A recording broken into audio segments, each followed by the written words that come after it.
watching America's Day at the Races. It's the first Saturday of the Belmont at the Big A Meet. Our program brought to you by America's Best Racing. For the love of the race, visit americasbestracing.net today. We love that New York City skyline as we are at New York City's racetrack, Aqueduct in South Ozone Park, and it feels like summer again today. An absolutely glorious Saturday afternoon. We are particularly baking up here on the third floor, but glad to have you keeping us company. I'm your host, Acacia Kamal, pleased to be joined by New York Racing Association handicapper Andy Serling.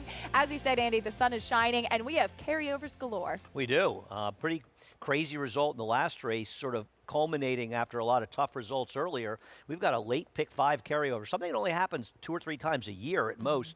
$323,000 in a late pick 5 carryover starts in race number 7. Pick 6 carryover, no surprise, pick 5 carryover, a pick 6 carryover, that's $39,000 in race 6. That pick 5, though, is going to attract an enormous amount of attention. I won't be surprised when a couple $1 million gets bet into it today, and it's a very interesting sequence. It really is. Well, good luck if you're getting involved a little bit later on, but we have some excitement to kick things off right off the bat. The Spendthrift Farm 2-year-old race of the day, brought to you by Spendthrift, home of North America's 5-time reigning champion General Sire, Into Mischief. As here's a look at the field. Moment's Notice, short price right now as he's making his 3rd career start, was beaten by the very impressive Jonathan's Way last time out. We'll meet the rest of the field, though, starting things off with these 2-year-olds and a second-time starter from the rail, Math Tutor.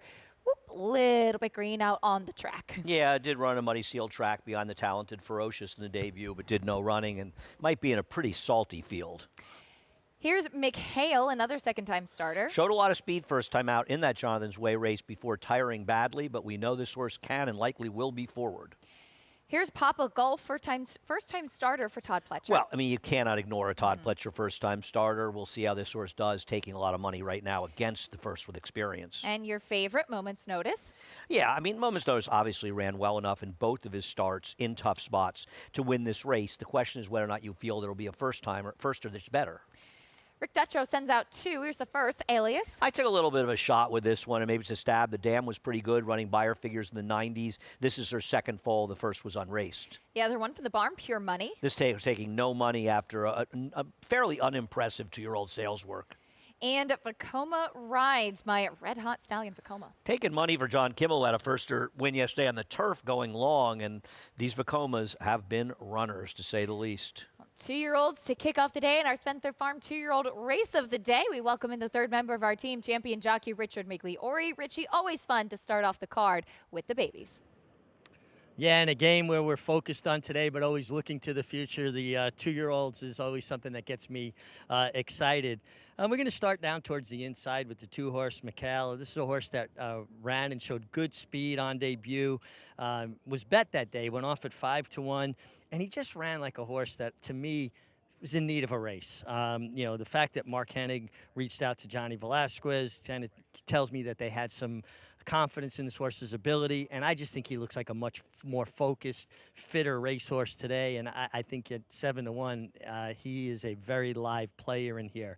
The 3, Papa Golf, first-time starter by Hardspun. The mare has not produced yet, but is trained by Hall of Famer Todd Pletcher, who's very, very astute at getting a first-time starter prepared. Your favorite, the 4, Moment's Notice. Both of his races have been very good. He just second best last time, but has run good figures, and probably has the right style. I think he'll be in a good stalking spot at a short price, though I'm looking elsewhere. And then the 7-horse, Vekoma Rides. This is a really good-looking son of Vekoma who's been getting 26% winners with his first-time starters, 27% all around. And I've liked this colt. I watched him train through a lot of the summer. He's a really beautiful mover, and I think he's very, very live in here. He's a horse that can be a little bit spicy, got a little bit of attitude, but you know, most of the good ones have some attitude, and I do think Vekoma Rides, if not today, we'll be looking for him in the very near future. I like that description, Richie. Thank you. Can be a little bit spicy. Vekoma Rides getting a big warm-up from Kendrick Carmouche. Worked 10 flat at the OBS June 2-year-old sale.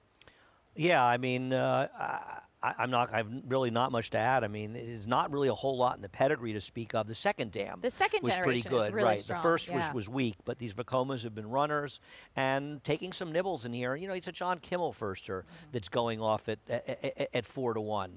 So Todd Pletcher's 3-1. To me, that says that Kimmel's a little more live, Yeah. that they'd be betting more heavily. Of course, the public, what are they going to do today without Irad to lean on? That's right. Well, luckily for us, there's plenty of other talented jockeys in the room of Vekoma Rides. Yeah, the dam sister to several graded stakes winners, including Ironicus. There is Alias. I know you had some interest in this one of 2 for Rick Dutcho. It's our Spendthrift Farm. I'm doing a lot of guessing. This one by Into Mischief. Yeah, I'm doing a lot of guessing. A homebred for Ellen-J. Foxwoods and Into Mischief. The dam herself was really a runner. Believe me, it's just a guess on my part. I have no information. I almost never do. I didn't think there was anything that exciting. And while I'm not going to be surprised when the 4 wins, it just think that Moment's Notice is okay. But he just seems like he's okay. And I feel like if there's a live firster, that horse will beat this horse. We'll see what happens. Richie's giving Mikhail another chance. I just wish I saw something about that race first time out to give this horse another chance. For a horse, though, in Mikhail's defense, who showed speed on debut and could arguably have needed the race, is that something that would encourage you, the fact that he did at least show speed at first asking? Yes and no. The horse was 5-1. Yeah. Mark Hennig having a first-time star on a Saturday at Saratoga. And keep in mind, Jonathan's Way, who's going to be the favorite in the Iroquois later that day, he was 2-1 in there. So they were betting. This horse was bet that day. So he wasn't bet like if he was 17-1, I'd be more interested in him today, to be honest with you. Very good point. As Papa Golf, first-time starter by Hard Spun, the dam sister to Alcibiades winner, My Conquistadori, as we'll see what this one can do. But as you said, 3-1. Could arguably be a touch cold for a Pletcher firster. Right, and understandably the 4 is a heavy favorite here, but I feel like if they really like the Todd firster, the horse would be shorter. Doesn't mean he's not going to win it here. I went in a slightly different direction, but it's just taking a shot. Fun way to kick off this Saturday, our Spendthrift Farm 2-year-old race of the day. First race on the program for Belmont at the Big A. Track announcer Chris Griffin standing by and getting ready for a great day of racing. Alias is next. 2 out, Pure Money. And Vekoma Rides will be the last to load.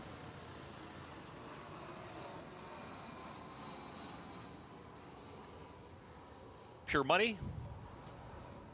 Vekoma Rides. Kendrick Carmouche aboard. Stepping forward.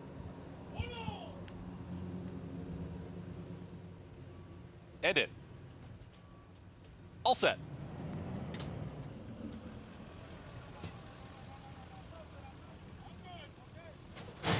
And they're off. Good speed here at the rail from Math Tutor is right out towards the front and has plenty of company. There's Mikhail in the red cap. Joining them is Alias 3 wide. 4 wide outside draw is going to be Vekoma Rides. 4 across the racetrack early. Pure Money is right in behind that leading group. And now here comes Moment's Notice. Second to last is off the tempo, and the trailer Papa Golf. It's a scramble on for the front end, but Math Tutor, the long shot's got the lead, is up by a neck, and Mikhail right towards the outside is in second. Then comes Vekoma Rides, is tracking from third. These 3 into the far turn together, 23.33 for the opening quarter mile. At the rail is the favorite, and Moment's Notice is just waiting for room, is right behind that leading trio. Then comes Pure Money, who starts to commence a rally. Alias has dropped back, has lost ground, is second to last, and the trailer is still Papa Golf. 3 still across the racetrack here as they approach a quarter mile left to go. Math Tutor is still there. Mikhail in between horses, and out wider there's Vekoma Rides, and Vekoma Rides straightens up and sprints away. Vekoma Rides is now opening up, is up by 2, 3 widening lengths here for a final furlong. Moment's Notice is getting that rally going, has run up into second, but has a lot of ground to make up on Vekoma Rides. As Vekoma Rides, Alias is also making up some late ground, but Vekoma Rides, that's your debut winner. Vekoma Rides wins it over Alias, who does get second over Moment's Notice, and Papa Golf. Final run out time, 1 minute 12 and 4. Another winner for Red Hot Stallion Vekoma Celebrations, and the winner's circle is Vekoma Rides. It's the victory on debut, but take a look at the 4, your favorite Moment's Notice at the start. He had a significant stumble and put him behind the 8 ball, causing Manny Franco to kind of be playing catch-up throughout. Yeah, he wouldn't likely have won given how easily the 7 won, but he just got nipped for second. And clearly was second best and absolute worst in here. It just changes the whole complexion of the race for him. And I don't know about you, when I watch races, there's no point in the race that I worry about more than the start. You're like, just hope they get out of the gate. When they get out of the gate, okay, and they lose, you think, okay, they weren't good enough or whatever happened, but horses lose their races at the start, and whether or not he was going to be effective in here, what happened to start just changed everything for him and probably allowed the 5, and I'm a fool for not having this exacta, to get second. Alias was interesting. He showed early speed, dropped back, and then came again. And keep in mind the final time of 1:12.81. This track is playing very slowly as we get back to Aqueduct. That's actually a pretty good time, I think, all things considered. 7-5-4-3. Vekoma rides, first-time starter, but a good couple of days for John Kimmel firsters as well. Finally got a chance to run Grace and Grit on the turf yesterday. She wins at first asking, and then now a 2-year-old on the dirt with Vekoma rides winning at first asking as well. Good to see these good firsters come out. Yeah. You know, you wait for them to come out. We saw some nice colts up in Saratoga. Somewhat of a dearth of good fillies. The first two in the spin-away ran very well. Yes. Obviously, the horse the horse I like that I always forget its name for Chad Brown. Oh, Chancellor McPatrick. No, the filly. The filly. Senza Parole. Senza Parole. She was very good. But, you know, you look at them, there's some okay boys, and there are some good boys, but we need some more good fillies out there. I think Immersive, who won the spin away, is quite talented. I agree. Yeah. I think those two are very good. The first two finishers, quiet side as well, and Senza Parole. They look like the best 3 right now going forward. The Colts a little bit more, and right now the strength is on the East Coast because I think what we saw in California at Del Mar ending the meet, we did not see a lot of super talented fillies or Colts. Totally agree. Surprising Bob Baffert right now. I know he won the Del Mar Futurity, but right now he doesn't have any fast ones in his barn. And you just always expect Bob to have had 1 or 2 that's run buyers around or higher than 90. Well, there's still plenty of time, too, as far as the 2-year-olds are concerned, and we'll learn a lot more in the Champagne and the Frazette coming up here in just a few weeks, which is always exciting. Right, those races, the races at Keeneland as well, and as they head towards the Breeders' Cup. But right now, the strength seems to be on the East Coast. We'll see if that changes. We saw some really talented 2-year-olds, particularly, as Andy mentioned, going into the Hopeful. But as far as the 3-year-old fillies on turf do go, our America's Best Racing race of the week will be the Jockey Club Oaks coming up a little bit later on today. Going as race number 10, 1 mile and 3/8 on the turf. And Lady Mary, probably one of the most intriguing horses on the card, Andy, as this German-bred filly will make her U.S. debut after finishing 3rd in the Group 1 German Oaks last time out. We know that she can handle the distance. She has just 1 win to her name, but has been tested against Stakes Company at least over in Germany. See how she stacks up today. I mean, she is way a horse to beat in this race. I don't think she's going to be 7-2. I think she's supposed to be 2-1 or less in this race, to be honest with you. I feel like she's like 3-5 to finish 1-2. Maybe somebody steps up and beats her, but you know she can handle the distance. These are respectable horses she was running against over there. Jack Sisterson has done well overall, does well overall, and she's just way the horse to beat. Just 1 scratch, making it a 10-horse field and a really intriguing group. And I thought Brendan Walsh's charge, Mont Saint-Michel, was a bit intriguing as she will stretch out in distance.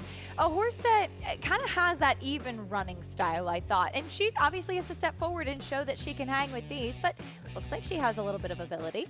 I think you and I are just suckers for horses with French names because I picked her as well in this race. This is her maiden win at Woodbine, which obviously wouldn't get her there. She has gradually improved for a very good trainer in Brendan, keeping extremely good company. Yes. Having said that, she's not good enough on paper to win this race unless she improves with distance. And I think all the trainers here are saying, it's $350,000 graded race. Let me take a shot and see if my horse can improve. I respect Brendan a lot. And looking at her dam side, well, Luby Fernandez is really the best one from the dam. That horse more of a miler, a horse maybe you remember from running the Breeders' Cup. There are horses in there that can run going long, Wooten Bassett. So I think there is the stamina in the pedigree to suggest this horse can improve going forward. Very intriguing, and it makes for a very interesting race as well, especially as we'll try to see how Lady Mary does do in her U.S. debut. Here's what else is coming up. Today's races, as always, presented by our friends at Claiborne Farm. Not only do we have that Jockey Club Oaks fast and firm here at Belmont at the Big A, that late pick 5 carryover Andy mentioned beginning in race number 7. Don't forget in the 6th, we have a pick 6 carryover starting there as well. 10 race card over at Monmouth, and we'll also be showing the 4 grade 1s from Woodbine, including the E.P. Taylor and Woodbine Mile. Firm turf conditions up at Woodbine up in Canada today as well. So lots of exciting action, and that does include closing weekend from the Jersey Shore. We'll get ready to bring you the opener from Monmouth Park. It's about 6 minutes away, and some 2-year-olds over there as well. All that and more coming up after this on America's Day at the Races.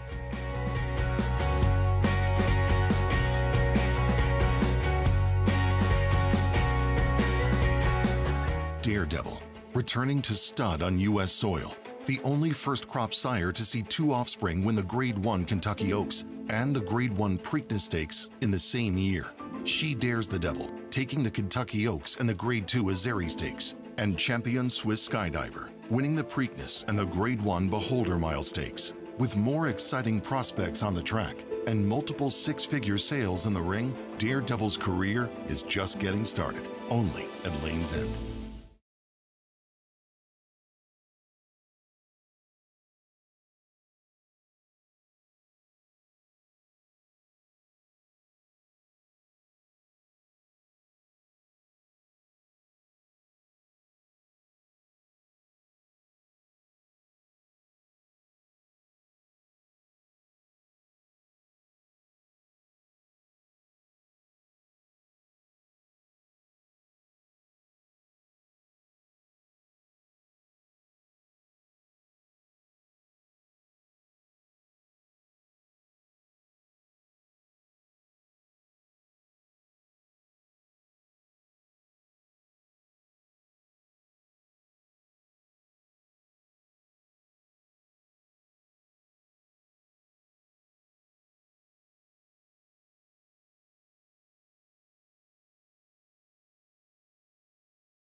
Welcome back to America's Day at the Races. Glad to have you with us, as it's always fun to kick off the day with some 2-year-olds in our Spendthrift Farm 2-year-old race of the day. This Vekoma colt, Vekoma rides, winning at first asking and doing so pretty impressively with Kendrick Carmouche in the saddle. $10.80 winner, Alias with a big late run. One to watch moving forward as well. And your favorite moments notice after that start, checking in third. But nice groups of 2-year-olds, I think. Yeah, and now it's a little hard, you know, with Vekoma rides to get them to the Breeders' Cup at this point. It's midway through December. The champagne comes up pretty quickly. So you do wonder, is this a horse that John Kimmel, depending how far he thinks the horse wants to go, does he look at a race like the Nashua later, you know, sort of right around Breeders' Cup weekend, and could he be a horse to stretch out and run in the Remsen? Because unfortunately for him, he got started just a little bit late.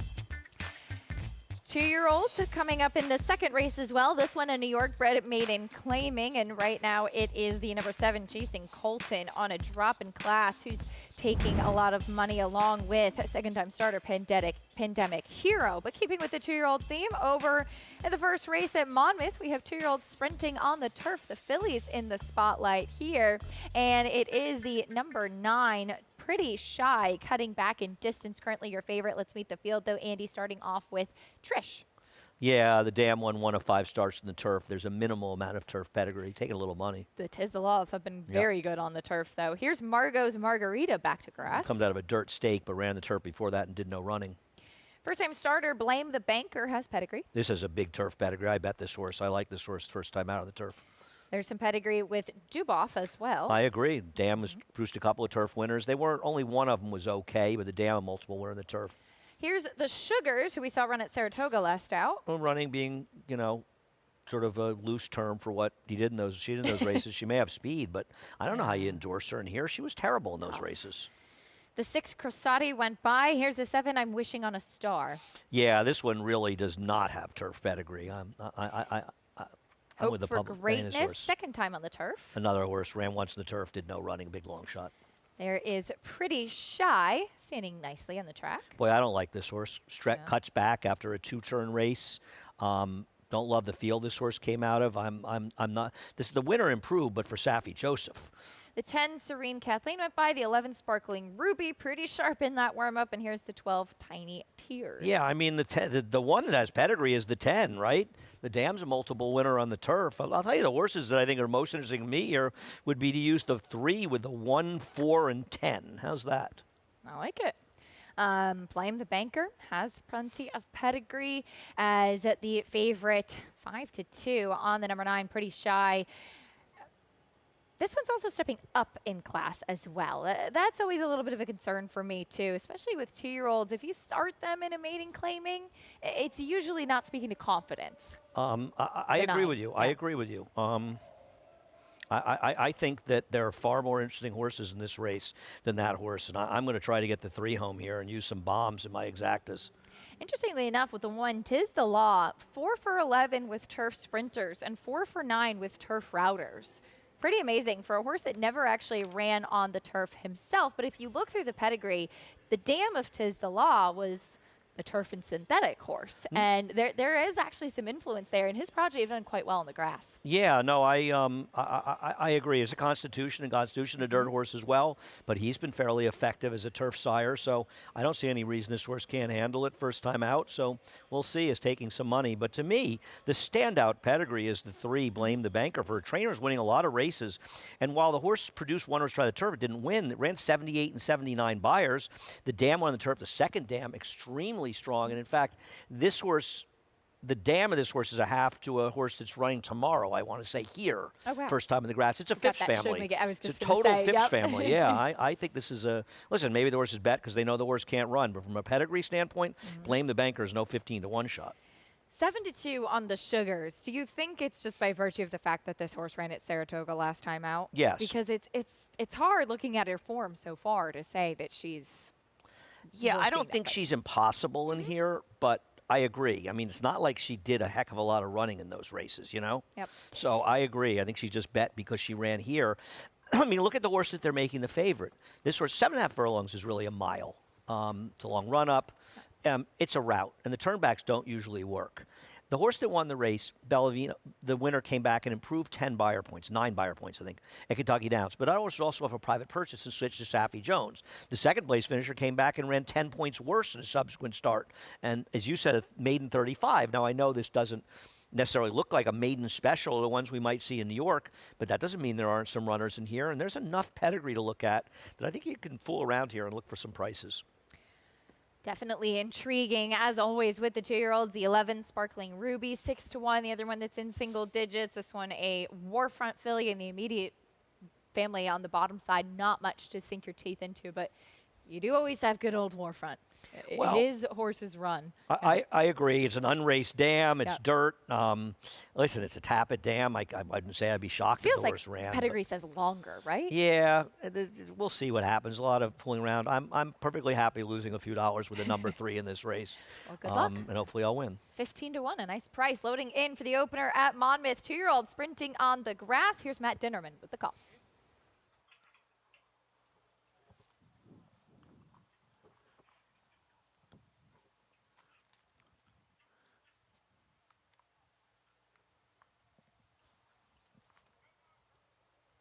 The Sugars goes in. Crosati. One back.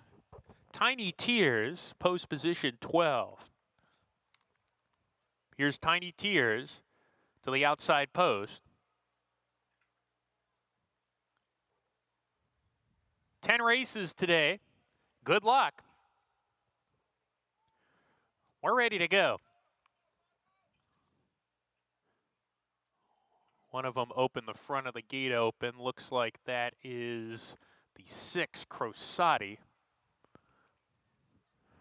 Now we're ready. We're off and running at Monmouth Park. I'm Wishing on a Star gets the first call, bounced away smoothly and kicks away to a 2-length lead on Crosati in the second spot. Trish down on the inside third. Hope for Greatness alongside. Pretty Shy had to check coming out of the turf chute as a lineup on the lead here ensues down the backstretch. I'm Wishing on a Star about a length in front. Hope for Greatness second. Crosati third right behind. Then Pretty Shy diving to the fence. A joint third approaching the forward turn run. Serene Kathleen is next going into the turn with the Sugars. A gap of 3 lengths more to Trish. Blowing the turn there was Blame the Banker towards the back of the field, and Tiny Tears got taken out with her. In mid-division attempting to rally on is Trish as they come to the top of the lane where the leader is still I'm Wishing on a Star. I'm Wishing on a Star, 2-length lead, furlong to go. Pretty Shy chasing in second. Up the inside, the Sugars is putting in a late rally, but I'm Wishing on a Star just kicked away. A little bit green, tries to lug in, but she's well clear, and I'm Wishing on a Star and Sammy Marin score by 2.5. The Sugars was second, DeBoff third, Pretty Shy fourth. I'm Wishing on a Star, wire to wire in the turf debut. This filly certainly took to the grass. Absolutely. The dam was 0 for 4 in the surface. She's produced 3 to try the turf. None of them did any running whatsoever on it. So why not take this horse? And she was able to wire the field. The 9, not surprisingly, got nothing as the Sugars sucked up for second. A late run from the long shot Duboff, the only one with pedigree to show up. My 3 is running there again. You see her running on the outside. Maybe Fernando Hara should try to keep his feet in the irons, as this horse, despite steadying about 3 times the backstretch, also seemed to lose the irons and drop back about 5 lengths in the backstretch. Tough as we see horses in the paddock for race 2 at Belmont at the Big A. Quick pause to welcome in some new viewers.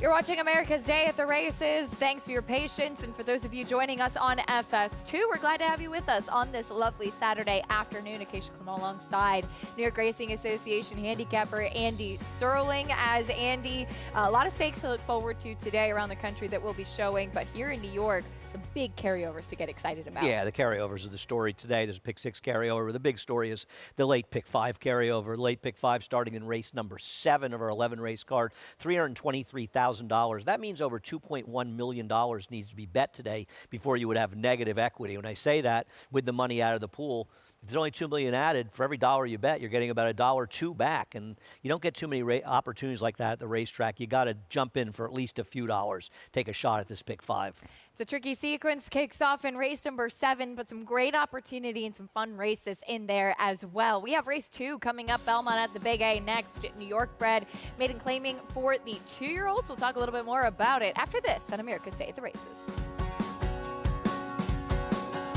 The sun shines bright on Caraconte. His first crops of racing age are showing brilliance on the racetrack with a high percentage of stakes winners. His versatility is evidenced by winners on all surfaces across the globe. Spandarella could not have been more impressive. The sun shines bright on this value sire. Fair down 25, fair down 25, fair down. Thank you. Right here, 525,000. Caraconte, standing at Gainesway. Horse racing? Check. Weekly promotions? Got 'em. Huge payouts? You bet. With Naira Bets. Download the app today and bet on any track, anywhere, anytime with live HD horse races, betting tips and tutorials, expert picks, and more. You bet with Naira Bets. Join now for a new member bonus at NairaBets.com. They're off in the hopeful. Here's Basin now running up alongside, and Basin grabs the lead. Basin and Jose Ortiz are running away in the hopeful.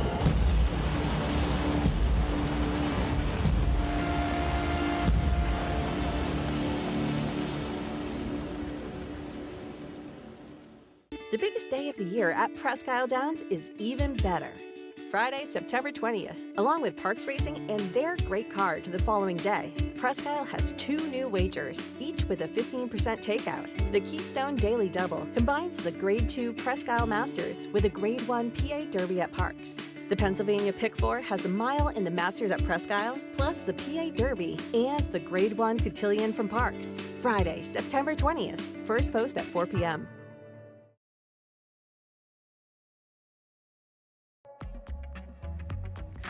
Welcome back to America's Day at the Races. Glad to have you with us. Feels like summer out here on this Saturday afternoon as we get ready for race 2. New York bred maiden claiming here as the 2-year-olds will sprint, going 6 furlongs. We'll meet the field starting off with Prince Monomoy. A homebred first-time starter. I'm going to have to, is it Princess Becca? The horse is running tomorrow, actually, or maybe it's Thursday. It's hard to keep track. Scheduling dude taking a drop in class. Yeah, I didn't do a lot of running first time out, but as a horse with experience, could improve second time out. Here's Pandemic Hero, also a second-time starter, but turf to dirt. Has speed. My pick to wire the field, a new gelding for Wesley Ward. Gimme, gimme. First-time starter David Duggan. I always take a look at them. They did pay $75,000 running for 40, but maybe that's where he belongs. A couple of foals were good. Taking some attention as well. 5 and 6 are out. There's the 7 chasing Colton. Logical short price in this race off experience, but really has had 3 chances and done little running, is dropping. And Classic Ruby, also turf to dirt. Done no running the first 2 starts, a big price. Take a look at the 3 Pandemic Hero, who is getting quite a few changes today. As you mentioned, turf to dirt, drop in class, new gelding, a lot going on here, but does have that always dangerous Wesley Ward 2-year-old speed. Yeah, and I didn't get bet, which is unusual for those Wesley Ward first-time stars in turf sprints. And while showing speed, tired badly. Feels like this pedigree, while it leans a bit towards turf, there is enough dirt in the pedigree. And Wesley Ward, turf to dirt, second-time stars, they're okay numbers. I just thought this horse might wire a field that I didn't want to take chasing Colton. I get that he can win on the drop down, but he really didn't run well last time, and he sort of had his chances, and you wonder if they had him ready to go early. This is the one we're showing the screen, the 2 scheduling dude I'd be most afraid of. I think he's very interesting. I was in the paddock for his first race and wrote that he just wasn't 100% fit. He was very green in the preliminaries, and he was hard to handle throughout the running of that race, too, and that's always tough for 2-year-olds. I agree. I just wish he had a little bit more run when they wheeled him out. That's what bothered me. When I was watching it early, I thought this is going to be an interesting horse. He didn't kick on, and then he just kind of wheeled out. But it's a first-time star that took some dirt first time out and probably going to benefit from the experience. So I do expect this horse to run better. But the reality with Rick Dutrow is, he came back and, off of what I believe was an extremely unfair suspension in length, that for sure. And he had great success winning the Breeders' Cup Classic. But he spread himself out, right? He's had horses in California. He's got horses in Kentucky now. And it just doesn't seem like he's been winning that many races, to be honest with you. And I know Rick's a terrific trainer, but I feel like I want to see the guy start winning some more races before I start endorsing his horses, especially at short prices. A very fair point. Well, as far as scheduling, dude, that second-time starter, Richie, what are you seeing from him on the track? He's getting a big warm-up. I'm liking what I'm seeing from Acacia scheduling, dude. I think he's very live in here, taking that drop in class with the race under his belt. He does look very fit to me, like the race probably tightened him up some. I thought he was moving really well. He's obviously a major player here. The 3 Pandemic Hero. Originally, this was the horse I was going to pick. He's a half to Prince of Pharaohs, who is much more proficient on dirt. I'm seeing more of a dirt pedigree. Now, we know it's not a beauty contest, and horses come in all shapes and sizes. He is just such a short, compact, almost quarter horse-looking type of horse. It kind of made me gravitate away from him, but he does have a pedigree that says he should be, I believe, better on the dirt. The first-time starter from the Dave Duggan barn, Gimme Gimme, cleverly named out of the mare Possessive, made a real nice impression on the warm-up. Dave's horses are usually well turned out. Do think he'll be a little better probably for a race under his belt. And the horse that really made me gravitate to him in the paddock and continue to do so on the racetrack is the 7, Chasing Colton. Ran with better, obviously, in state-bred maiden allowance races. Drops in for the maiden claiming tag this time. Is well drawn. He has enough speed to be forward, but he's not forced into the race, being drawn toward the outside. Just one horse outside of him. So I think he projects to get a good trip under Romero Mirage. 5-2 on Chasing Colton. Richie, thank you, as he's taking a drop in class. And yeah, he has been facing tougher. And we should note, too, that between yesterday and today, this is kind of the first opportunity for horsemen to run 2-year-olds in a maiden claiming race here in New York. So you might see some maybe that have been running against much tougher, and maybe they're waiting for a spot like this. I think that's a really interesting point. You do have to watch the drop downs and see who they've been running against because, right, up until now, other than the restricted races, you're facing a lot of tigers in those races. So I agree. Now, these are New York breds. So we'll see. It's a good point. I find that the maiden claim races get more interesting in some way. You get some bigger fields and maybe find some hidden horses in there. Absolutely. Look what happened in the nightcap yesterday. Big price, that first-time starter from the rail, didn't break, came flying late. What a run. So you never know what's going to happen. And the trainer even saying did not want to run against Tough Up in Saratoga, waiting for a race like this. So experience aplenty here in this field, just 2 first-time starters. Gimme the one that's taking a bit more attention. His favoritism now clicking over to Chasing Colton as Pandemic Hero, though, yes, a lot of changes, but speed always dangerous, I think, too, in these 2-year-old races, especially if they're not necessarily the most trustworthy. Honestly, that's why I went to this horse. I was going to pick the 4 on top. I don't like picking first-time stars in general. I mean, obviously in the last race, I just kind of wanted to go against the 4 a little bit, so sort of did a little guessing. But I think Gimme is dangerous. It's interesting here is nobody's getting bet at all. The board is barely shifted, though the 3 just drifted up. Yeah, I don't think there's a lot to go on. And I mean, my hope with the 3, as you said, is the Pandemic Hero is just faster than these horses and able to wire the field. Not too much to sink your teeth into. We'll see what he can do at second asking for. Wesley Ward has also been gelded since that first race as well.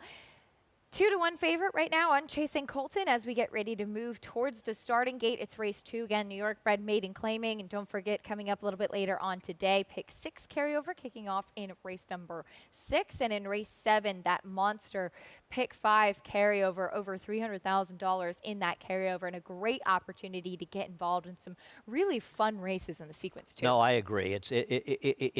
You can't pass up on pick 5 carryovers. You've got to bet something into them. It's worth taking a shot at it because you rate to get a little bit of value, and everybody talks takeout, and rightfully so. This is a takeout eliminator. Race 2 coming up next. We have an early pick 4 kicking off here with these maiden claimings. 2-year-olds in the spotlight. Let's send it up to track announcer Chris Griffin standing by with the call.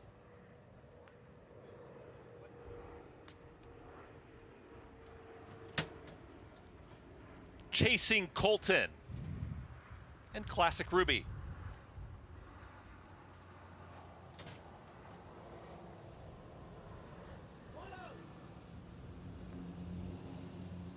Classic Ruby goes in, all set.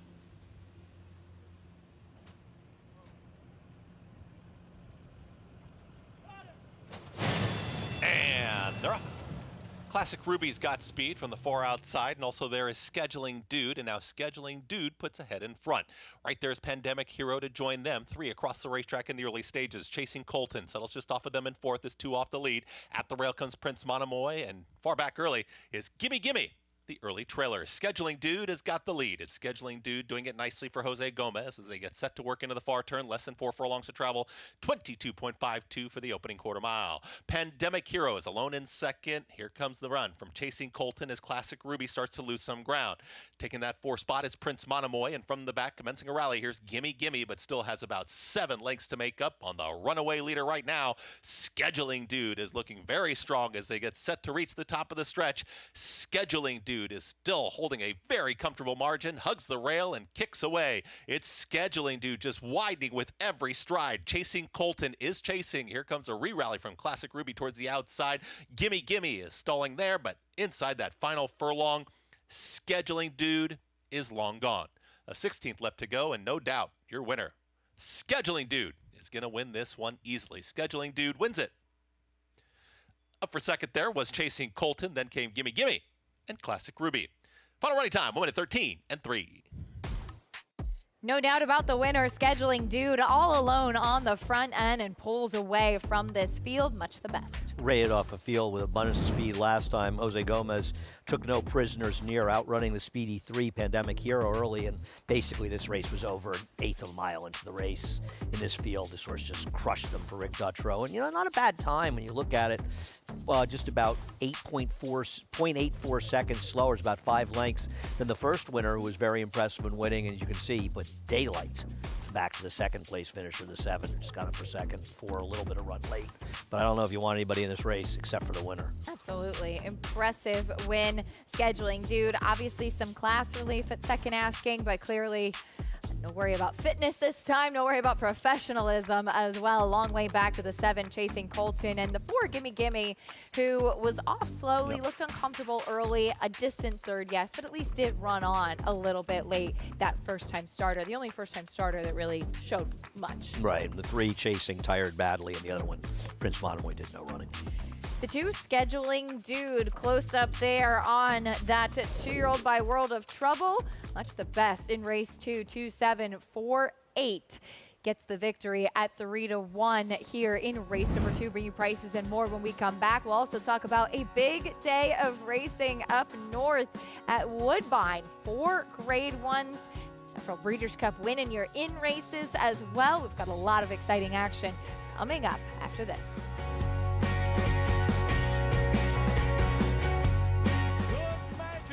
75, hey, $774,000, 775, want to be 60, then help you 60, 75, 760, 60, 75, and now 85, 785, 85, 85, 800, $800,000 Piker Surge, gotta be 8, now 25, $825,000, 50, $850,000, 50, $850, 75, out on $860,000 and a half, $850,000 in the back of Woodrow, thank you. And my friend, it will be Gordon to win the Belmont Stakes at Saratoga.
We're back on America's Day at the Races on FS2. Our program brought to you by Naira Bets. You can bet any track, anywhere, anytime. Get started at nairabets.com or download the app today. As we see into the winner's circle here in race number 2, Scheduling Dude, son of World of Trouble, much the best here, taking a drop in class for his second start. Yeah, 850 felt like a gift after the way this horse won. I mean, there are races that you just sort of know they're over, and the way this horse had improved speed second time out, different story, and Rick Dutrow gets that win, and maybe we'll see Rick heating up. We certainly know he's capable of it. And a strong ride by Jose Gomez as well, who took no prisoners as we move on to race number 3. 3 dirt sprints in a row. This one for the older horses, $25,000 claiming race. And Montebello currently 4 to 5 right now. Is actually favoritism currently is shifted over to Magianera. First off the claim for David Jacobson. We'll talk a little bit more about this third race in a moment. But as promised before the break, 4 grade 1s over at Woodbine today. And you've been to Woodbine, right?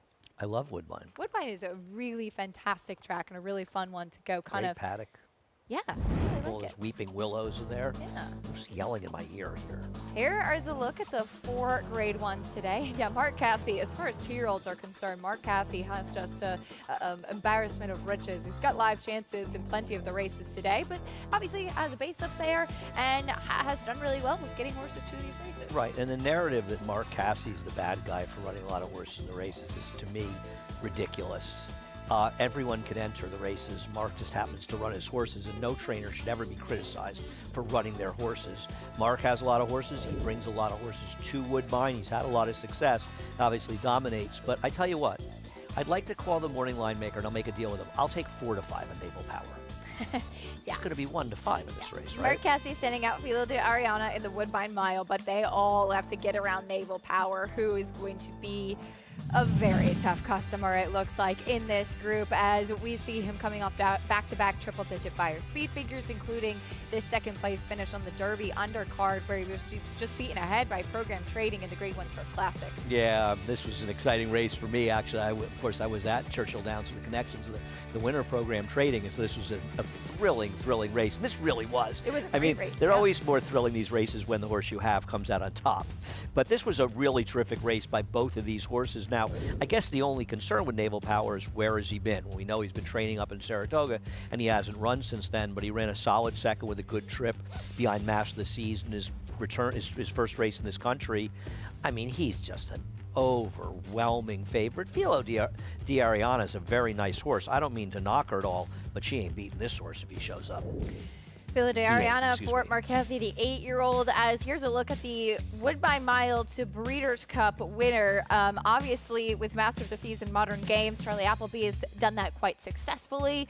World Approval back in 2017, and Wise Dan having done it twice. Yeah, I think the interesting horse in this race is Big Rock, because Big Rock, as some may remember, had a huge performance last year on British Champions Day at Ascot. Now, he may be a horse that really likes a soft turf, and he's obviously been incredibly disappointing this year over in Europe. So whether or not he has any form left, but isn't he kind of the sort of the potential fly in the ointment here? Because you know somewhere he has a race that wins this race, but he might just be better on a turf with a lot more give than he's going to get up at Woodbine. And just a bit off form. His 3 races so far this year as a 4-year-old, not exactly as inspiring as what we saw from him as a 3-year-old. Well, this is a horse that finished second in the Marois at Deauville, which is arguably one of the biggest mile races they run in all of Europe during the year, behind Innsbruck, who we saw win the Filly and Mare Turf. That was a huge effort, another second-place finish, and that huge effort in the bog on British Champions Day. Big Rock, when he's good, but as Keisha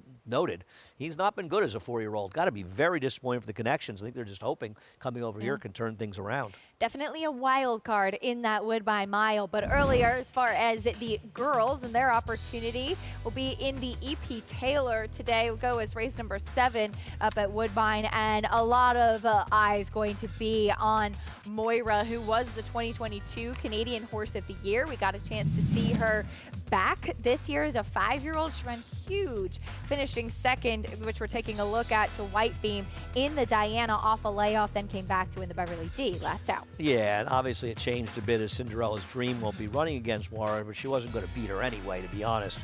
Moira is really good, and I mean, she is one of the leaders of this division. I'm not saying she's the absolute leader of the division, but I even thought this Diana, she ran extremely well to finish third off the layoff, especially given the pace dynamic. Second off the layoff. Yeah, I'm sorry, second. Yeah. I was hoping she was third. I need second, third horse for second. But she's no 7-5 shot. Now, obviously, she goes down to 3-5 with the 6 coming out.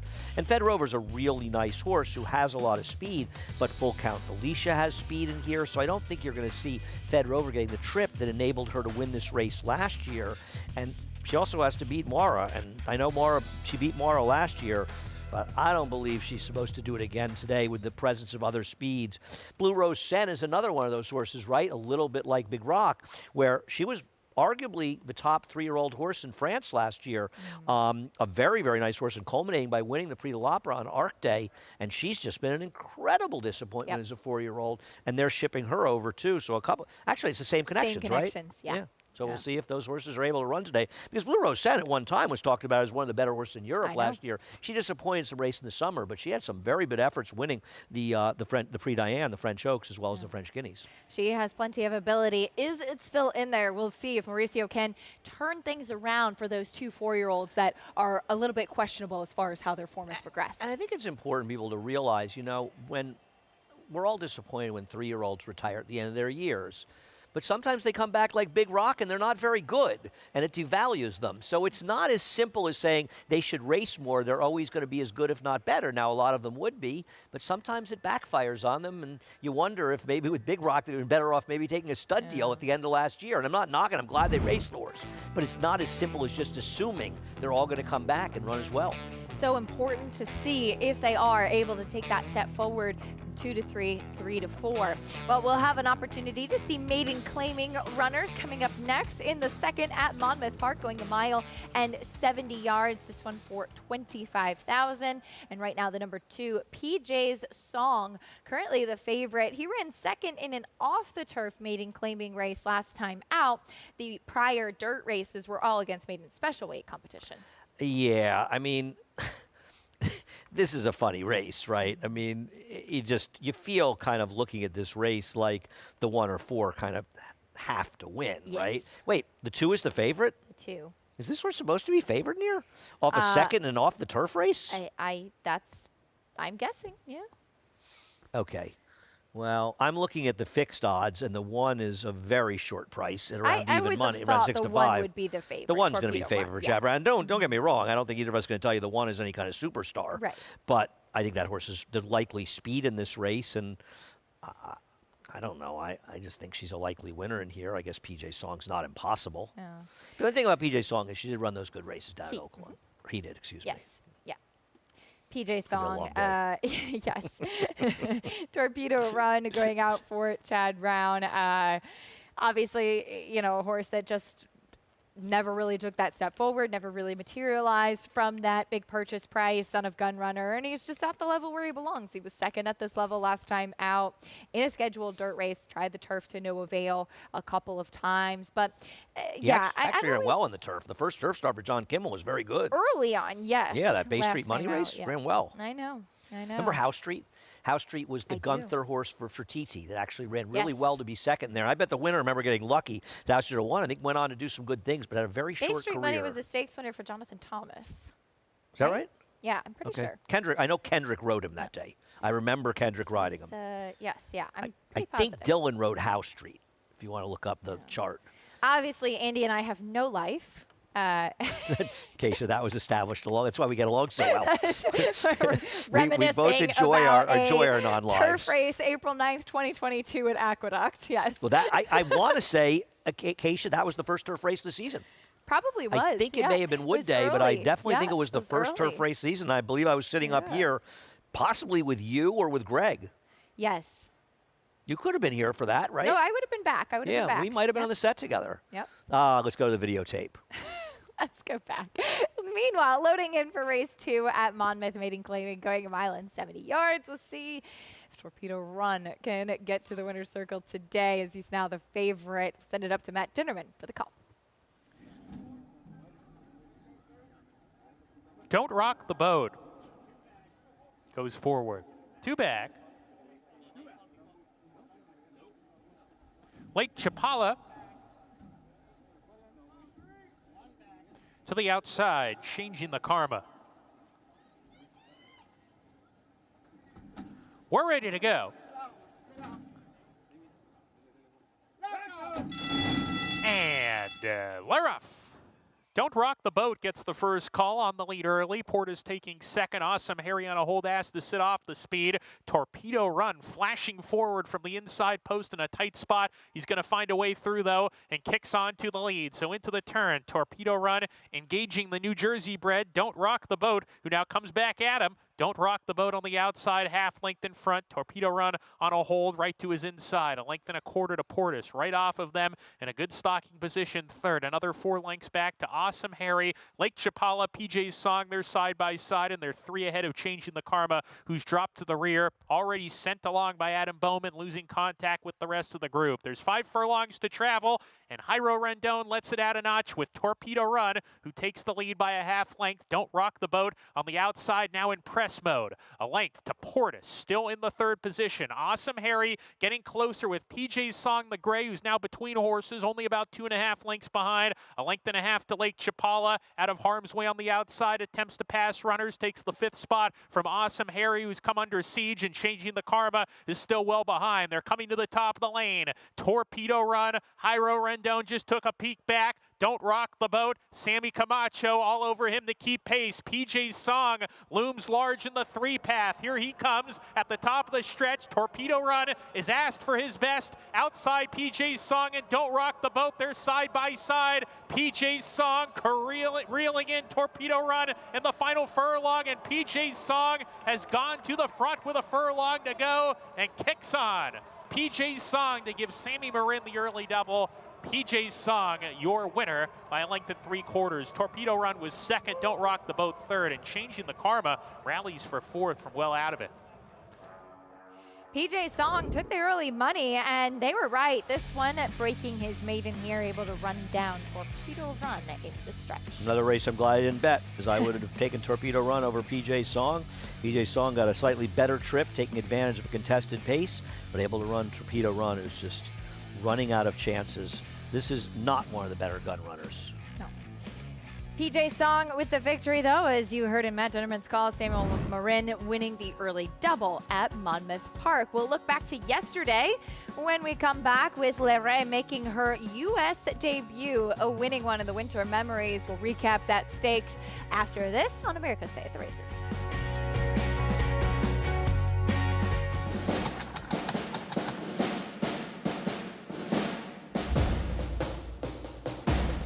Full count, Felicia. Put them to sleep early.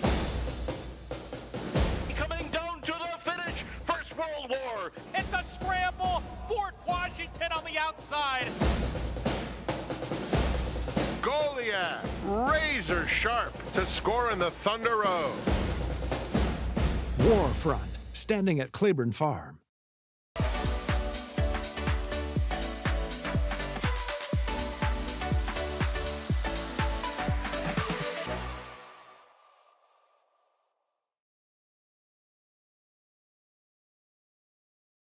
RaceLens is the most in-depth product in horse racing, with unique features found nowhere else. True odds, predictive analysis, and pace projection. RaceLens. It will change the way you follow horse racing and take your game to the next level. Volatile, winner of the Grade 1 Vanderbilt at Saratoga, is the sire of 2 promising first crop 2-year-olds. In Saratoga Maiden special weight winner, Reliable Source, who will make her start next in the Grade 1 Spinaway. And scores by 2.5. And first out winner, Incentive Pay, a $315,000 yearling who will make his next start in the Grade 1 Hopeful. Look for yearlings by Volatile at the upcoming Keeneland September sale. Grayson Jockey Club Research Foundation was formed in 1940 with a simple goal: to raise funds for research to enhance the health and soundness of horses. Since then, we've provided millions of dollars to hundreds of projects at universities around the world, leading to major advances in welfare. Our process of selecting and producing peer-reviewed research has become the trusted industry standard.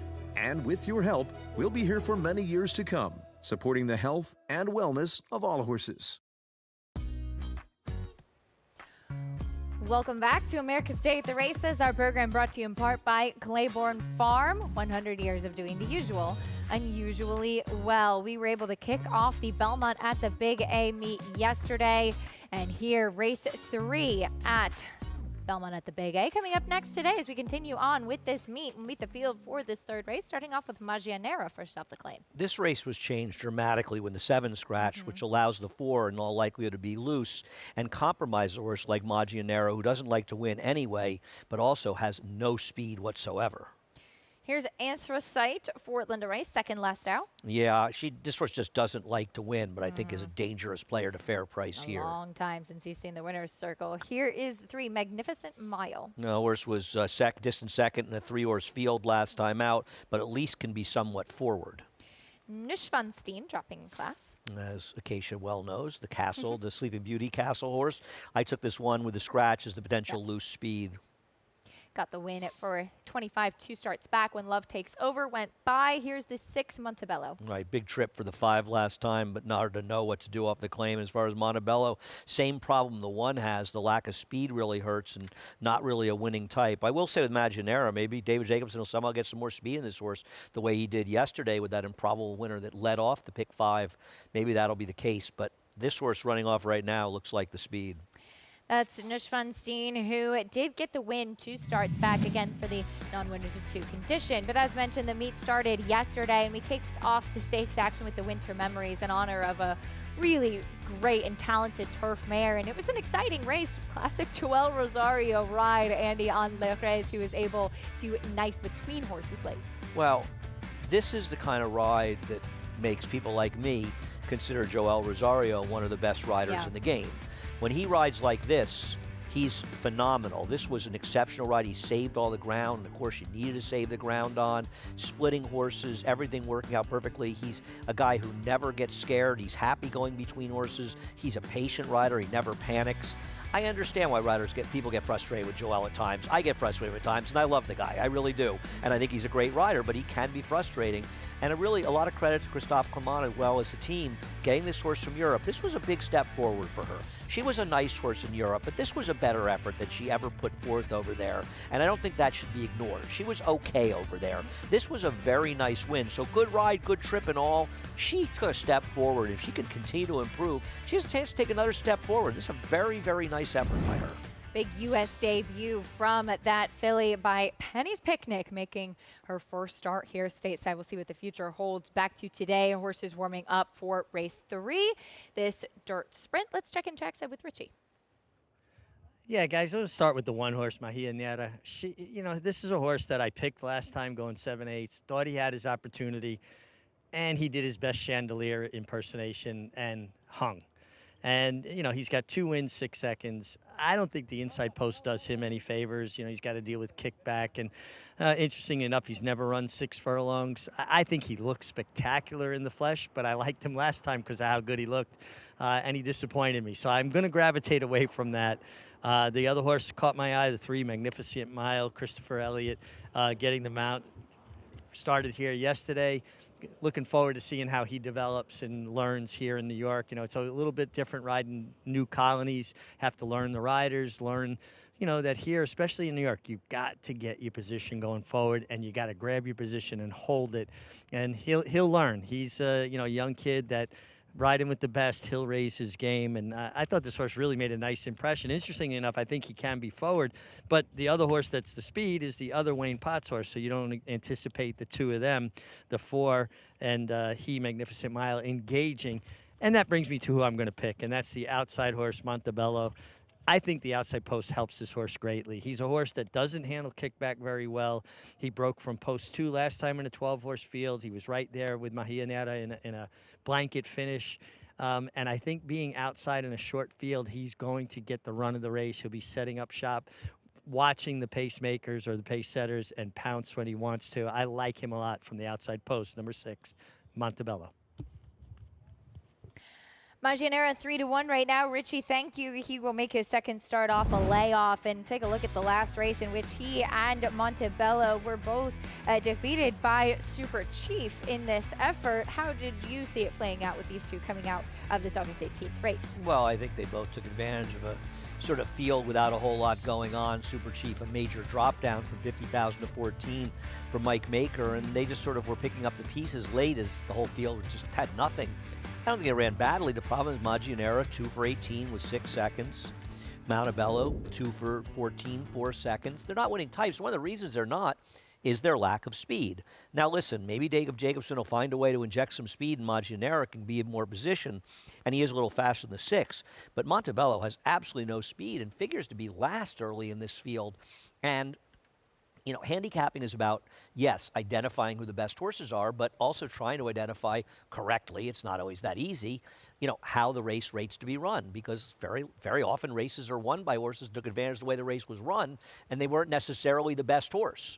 And I don't know that Neuenstein is really the best horse, but this horse has a tactical advantage. With a clean break, Manny Franco is supposed to be able to dictate the terms of a race. And when you have a race like this, and it's fairly evenly matched, I think being able to dictate the terms makes it better. So if I was trying to beat him, I'd be more inclined to want to beat him with the 2 or 3, Anthracite or Magnificent Mile. And I know neither one of these want to win either. So you got a whole lot of horses that don't like to win in this race. But they are horses at least can be a bit more forward, because I'm going to be surprised when a horse like the 6, for instance, is able to make a move from dead last in a paceless race. Now, I'm surprised quite often at the racetrack, but once again, I would lose money if the 6 won, or the 1 won, to be honest with you. I do think if you're new at handicapping or playing the races, one of the best ways to kind of start about it and to make things a little bit clearer is try to envision how the race is going to play out. Sure. Who's going to be in the front, who's coming from off of it. If you try to envision that, it can kind of help you have a little bit more of a guide of what could potentially take place. Now, unfortunately around here, doesn't work out the way it used to work out. You have a lot of riders that make decisions that are not in the best interest of their horses before racing. It had started happening a lot when Migliori retired. You know, truthfully, when Richie and Jorge Chavez rode around here, they were 2 riders that looked to be more aggressive. And you could count on races with those guys, and especially Richie. I knew, you know, if I liked a horse, and Richie and I were friends long before we worked together, if Richie was on a horse that, even if it wasn't the obvious speed, figured to be a speed, I didn't have to give Richie a call. I knew Richie looked at the race and thought, I can wire this field, because I know his mentality. It's not that Richie was a gung-ho speed rider. He understood the nature of horse racing as well as anybody, and he understood that speed was a huge tactical advantage. So I feel like we were sort of in sync without ever talking. I could say to Richie, you know, I could text him and say, you know, you're the speed in the 4th, but why bother? He knows. And so I think it's changed a lot, because you're never really sure a lot of these riders, because there's so many riders are rate first now, and back in the day, they were go first. Yeah. The game has changed. It's a very interesting point to bring up as well, and I think we kind of see that with a rider like Kendrick Carmouche, who often is aggressive and gets labeled as a speed rider. He's certainly capable of riding any type of horse, but he often will be aggressive when maybe others are not. He will. I think Kendrick was unfairly pigeonholed as a speed rider by people, because I think he's a talented rider that adapts to any horse. I just think, you know, I don't know if it's maybe partly the proliferation of turf racing. Yes. Because we run so many turf races where speed isn't necessarily an advantage. I think it's a bigger advantage than a lot of people believe it is. It just seems like the nature of the way races are ridden has changed a great deal in the last 15 years, even 10 years. Things have changed a lot. And as you say, and I agree 100%, if you can correctly envision how a race is going to be run, your chances of picking the winner or being successful betting it are greatly increased. Well, we'll see how things play out here in this 3rd race coming up, and who could be aggressive early. Race 3, sprinting on the main track. Chris Griffin standing by with the call. Moving forward, here's Magnificent Mile. A few more left to load. Magnificent Mile. Christopher Elliott goes in. Neuschwanstein. That'll leave 2 out. Wedlove takes over. Montebello. Ruben Silvera. Move forward and in. All set.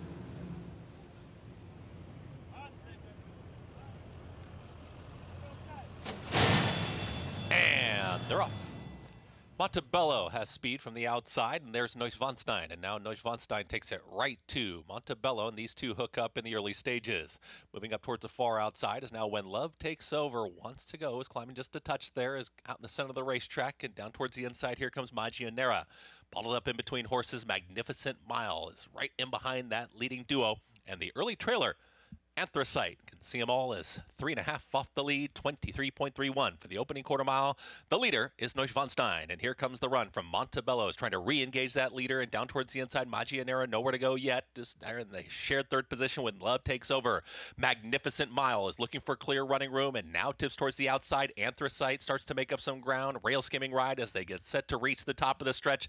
They're still chasing Neuschwanstein. Plenty of shots here as Magianera is now in the clear, is chasing the leader. Up on the far outside, Montebello and Anthracite trying to make up some late ground, but Neuschwanstein is still well clear. Neuschwanstein, and here comes Magianera, starting to inch closer now. Also, Montebello is not out of this. A 16th left to go. To the inside, Neuschwanstein, but here comes Montebello, is drifting out, but Montebello is now there with Magianera. It's going to be a photo finish. Maybe Montebello, closest to the grandstand, is in that photo with Magianera. Finishing third was Neuschwanstein in 1 minute 12 flat. It wasn't the prettiest finish, but Montebello got it done, grinding on the outside. And you have to give credit to Ruben Silveira with this horse. He was much more aggressive with him today. Right.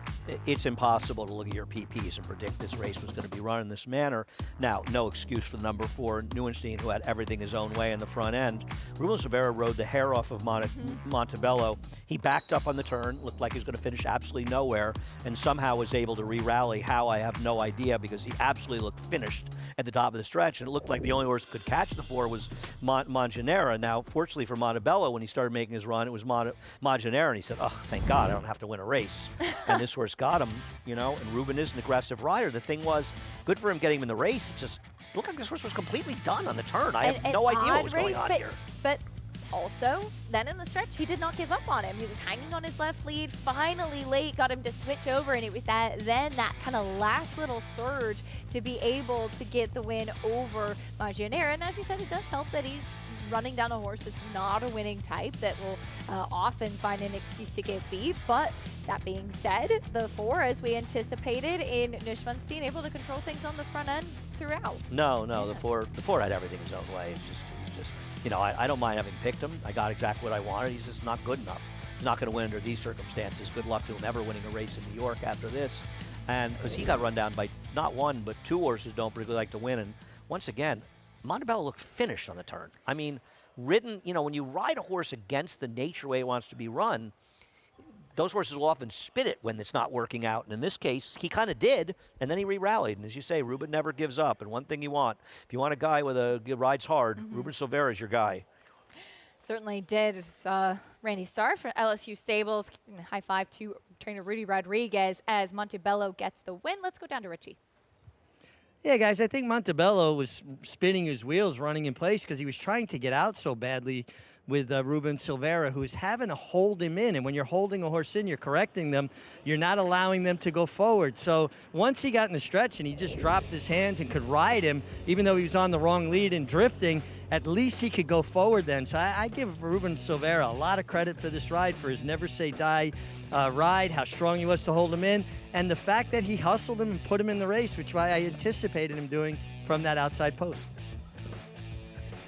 A good ride, a strong ride by Ruben, getting Montebello to find that final little kick late, getting the victory here at 3-1 in race number 3. When we come back, we'll talk about some New York breds who have impressed us throughout the summer and potentially coming up on some more big performances throughout the fall.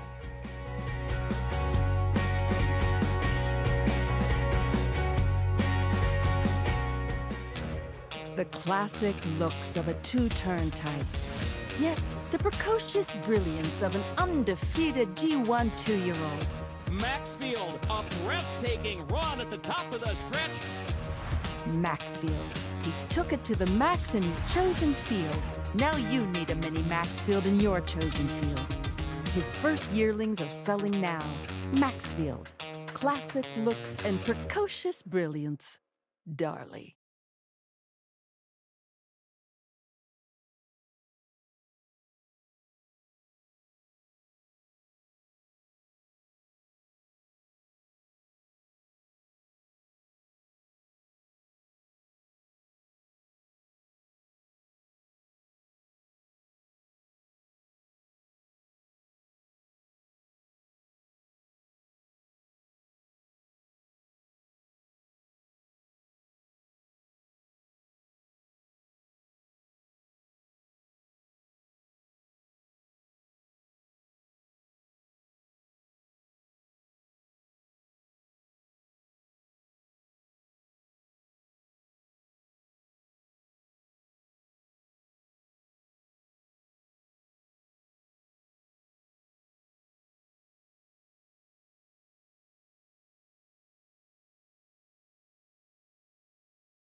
You're watching America's Day at the Races, brought to you in part by Naira Bets. You can bet any track, anywhere, anytime. Get started at nairabets.com or download the app today.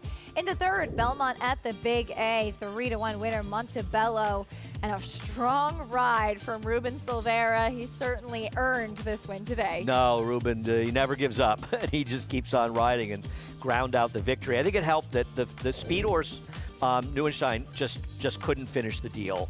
And Magineric must have turned around and said, oh no, I'm in front. There's got to be somebody that can beat me. What do I do? Sure enough, there was Montebello coming along, and Maginera, he puts in good efforts, but he just has trouble sealing the deal. 6-1-4 in the third. As we turn our attention onto race 4, we'll be back on the turf. New York bred maiden claiming, actually first turf race of the day. This one a mile and a 16th for the fillies and mares. Taking a look at the field, it's currently the number 6 Quite Continental. First off the claim for Safi Joseph Jr., who is the favorite at the moment. It's interesting coming back to Aqueduct from Saratoga. The rails on the inner turf course are at 9 feet. This race is on the inner, and the outer they're 24 feet out. So an unusual circumstance seemed to happen on yesterday opening day where the rail inside, you almost had to be saving ground for a significant portion of the race to have any chance to be successful. More so on the outer turf, but also on the inner. Now, that can mitigate in a day or two as horses are running over the paths a little bit, and we'll see. But you have to keep that in mind. And so while I'm interested in a horse like the 11, Dubowie Wowie, who had a real trip last time, this horse could be doomed having an outside trip. And a horse like Coach Sessa coming off the layoff will have no trouble getting the kind of inside trip you may need. And I think it really moves up that horse's chances and hurts horses like the 8, She Is All Business, and Dubowie Wowie, who may not be able to save that precious ground. It's very good points. We'll keep an eye on how that turf course is playing, as again, that fourth race will be our first turf race of the day. But as we mentioned before the break, we love those New York breds and always look forward to the days when the New York breds get their moments in the spotlight. We'll take a look at some of the big New York bred winners from Saratoga, including the 2-year-old Mo Plex, as they opted to stay against New York bred company after winning the Sanford instead of going into a race like the Hopeful. And he's certainly a horse that's still figuring things out. Yeah, listen, Jeremiah Englehart deserves an enormous amount of credit because he ran this horse in the Sanford. Now, you could say he got a little fortunate when Mentee had to scratch out of the race, though who knows what he would have done in there. And he got a graded win against Open Company second start. That's a big deal for him. Absolutely. And then he wisely said, I'm not going to win the Hopeful. And a lot of trainers and a lot of owners, or owners would have pushed their trainers. The trainer wouldn't have been able to tell the owner, don't go there. He said, no, there's a very nice $200,000 stake against New York breds. We're going to be a super short price as opposed to the Hopeful. Well, yeah, it's a grade 1, but he's not going to win it. And obviously a lot of upside for breeding if he could, but he wasn't winning it. And he was able to get a nosed beat. He was best in that race. I bet the second horse and was frustrated, but nonetheless. It was a bit of an eventful was, trip, off a bit slow, breaking out, kind of, like I said, still figuring things out, but very game, and I couldn't agree more. It was the right choice to put him there in the funny side, and for him to be able to get the win. That's what you want with your horses. You want to put them in the spot where they can win. Right, especially after getting that graded stake win and not being a sucker and not allowing yourself to be drawn into the Oval. There will be a chance if he shows he's fast enough later in his career to run in a grade 1 or a grade 2.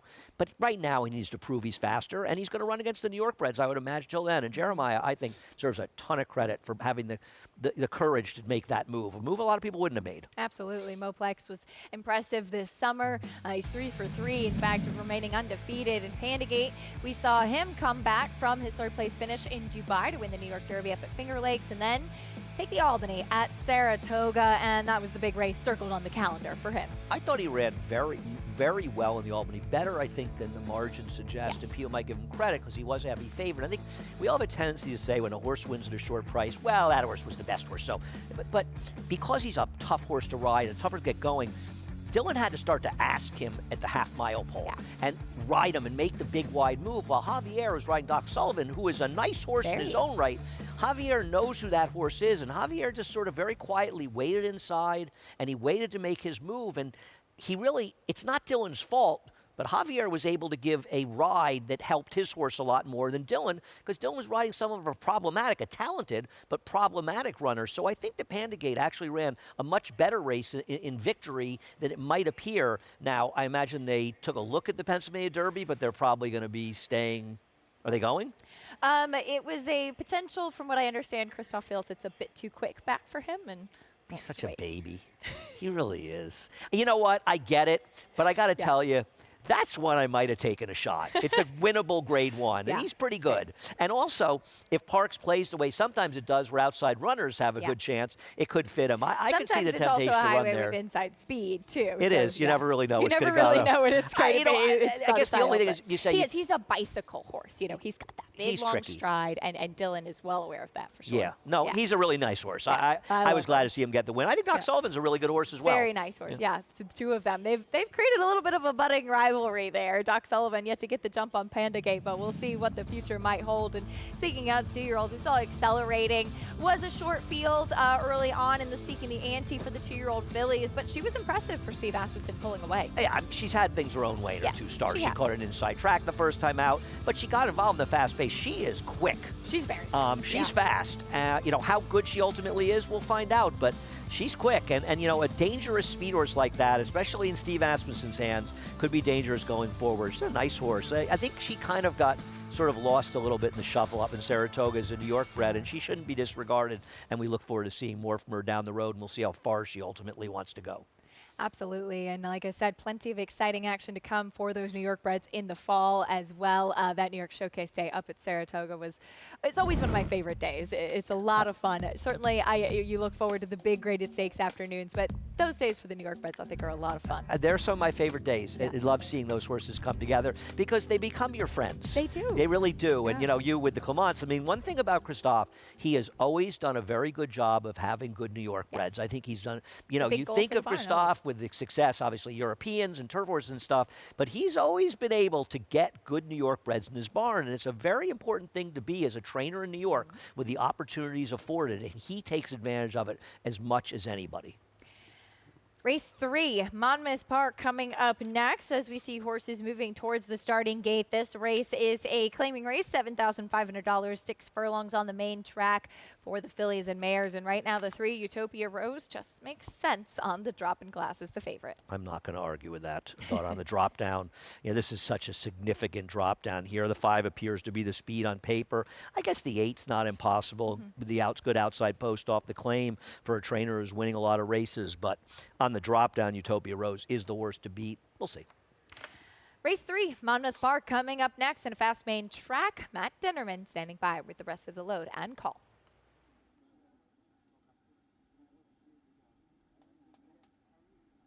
Castellana in the green jacket goes in.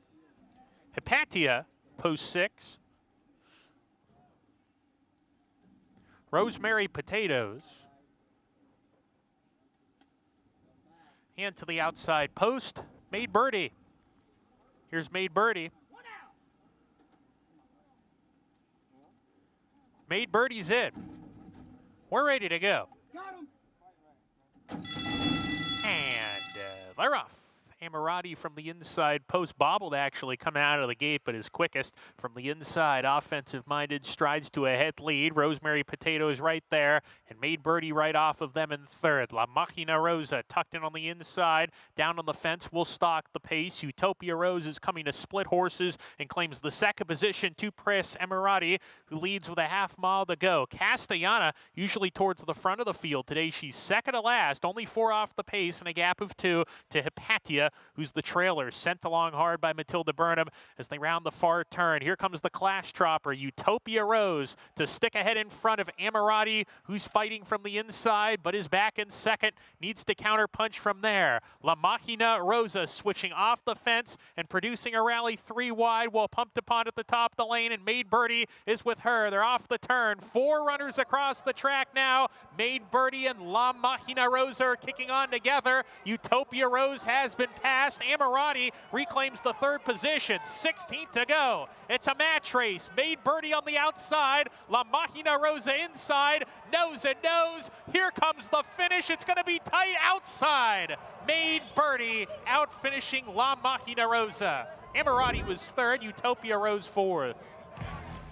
The stablemates run 1-2, and it was the outside runner Made Birdie to get the victory just narrowly over La Machina Rosa.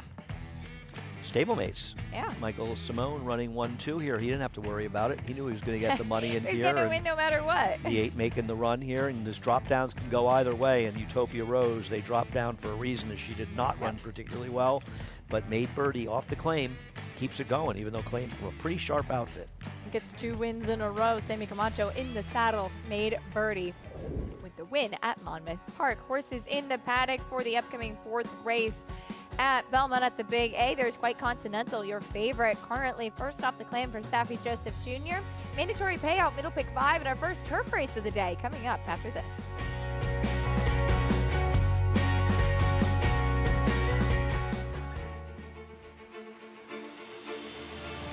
And they're off in the Curlin Florida Derby. After 3/4 in 112-1, Known Agenda is now on to take over the lead.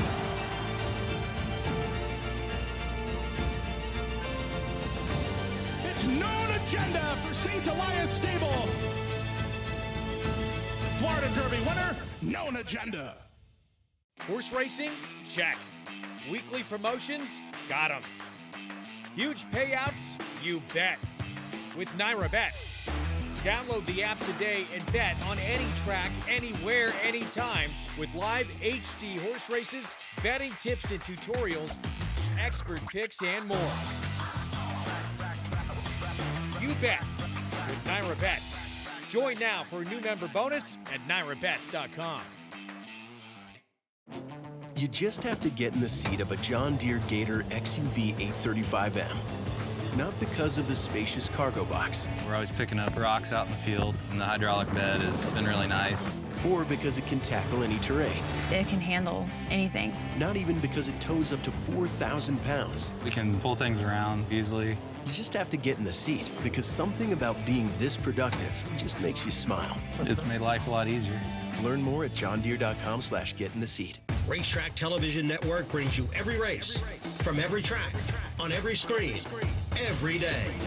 With monthly packages starting as low as $5, RTN gives you great value and access to more live HD streaming and race replays than anyone. Visit RTN.tv today to sign up and watch on almost any device, including Roku and Amazon Fire. RTN has packages that start at $5 per month.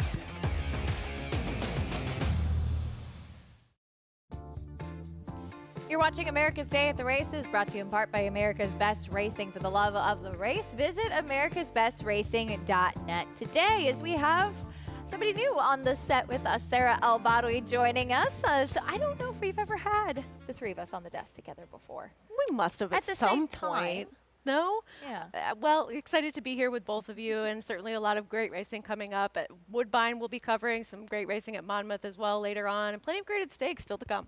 Andy and I spent a lot of time together, so we're Well, glad we to have just you here. reminisced about a day from 2.5 years ago. Yes, we were we together, did. Yeah. and neither one of us remembered being together. But you managed to look it up, and you still had it in your notes that I you did. were on I that did day. have my notes, and we were on the set together in 2022. We have if anybody was confirmed why wondering. Acacia and I are Yes. friends. We're both pathetic. Well, Sarah will help us out here I don't know about as we have race 4 coming up next in New York. Again, New York Red Maiden claiming going long on the turf, a mile and a 16th. And that's a look at Quite Continental, who's first off the claim. And we'll take a look at her last race, which was for previous connections with Linda Rice. She was a little bit keen early in a stalking spot.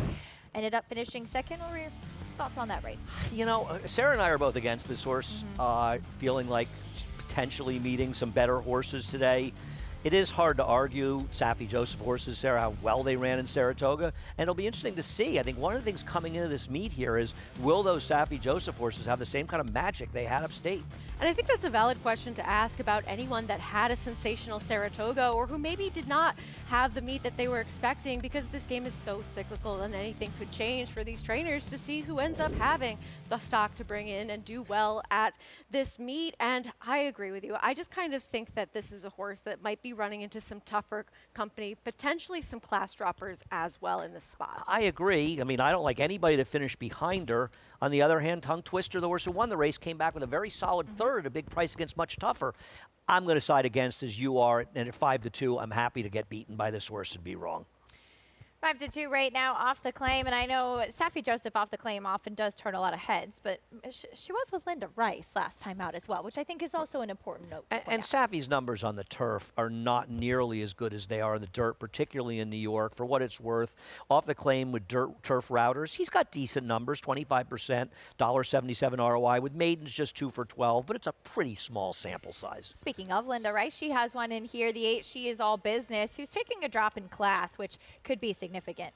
Second off the layoff as well. Yeah, that's a horse that I agree. And 7-2 is a fair price. I think this horse is very dangerous. There she is, Coach Sessa to kick off deep post break. Her form is 2-year-old form, and drawing the rail could be a huge advantage. I think she's an overlay. Ashdale, very green, well sat, Junior Alvarado. Yeah, first time starter and certainly acting like it so far on the racetrack.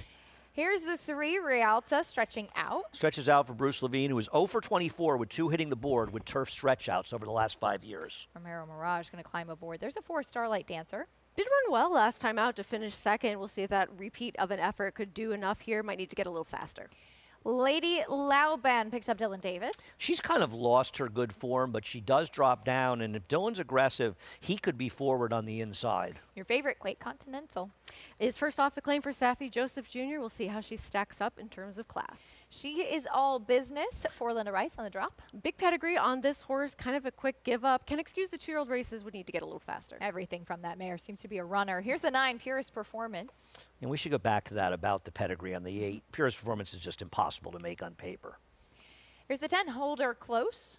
Competing for impossible options in this race with the number 9, Holder Close, would be a big surprise. Big prices there. Here's the 11, Dubawi Wowie. As we talked about, didn't have a trip last time out. Yeah, if I thought the turf was fair and didn't worry about being outside, being bad, I would make a nice bet on Dubawi Wowie, who had a monster trip last time. Here's the 12, another big price, Gregorian Solo, first time on the turf. Yeah, trying the surface for the first time. Not a ton of pedigree to go on. Would have to improve. And drawing into the field, the 13, SCC. Yeah, you know, once again, if this horse was inside, could be a little dangerous making the drop down and is getting kind of ignored. And it looks like that is the Junior Alvarado's. We saw the 2, Ashdale, really acting up, stepping on the track. Junior's on his feet, not on his horse. Let's go to Richie for an update. Yeah, guys, the 2, Ashdale, will be a late scratch here. She was acting up pretty badly in the paddock, and then when she got to the track, she reacted negatively to being handed off to the pony, and she ran smack into the rail about 50 yards past the finish line.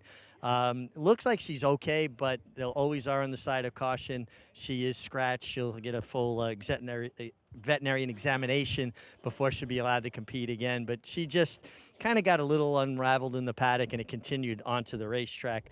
Let's talk the horses that remain in the race, and starting with the 1, Coach Sessa, making her first start now as a 3-year-old, coming off an extended layoff. She gets a good inside draw. She gets Lasix for the first time. She looks fantastic in the paddock. I will say I do think she might be a little bit better for getting a race under her belt just from a fitness level standpoint, but I do think she was a player. She makes a nice impression. The 4-horse Starlight Dancer, she's run well at this maiden claiming level. And I have to talk about her because she just looks so good. I prefer others. I want to try horses that are making that drop to the maiden claiming level for the first time. But I would be remiss not to mention her because she just looks so good. The 5-horse Lady Lauban, blinkers on last time, was talking with Dave Duggan, her conditioner. He said that was a mistake. She got 2 rank. He doesn't want her that keen. They took the blinkers back off. I was eavesdropping in on the instructions to Dylan Davis, and he wants him to get her to settle and rate. It doesn't mean take her back, but settle. He just thinks she'll be much more effective that way. And that brings me to my top selection, and that will be number 8 here. She is all business, homebred for Larry Goichman. She's run well. I thought last time, especially in a maiden allowance at Saratoga, coming off in a layoff, and she adds blinkers today and makes that drop. That's significant to maiden 40. I think there's a lot to like about number 8. She's all business.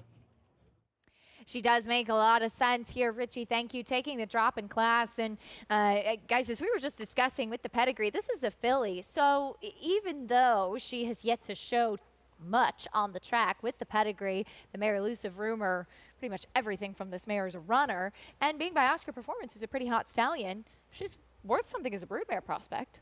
You would think. I mean, I think that this is a situation where the connections are kind of set with the stock that they have, and so therefore, hey, if one isn't quite working out in the barn, it might be time to move on and find somebody else. But you do have to kind of scratch your head a little bit and wonder, why is this horse being dropped in this spot so quickly, given that pedigree, and given the fact that, I mean, almost everyone has stayed within the family as far as horses that have come out of this dam. So this is the first one really available for a tag in quite some time. Yeah, I just feel Larry Goichman has a lot of brood mares and such, and he's very involved. I mean, I don't think there are too many owners that are, if any, that are better breeders, especially in the New York bred program, than Larry Goichman, who has consistently for years and years and years been able to breed his own horses that could run. He's just one of those names you always give a second look when you see one of his horses. He's a very promising 2-year-old with Chad Brown right now that broke its maiden on closing day at Saratoga.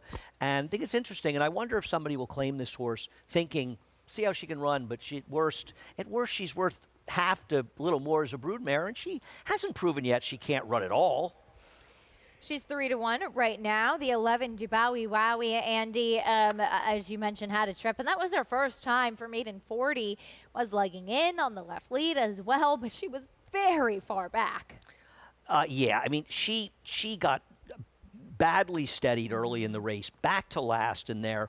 And it's interesting to compare her trip to the runner-up. The runner-up, Lucky and Gorgeous, with Flavien Prat, broke well, sat on the rail, let everybody do their running in the race, and just angled out late and passed some horse for second. She got second because this horse, after that break, was 2 to 3 wide in the first turn, 4 wide, angling out to the 5-pat, making that move the 5/16 to 3/8 pole wide, the worst time to move, and still was finished in the end. Now, it was a bad race, don't get me wrong, but with a fair trip, it would have been very close. And also keep in mind, Bossy Jeans was able to wire the field comfortably on the front end. Well, Bossy Jeans was also trying to get on the grass for quite some time and was ready to go and was taking a drop in class. But I agree. I liked the horse that would finish second in that race. That horse came back to not do much running at all. So now I'm a little skeptical of that race in general. But this horse had the trip. There's no denying that whatsoever. Right. I mean, the comparison between the trip this horse had and the second place finisher is a minimum of 5 lengths and probably more. So I think it was an apples and oranges situation. I worry about the post on the outside, and the one could take advantage of it. I was going to say, let's talk about the one coach, Sessa. Richie sharing maybe she might need a race off the layoff, but the trip that she does look to get could really be a key as she makes her 3-year-old debut. Listen, the best race she ever ran was her first race. She had a good trip that day, but she still ran a 63 buyer. Is she too big a price right now? She is too big a price. Routine improvement, it gets her into the 70s here, which will likely win this race. She did disappoint subsequent to that, but she also was in a race that was dominated up front last time out. So there's some things to like, and I think with the rail, honestly, 5-1, I think she might be the right horse to bet. Loading in for race 4, first turf race of the day in this New York bred maiden claiming group. We'll send it up. Chris Griffin has the call.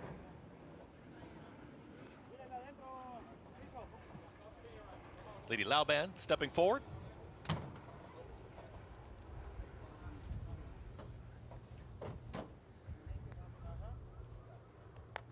Next in will be Quite Continental. Dubawi Wowie. Dubawi Wowie's in. Quite Continental. And the 2 outside runners here, Gregorian Solo and Assisi. Gregorian Solo. Lane Luzzy.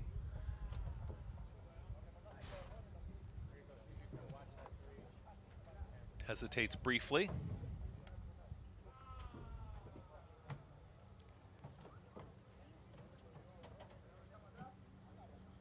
Opening the front of the gate here for the 12.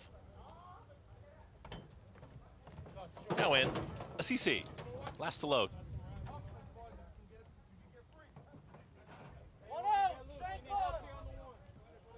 Assisi. Just about in. And in. All set.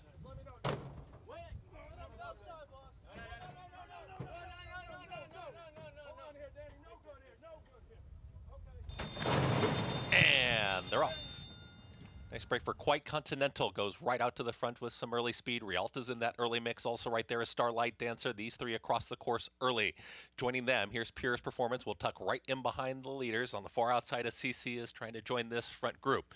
It's going to be at the rail here. Now moving forward, there is Starlight Dancer is challenging Quite Continental. These two side by side as they work towards that first turn as Rialta is dropped back just a touch, loses a touch of ground there as the back there with Purest Performance. They're third and fourth. The CC is wide, is in the fifth position at the rail, saving ground. She is all business, is now tracking in that close-up sixth.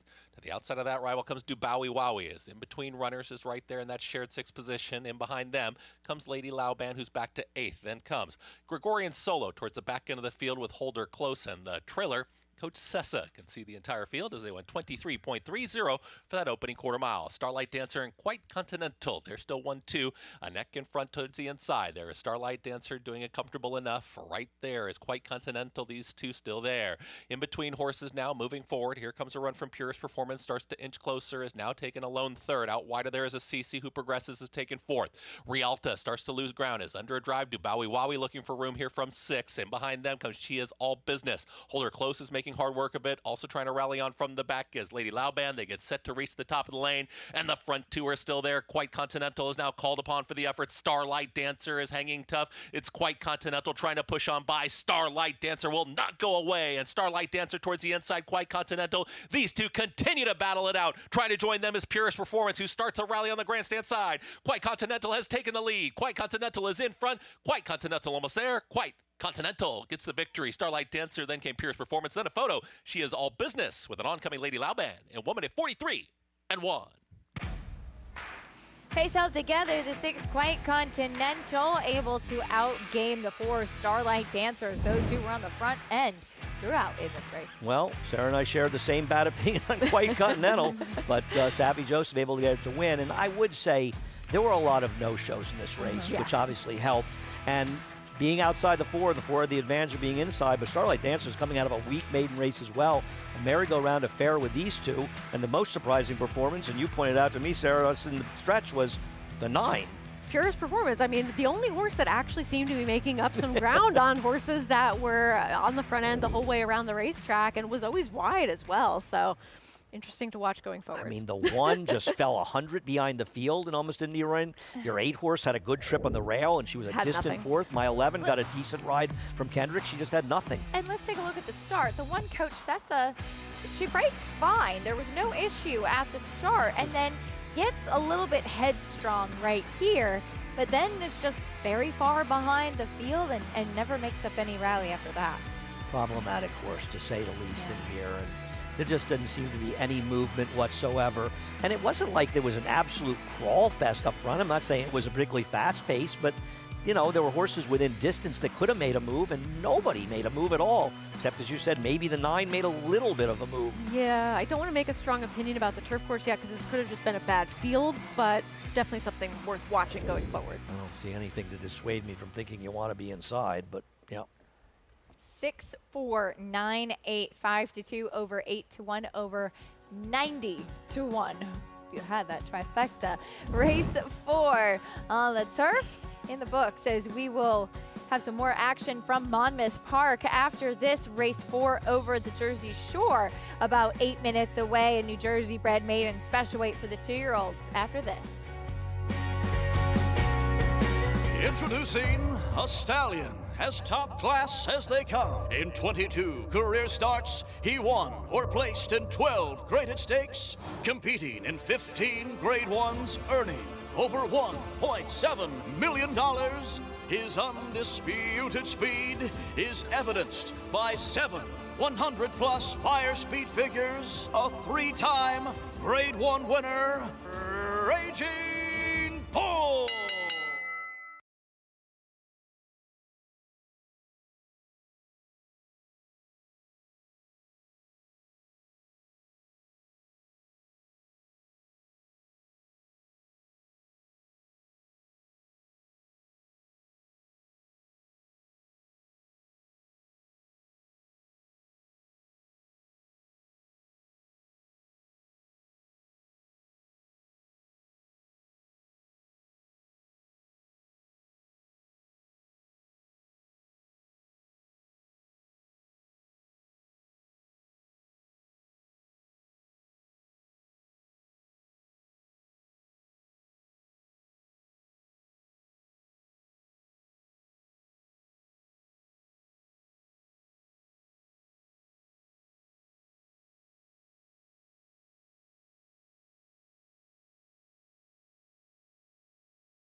You're watching America's Day at the Races as we take a look at the drive into Grand Central Station.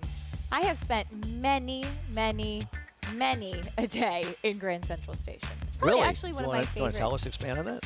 Expand on that a little bit? Well, no, I grew up in Connecticut. I was taking the train into the city all the time to go to dance rehearsal. When I was a kid, the train from Saratoga went to Grand Central. Now it goes to Penn Station, and my grandmother would pick me up back in the 70s, and we'd go right over the OTB. As we discussed, you know the OTB was right in the main room. What, did you think I was sleeping in Grand Central? I didn't. I wanted to get some more Performing specifics. for dollars with the violin. Flash mobs. Figured doing a lot of flash mobs there. Well, you know, yeah. We should do a flash mob here in Aqueduct. That'd be Yeah, fun. bad idea. But listen, you can do it. Just do it without me. You're going to be in Chris Griffin's next TikTok, I'm sure. Yeah. Way dying to be in that. Continental into the winner's circle. First off the claim for Zappy Joseph Jr. Pace held together.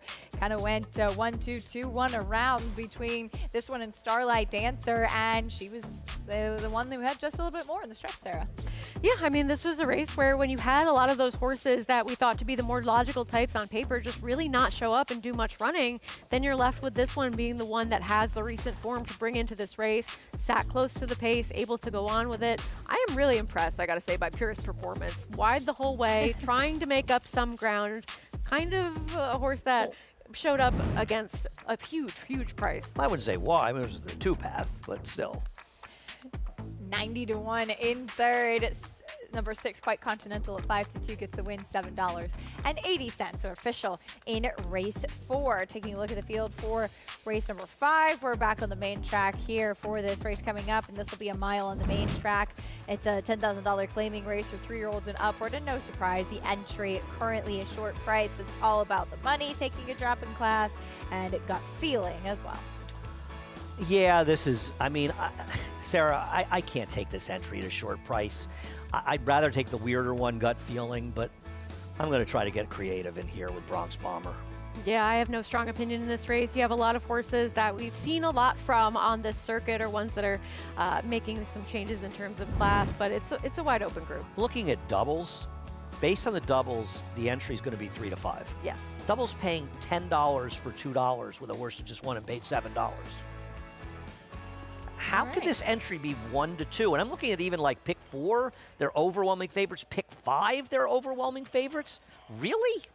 More on that 5th race at Belmont at the Big A in a moment. Post parade for the 4th at Monmouth, New Jersey bred 2-year-olds. The 2 Allenhurst went by. Here's the 3, Bet on Beth. I mean, just joins a plethora of horses that have done no running in their races so far and finishing a slow 3rd. Big price in the 4, Easter Millie went by. Here's the 5, Have a Happy. Yeah, this probably ran the best of anybody in here and is supposed to be the favorite and is. Here's Banker Murray, just missed last out. Second last time out, big price, not a really fast, compelling effort. I can explain. Okay. That's the name of the horse. It's a good name. I like the name. Didn't Early enjoy running first time out. Easy World went by. There's the 9, Midnight Millie, first time starter. Here's the 10, Monty's Magic. Exits the same common race as many of these, was very far back.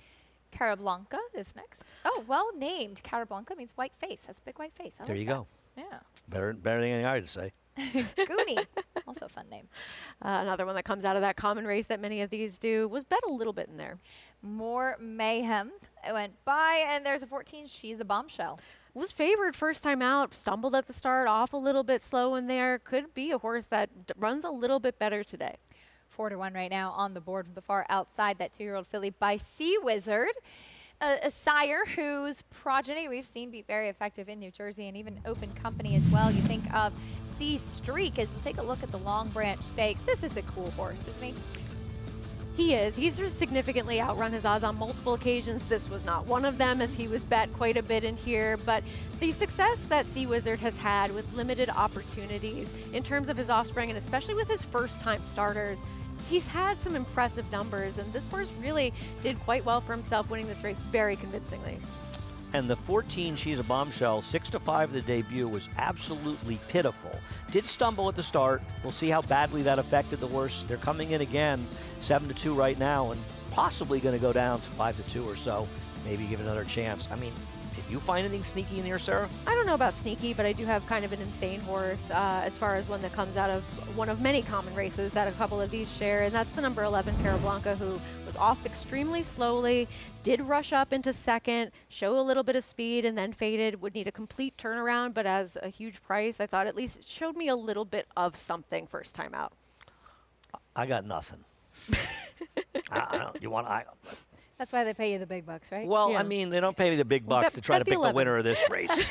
So, I mean, sorry. Well, this is tougher than most of the other races. This is ridiculous. Tough 2-year-old race.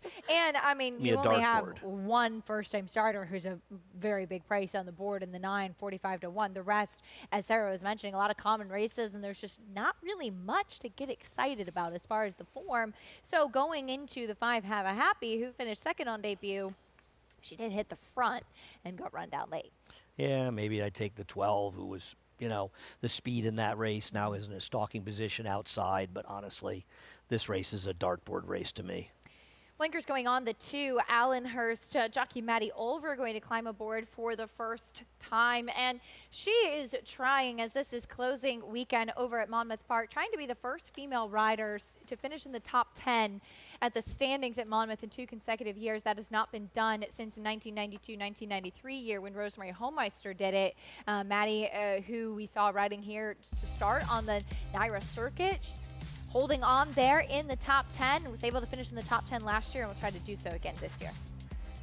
Yeah, I mean, that moment where she wins with Curbstone was just something that I know we all look back on fondly, and she's been riding very well over at Monmouth this summer as well as last summer to get herself into a position to possibly have this double for 2 years in a row. This horse ran okay first time out, finishing second, was favored last time, was a little bit wide, but really regressed significantly.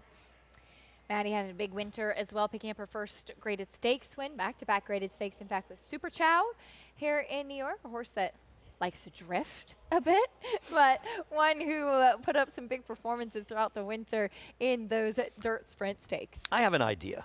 Okay. While they're loading 14 here, Sarah, let's do a quick run through of the late pick 5 with the carryover while we have a minute here and wait for this race. This is at Belmont at the Big A, by the way. Yeah, not here. We're not starting anything. I'm going to start. I'm playing a ticket. We'll put it up later. I'm going to use the 4, 5, and 9 to start out my ticket. Yeah, I agree with you mostly. I'm using 1, 2, 4, and 5. I think we were seeing the 4 valuation metric and Barricade as dangerous types in there with some other ideas. I know you like Risk Threshold in the next race, the 8th, who looks like the speed. I would use Lamorna as well, who I think might have some ability. Maybe in our time, adding to that ticket defensively is my favorite horse who did run well last time. Yeah, in our times, the horse that the one mostly has to worry about beating. I'm going to lean heavily. The 9th race is wide open. I think you have to use the 6 horse in race number 9. He has to be the center of your play. What horses you put around him? I'm going to use the 5 and 8 as my prices. I know you're a little interested in the 4. Yeah, who I didn't see. I would go 4, 5, 6 in there, but I don't think the 6 can be ignored in that race, and he looks to be the speed as well. And the 7 is the anchor of the 10th race. Yes. I mean, she's way the horse to beat. The 6 is my horse. I'm going to use 4 in there, including your 10, who we're going to close our eyes and pray that she can wire the field. Yeah, I'm only going to go 2 deep in there, but I think that Makenga is the horse that is likely to be in front. Lady Mary, the horse to beat for sure. And the last race, I'm going to use 4, 1, 4, 5, and 7. They feel like the right ones. I like the 5, but I'm going to use them all. And on that, we're all in for the 4th at Monmouth, New Jersey bred 2-year-old. Here's Matt Dinnerman. I can explain walking up to the gate. You know that, right?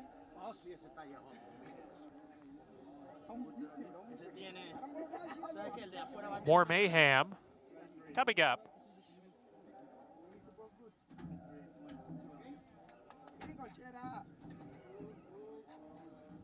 To the outside post, She's a Bombshell.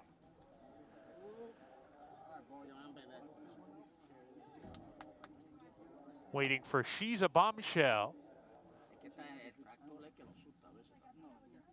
She's a Bombshell goes in.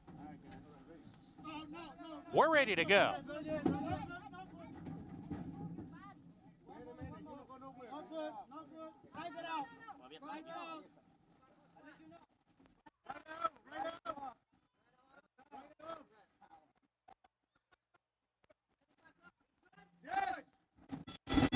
And they're off. slow break from Midnight Millie, who spots the field a couple lengths. She's a Bombshell from the far outside post, clearing off, using some energy to get to where she's at, but she gets all the way over to the rail. She's a Bombshell who went off as the favorite, leads the way by 2 early. I Can Explain running in the second position. Cara Blanca now between horses. Easy World is there as well. Alan Hurst down on the inside, 2 lengths off the pace. Have a Happy right behind going into the turn with Easter Millie and Bet on Beth as they round that far turn. Moni's Magic in midfield, losing position, as I say, that has been passed by Cara Blanca and Goonie. The trailer is Midnight Millie as they come to the top of the lane. She's a Bombshell with a quarter mile more to get, leads by 2. Alan Hurst chasing in the second position, but She's a Bombshell does it smartly and opens up 4 lengths with a nice kick. She's a Bombshell well ahead of the competition, and the rest at this point are battling for the minor spoils. It's all She's a Bombshell in charge. Alan Hurst just trying to hold on for second at this point. Easter Millie's coming on late with a rally and up the inside, Bet on Beth, but She's a Bombshell romped in race 4. Alan Hurst was second, Bet on Beth third, and then came I Can Explain and Easter Millie. And the Daughter of Sea Wizard gets the win here. She's a Bombshell. Kind of felt like the race was over when they opened the gate. Yeah, when this horse broke cleanly and got the lead. And for more on this race, Acacia's going to do a 5-minute in-depth video for YouTube a bit later, dissecting all the things that happened in race 4 at Monmouth. Not as much to unpack there, but Mark Cassie, he's looking for some more juvenile success, and he's got plenty of big chances up at Woodbine today. Every sire hopes to have a son to follow in his footsteps. An impressive debut. For Munnings, that son is Jack Christopher. Jack Christopher to win the Champagne. Unbeaten Grade 1 winner at 2. Dual Grade 1 winner at 3. And he is pouring it on here. It is Jack Christopher winning the Grade 1 H. Allen Jerkins Memorial. Jack Christopher, standing at Coolmore, America. Why do the most successful owners, breeders, and horsemen select the Green Group as their tax advisor? We simply save them money. Over the past 40 years, founder Leonard Green has owned and bred some of the best racehorses in the history of the sport. His hands-on industry knowledge, combined with cutting-edge tax-saving strategies, has produced positive results for his clientele and has made the Green Group the top-rated accounting and tax firm in the business. For a confidential and complimentary consultation, contact us at 732-634-5100 or visit our website at www.greenco.com. The Green Group, proven strategies to save you taxes.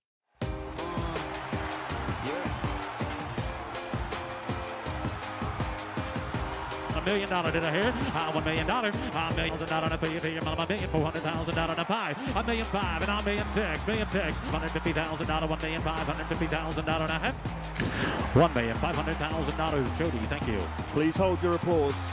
Charlatan, ultra impressive. It's a new day for a new king. New York breds. Race them. Respect them. Bet them. Respect them. Breed them. Respect them. Buy them. Respect them. Train them for a second career. Respect them. Join us in respecting thoroughbreds at every stage of life. Learn more at nybreds.com. You're watching America's Day at the Races on this gorgeous Saturday afternoon as we have the 5th race coming up next. Belmont at the Big A, going a mile on the main track. And right now the entry 6-5, taking steady money throughout. Yeah, I mean, like we said, talking about the multi-race bets, they could easily be as low as 3 or 4 to 5, if not lower in this race. And I got to tell you, it's not an easy race to make a decision and take somebody, and almost anyone you take, you sort of swallow hard, you know, like I want to bet this horse, and I'm going to try Bronx Bomber, who I'm just hoping Manny puts on an all-out send, and if he can get a mile, we'll see if he can do it here, but I just don't see how you take a short price on anybody here. And in the case with this entry, okay, we don't like anyone, so you default to the 2-for-1. It's just bad value in terms of who to bet on in this race. I don't love anybody in here. No one would really necessarily surprise me that much. It's not the most compelling group on paper. But to take the entry at 6-5, it's kind of like you just give up. If you like, and they're not going to be 6-5, they're going to be 3 or 4 to 5. If you like gut feeling, you really can't bet. because Gut Feeling obviously is the lesser one, and the two races recently have been bad. They're both dropping, and I get it with All About the Money. He's dropping significantly. It makes a lot of sense, but he's also a horse that's had two fairly delicious trips in his recent races, so it's not as though there's something better than appears on paper, but maybe what's on paper is good enough. There's a look at the 7, Mastermind, and he is interesting because he was showing speed and claiming races over at Santa Anita, and then we saw him at Timonium. I love the Timonium fair meet, and that was against a little bit tougher, so stretching back out in here, but again, Timonium kind of a bull ring, so not exactly a typical sprint, but can he run back to some of those races we saw in California? The one thing that caught my eye was he was 7-1 at Timonium. You'd almost think a horse like this would just take more money. And I looked at the field, he was way over his head in there, but he had a little trouble. But I thought the trouble was more to do with the fact that he was having trouble keeping up. Yes, agreed. I don't trust this horse at all. Now, if my 3 isn't the speed, then he's probably the speed of this race. I don't know. He's hard to be confident in him, but I guess he's not impossible. I mean, that's kind of the theme of this race, but he is one that I think could be forward. Now it's just a question of whether or not he gets back to some of those races that we saw at Santa Anita, or if we see something a little bit more like last time, or even some of his prior races to that. I don't really know where he stands in terms of ability, but at least he is one that isn't going to be super pace compromised. Yeah, no, listen, yeah, I kind of want to be forward in here, and I get it with the 1, but I don't know, man. I want to be a little more creative, but maybe this is the wrong race, Sarah, to be creative, you know, and maybe you're just sort of Sometimes supposed to just, yeah, I know you're trying to get Lord Captain home. I didn't really see him, but I think if you're trying to beat the 1, you're going to be probably grasping at some straws. Lord Captain, 3rd last time out, and he did not seem like he was traveling early on and then kind of rallied a bit late. Sarah, what's your pitch for him? Yeah, I mean, that's kind of been how he's run his last couple of races, unfortunately. And that 71 buyer speed figure here last time out, it's not as though he's never run a fast race or won around those types of numbers, but it was a big improvement off what we'd seen from him over his last several starts. That race coming in here maybe could be good enough to get the win in this spot. And I like that he at least is cutting back in distance, whereas others may be trying to get more distance. Yeah, well, we'll get into it after post-parade. Meet the field first, starting off with the plain part of the entry, All About the Money. This is the one they're betting. The other one's an insurance chit, has obviously been running against better horses, but has had good trips doing it. Speaking of the other part of the entry, here he is, the 1A Gut Feeling. We'll see if cutting back to a 1-turn mile helps him find the form he had going back 2, 3, 4 races. The 2 Cumberland Blues gets the rail. There has been some consistency from this horse at Monmouth, and he has run well on the circuit before. Here's the Bronx Bomber stretching out in distance. A horse I never really like, and he's incapable of winning without the lead, so I'm just hoping Manny sends this horse. I'm going to lose a few bucks. Big price on the 4 Prince of Joy. When he does win, he usually is a big price, but that's usually once per year, and we'll get to his season in December. He's named for me, actually. I thought so. I see what you do. There's Lord Captain. Sarah has some interest. I'll defer to Sarah, who likes this horse. We'll see. Here's Strong Light, another big price. He is a horse that can sometimes pick up some pieces, but I don't really see it today. Mastermind, we talked about that speed in California. If I'm not right about the 3, this is the guy who'll be in front. And Goldini cutting back in distance. Maybe some excuses in the last 2 races, but he's kind of fallen off form from where he used to be. Lane Luzzy will be aboard at 22-1. That's the field for the 5th. Again, entry even money right now. This could be Chris Elliott's winning race. What do we think? Yes, it could be. Oh, by the way, Chris Griffin, track announcer, told me that he does prefer Christopher. Christopher Elliott, yes. Chris Griffin, how does he prefer? No, Chris Griffin. Christopher Can we call Chris Griffin Christopher? No, so that was what he was telling me. He does not like to be called Christopher. So he knows that Christopher Elliott prefers it because he asked him, like, really? You prefer Christopher? And he said yes. So you know my favorite story. When Rosie Napravnik started riding here a number of winters ago, everybody knew her as Rosie, but the program had her name printed as Anna. So in one of my rare moments of being nice, I went and found her in the jocks room and said, which you prefer to be called? And her response was, I don't give a.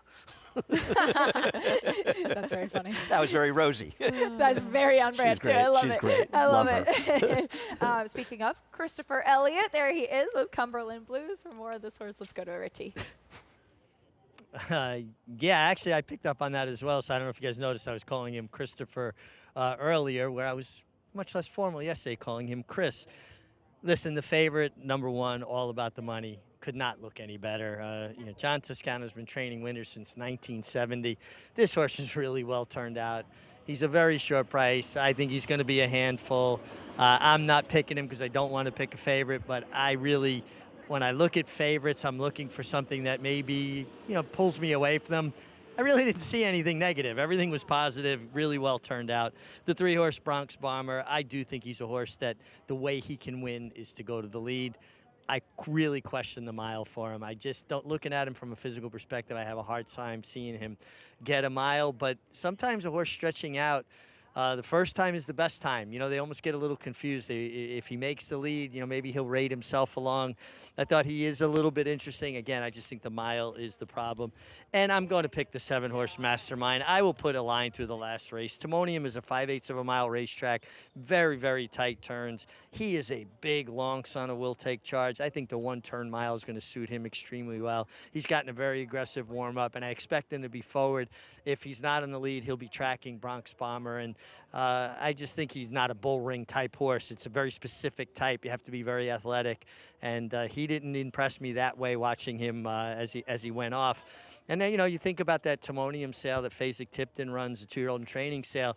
You get a lot of good athletes coming out of there because they show they can handle and negotiate those tight turns. They're usually pretty athletic and balanced sorts, and that's usually a great sale for those reasons. But I'm about the 7, Mastermind. I just think the last time is a very forgivable race.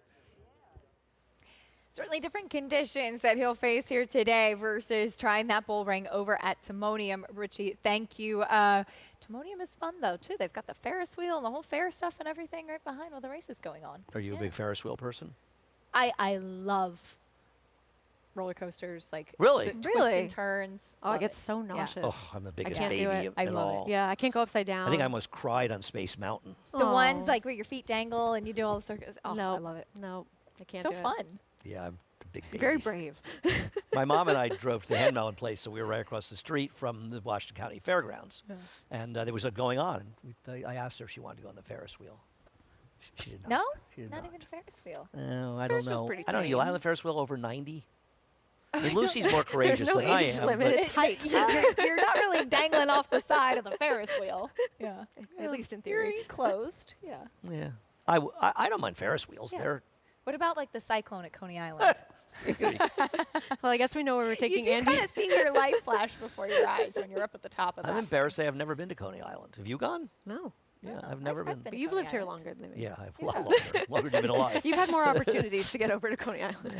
It's going to be a team bonding group outing. Greg will drive, and we're all going to go to Coney Island. Not going on the Cyclone. I'll eat some hot dogs. Okay, I won't do hot dogs. I'll do the Cyclone, though. Yeah. Really? There you go. I'm a vegetarian. The beach area near where I live is still open. They have some good food available on the boardwalk, Rockaway Beach. So there you go. Richie, I think Richie used to work at Coney Island. He was at Carnival Barker, right, Richie? Right, yeah. No, I actually did work at Coney Island, though, at the pony ride concession. My Little League coach in Gil Hodges Little League had the pony ride concession, and I started working with horses there when I was 9 years old. So if we go on this field trip to Coney Island, I am the tour guide because that's where I grew up, guys. Well, now it's all settled. It's in. It's in. We're in. I love it. That's amazing. You know the Two's name for a Grateful Dead song, by the way. I don't want to let that pass. Okay. Well, now that we've got that cleared up. Your favorite album, Cumberland Blues. Working Man's Dead? It's from one of your favorite albums. Nice. It's a great album. I'll go with whatever you tell me.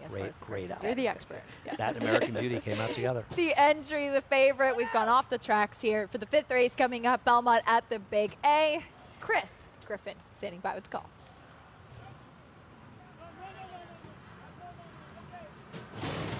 And they're off. Follow there for Strong Light is going to be the early trailer, late run air. Mastermind flashes early speed, and there's Mastermind from the outside and Prince of Joy in the orange cap, and these two speed off together. They're already 2 lengths in front of All About the Money, who is now a challenging third. To the far outside, Goldini is in that early mix as they hook up with the backstretch. The clear leader is Sammy Camacho Jr., and Mastermind. They are now a length and a half in front of Goldini, who inches closer. At the rail there is Prince of Joy, who's taken back, is now back to fourth, gets passed by All About the Money, who's going to be challenging for that third spot. Gut Feeling is on the outside, is now in fifth, and Cumberland Blues towards the inside is now a shared fifth and sixth position. At the back, there's Bronx Bomber towards the tail end with Lord Captain and late runner Strong Light as they move up the backstretch, 23-3. Easy opening quarter there for Mastermind. Mastermind's got the lead and less than a half mile to go and works into the far turn. Goldini is all in here in second. In between horses, All About the Money is muscling through in between runners. Prince of Joy is holding that rail position. Those three continue to chase this leader who's in hand. It's Mastermind still the target. Cumberland Blues starts to move in closer from the back. Here's a run from Bronx Bomber. Bronx Bomber is launching a big rally, is going to be wide, but is in hand doing it all on his own, and Bronx Bomber is ready to challenge. They reach the top of the stretch. Mastermind is the leader. Bronx Bomber, can he continue this sustained rally? All About the Money now gets that room, and Cumberland Blues, the complexion completely changes. All About the Money. Cumberland Blues down towards the inside, a furlong less to go. It's All About the Money. Here comes Cumberland Blues, is now put ahead in front. A 16th left to go. Cumberland Blues is the leader. Cumberland Blues is up by a length and a half. Cumberland Blues and Christopher Elliott, they get the victory. All About the Money finishes second, then a photo. That was Bronx Bomber in that photo with Gut Feeling and an oncoming Strong Light in 1:39.3. Cumberland Blues with the win, sneaking up the inside. Congratulations to jockey Christopher Elliott, since shipping his tack here to New York, picks up his first win. And a terrific ride as well, saving all the ground, coming up the inside. He saved all the ground on the turn, and then he finished the race on the outside rail by the time they hit the second turn. He was wanting to get out, this horse. Yeah, a little love to Christopher Elliott getting his first win here. And this was really a good ride, a gutsy ride. You see him splitting horses there, coming through. No excuse for the one whatsoever, coming through the inside. A horse that was at least in good form and was too big a price at 10-1. Yeah, this was a thoughtful effort because he was sitting right behind horses and made that decision to go up when he had the opportunity. And as we saw this race play out towards the finish, this horse really wanted to drift, and he was still able to get this horse to go up the rail, which I think says a lot about his thoughtfulness in terms of riding as well as his physical ability. Number 2, Cumberland Blues in good form. He had 2 seconds and a win in his last 3 starts. Yes, at Monmouth, but coming here to New York and able to parlay those into a victory at 10-1, 4-5 on the entry. You'll have to settle for second. How about Bronx Bomber, who you liked though, Andy? Kind of made that slingshot move instead of being on the front end. He definitely couldn't beat the speed because he can't get out of the gate. Right. So that was definitely a problem for him. And I played one exacta box, 2-3. So I don't get anything for that. You know what? And give Christopher a little bit of a credit, also something else.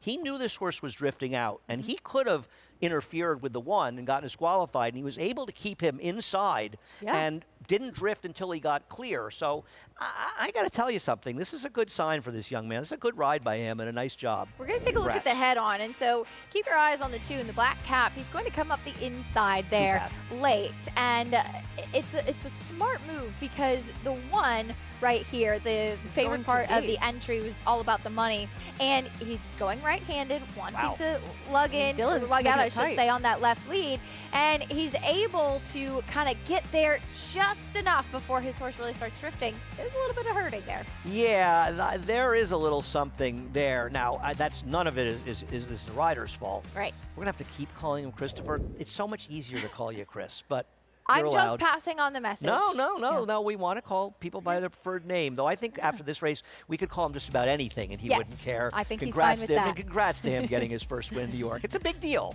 It is, absolutely. It's exciting, and I think that really the success that he's had so quickly this year has just been incredible. You win with your first mount ever. It's pretty incredible. And he's got super agent Jose Santos Jr. pulling him along. One of, I think, about 50 jockeys that Jose has. Give or take. He is a hardworking man. Yes, he does a fabulous job and a great guy as well. He really does. He really does. Congratulations to Christopher. More on that in a moment. When we come back, we'll talk about trainer Jose D'Angelo from Venezuela to Grade 1 success here in America. That story and more after this on America's Day at the Races. Game Winner first got started and ran a very, very impressive maiden race to Del Mar. Came back in the Del Mar Futurity and again won very impressively at 7 furlongs. And then just continued that unbelievable 2-year-old year. Went on to win the American Pharoah Stakes at Santa Anita and then the Breeders' Cup Juvenile. And then was obviously crowned 2-year-old champion. got the precocity to do that, plus the stamina and everything that his whole family indicates.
You're watching America's Day at the Races as we just saw a special moment here in the 5th race. And it's moments like this, you know, things happen at the track and it makes a $10,000 claiming race that much more exciting. Jockey Christopher Elliott, 7-pound apprentice, picking up his first victory in New York. And he is standing by with Richie. Yeah, thanks, Acacia. And I really enjoyed this interview because I competed with your dad, great competitor, great rider. So it's always fun to watch the sons and daughters of riders I competed with do good, and really nice ride. Got a good trip up the inside. Yeah, we got a good trip up the inside. You know, my horse was wanting to lug out a little bit the whole way, but once I got him inside of that other horse, he had a block and we were able to get through and it worked out good. Once he got clear of the runner-up, that's when he really started to bear out. Yes, yeah, that's why I didn't swing him out, you know, because I knew he was lugging out the whole way, and once I had a horse on my outside, we were okay. You know, you started riding earlier this year, won with your first mount. Now, obviously, you got a pedigree to be a rider, not only your dad, but on your mom's side of the family as well.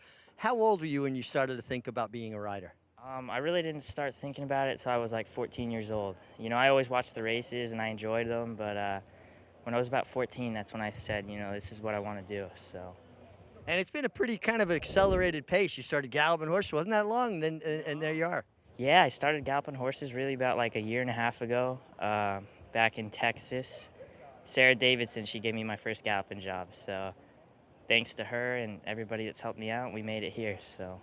Well, it's really good to see you in the winner's circle. Looking forward to talking to you a lot more all through this winter. Congratulations. And guys, he said Chris is fine as well, but I think we'll stick with Christopher for the moment.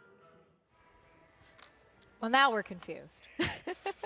Richie, thank you. But you can tell it's a cool moment when things like this happen. Richie, obviously, an Eclipse Award champion apprentice rider during his career. And I always like seeing Richie interact with the young riders. And you could see the pride and the enjoyment that he gets from seeing them be successful on the track. Yeah, no, I can't add to that. And I just think it's a great moment to see the kid win his first race. I got a feeling this kid can ride. Yeah, I think so. If that was any indication of what we're going to see, I'm excited.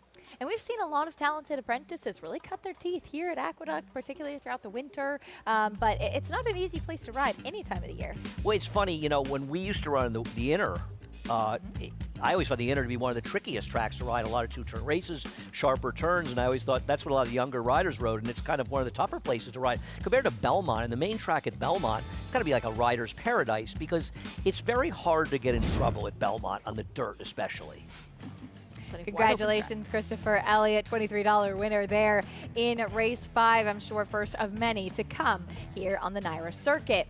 Race 5 at Monmouth coming up next. This is a turf sprint, first level allowance for 3-year-olds and upward. We're going 5.5 furlongs. That's a look at the field. The number 4 Playground Legend, currently your favorite at 5-2. It's like, I thought it was between this horse and the 10. Did you think the 10 was interesting here?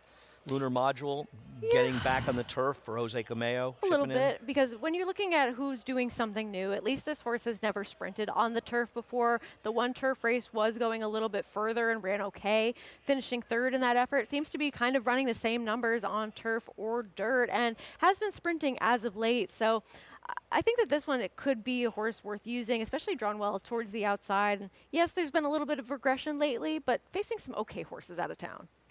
Yeah, I'm going to bet on the number 10, Lunar Module, getting back to turf. I do agree that Playground Legend is much the horse to beat. Ran in a much tougher field last time out than he's beating today. Running in Saratoga, tough competition last time, running behind Rhythm Nick in that turf sprint back in July. The number 8, Chaplin, taking some attention, got a win last time out, stepping up off a non-winners of 2 condition. Boy, I thought he got a perfect trip against lesser horses. And obviously in this field he can win, but I wasn't a big fan. Me either. I think this horse met the right kind of fields in those last 2 starts where he was favored, finishing 3rd in one and then winning last time out. But I don't know. I think this is a tougher ask for this one in terms of who he's facing, and also has to get that extra half a furlong as well. The number 6, David's Songs, taking some attention as well, as this one is actually trying the turf for the first time. We'll see what he could do, taking a step forward. Got rained off last time out. I mean, on the dam side, there's absolutely no turf pedigree that I could find whatsoever. And can anybody here tell me who the sire, Brooks and Down, is? Oh, yes. He's based in Florida. Well, I know he stands in Florida. Yeah. Wait, you know, I've actually seen quite a few of them run down to Okay. Florida, actually. Yes, he's actually a decent sire. Can have some okay runners as well. This one is a Jacks or Better homebred, top and bottom. They campaign Brooks and Down as well. Not necessarily the most talented runner, but he's a decent sire as well. Okay, thank you. I like Mount Brooks, his sire. Yeah. Yes. Yeah, pretty cool.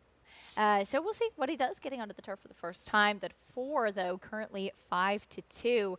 Playground Legend, the one to beat after just facing tougher competition last time out. Turf Sprint coming up next at Monmouth as they start to load in here for the 5th. And we'll see who's able to get to the winner's circle in this allowance race. We'll send it up to Matt Dinnerman for the rest of the load and call. 2 back now. Beware of Pride.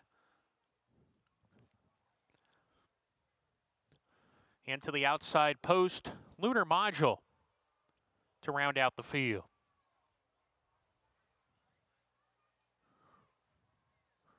We're ready to go.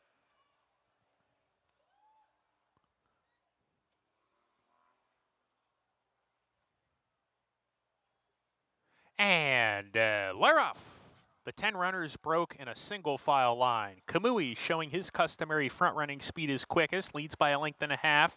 From David Songs, who takes the 2nd spot. Chaplin in the 3rd. What's Up, Mr. Z rides the rail out of the chute, running about 5 lengths off the pace with Heavy Timber. Beware of Pride is 3 deep on the course. Lunar Module is farther out 4 deep. He's 2 lengths ahead of Gins and Tins. Then comes Playground Legend, and Group Ticket is at the back. 10 runners separated by 10 lengths as they go into the 4-turn run. Kamui is the leader by a length. David Songs moving up nicely on the outside to come and engage, and David Songs and Kamui are stride for stride at the top of the lane. What's Up, Mr. Z appears to have run at a price right behind the leaders, while Chaplin takes the outside route. He's moving as they come down the lane. David Songs has pounced on Kamui's done. Gins and Tins up the inside, coming with a finish. Outside, Chaplin's there. What's Up, Mr. Z finds daylight, comes charging. Gins and Tins, What's Up, Mr. Z, and also David Songs, and from out of nowhere, Playground Legend Legend. 4 horses across the track at the line. A driving finish and a blanket photo.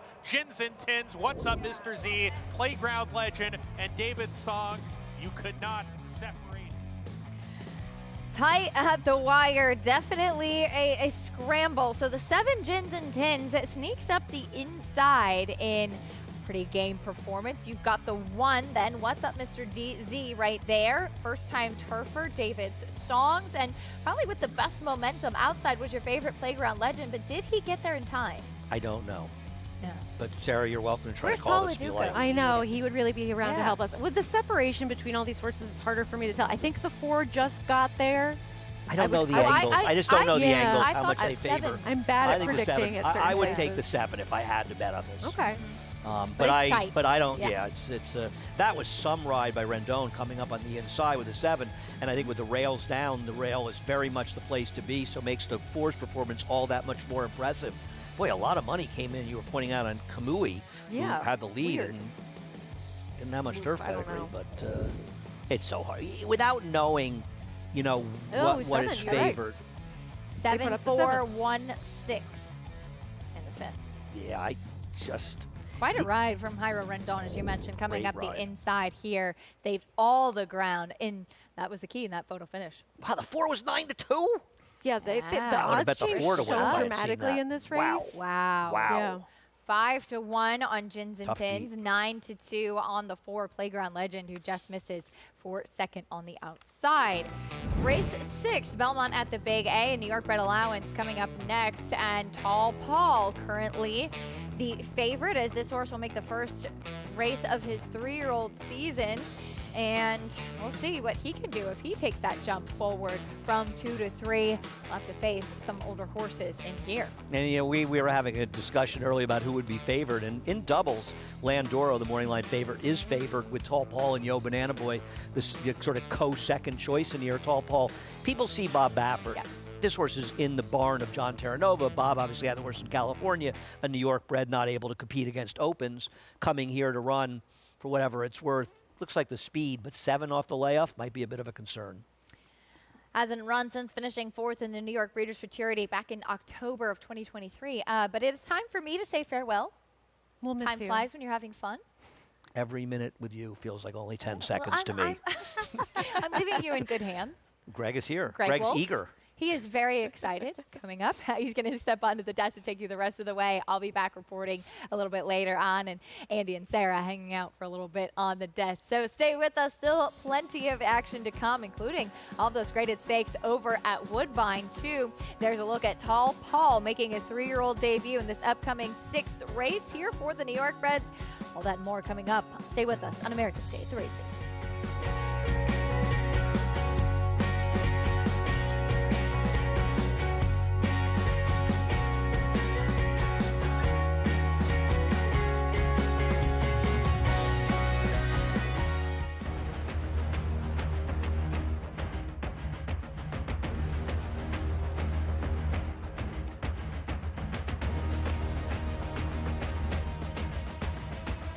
They're coming down for the finish, and it is Silver State.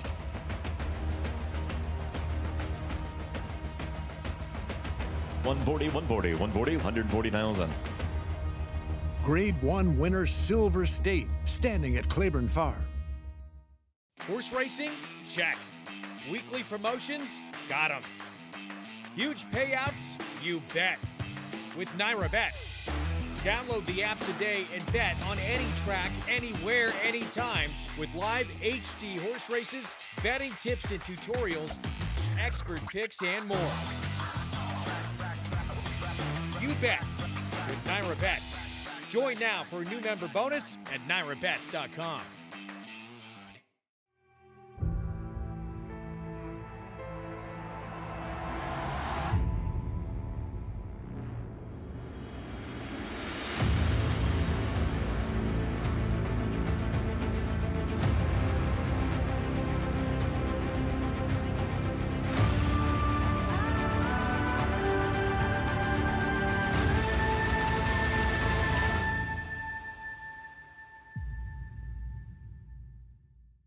Racetrack Television Network brings you every race from every track on every screen, every day. With monthly packages starting as low as $5, RTN gives you great value and access to more live HD streaming and race replays than anyone. Visit RTN.tv today to sign up and watch on almost any device, including Roku and Amazon Fire. RTN has packages that start at $5 per month.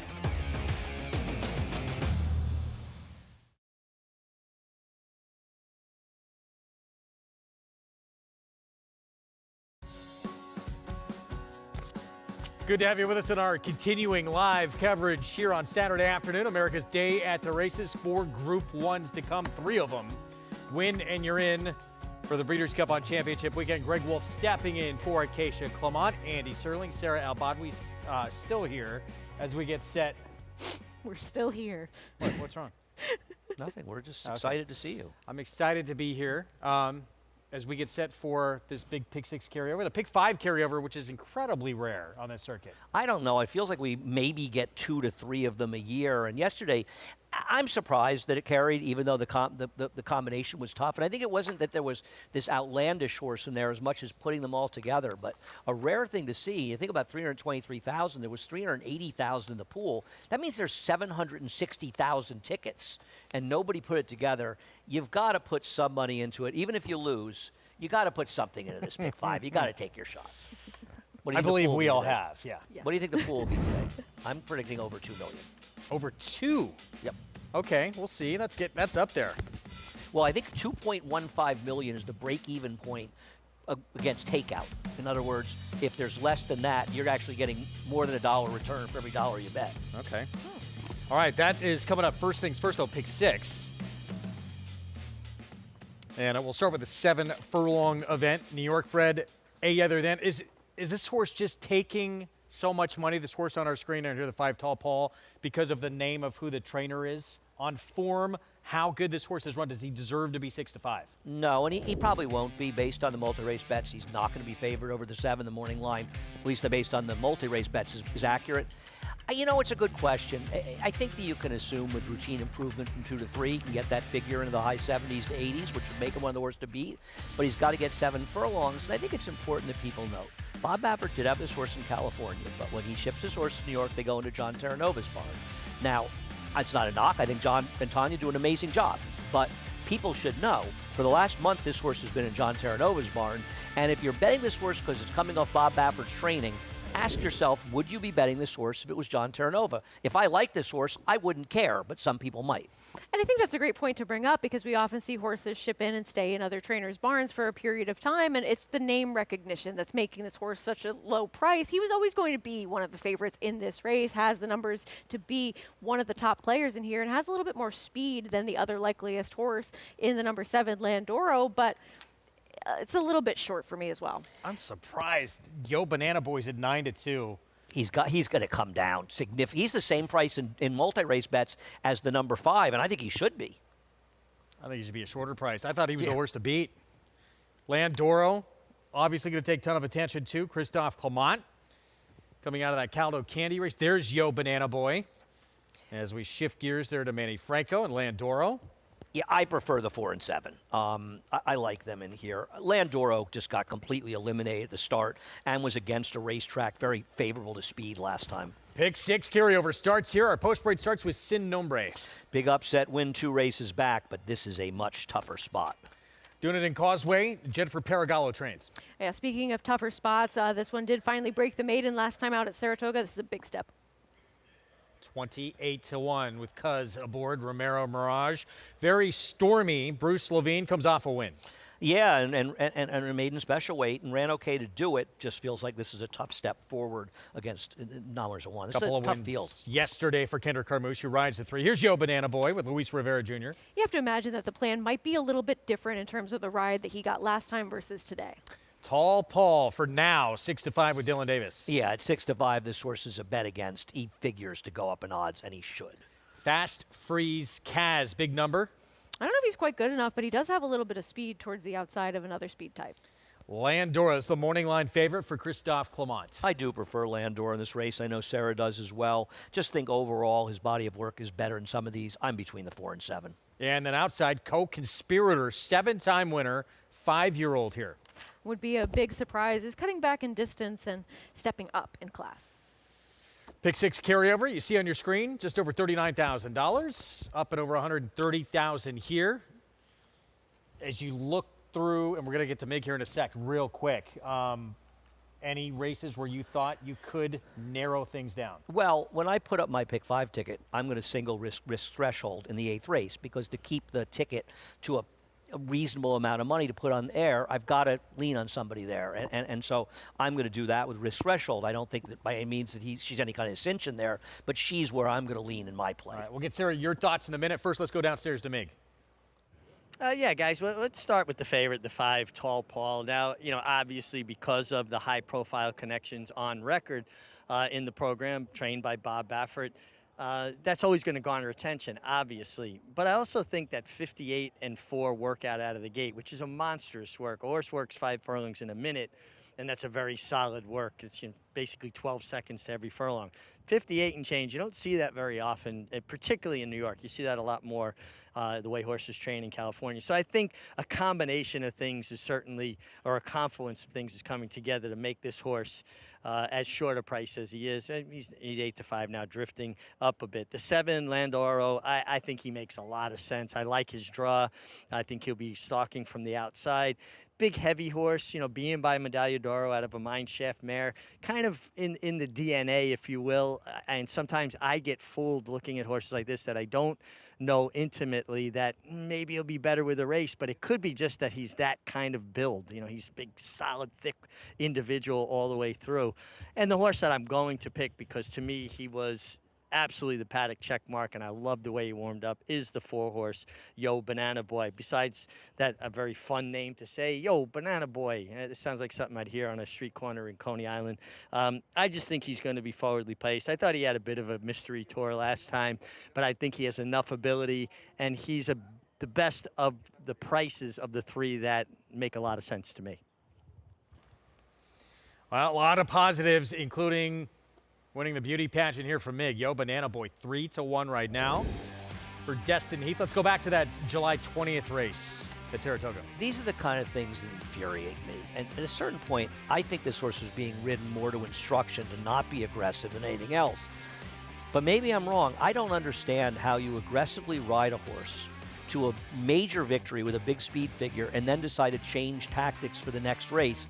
And obviously, things just went from one sort of mediocre decision blew up as a disaster, and the winner of this race comes at the rail with a perfect trip and came back with a big effort next time out.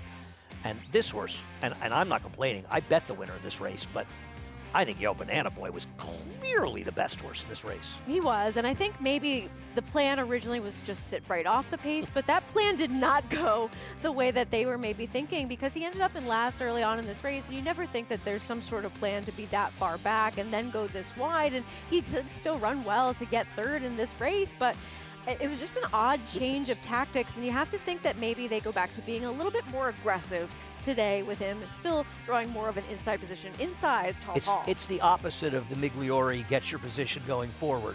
This was lose your position going backwards, and obviously Tall Paul and Fast Freeze Kaz are probably faster. But I think if the rider, and I really like Luis Rivera, I think he's a terrific young rider. If he's aggressive to start and makes them go a little bit, it allows the opportunity for perhaps the 5 and 6 to create a little separation, and then he can take them off the rail and get in that good spot. The problem when you take back and then when the pace ends up being sort of moderate is you get in trouble like that. This is a race where he needs to ensure that the pace is faster. Now, I've taken the 7, but I'm not sure that the 4 isn't a better bet at 3-1. I misread this race. I thought that the 5 would be a big favorite. I'm not sure he still won't be, and the 4 and 7 would be the same price. I misread it. This is a bigger price. I think the 4 might be a better bet. Certainly has more speed than the 7, Landoro. I'm with you. 5-2, that number coming down. I still think he's a better bet. But Landoro, I think, shouldn't be ignored. I mean, Landoro last time out, that was Belmont Stakes weekend, Saratoga, where closing was very hard to do.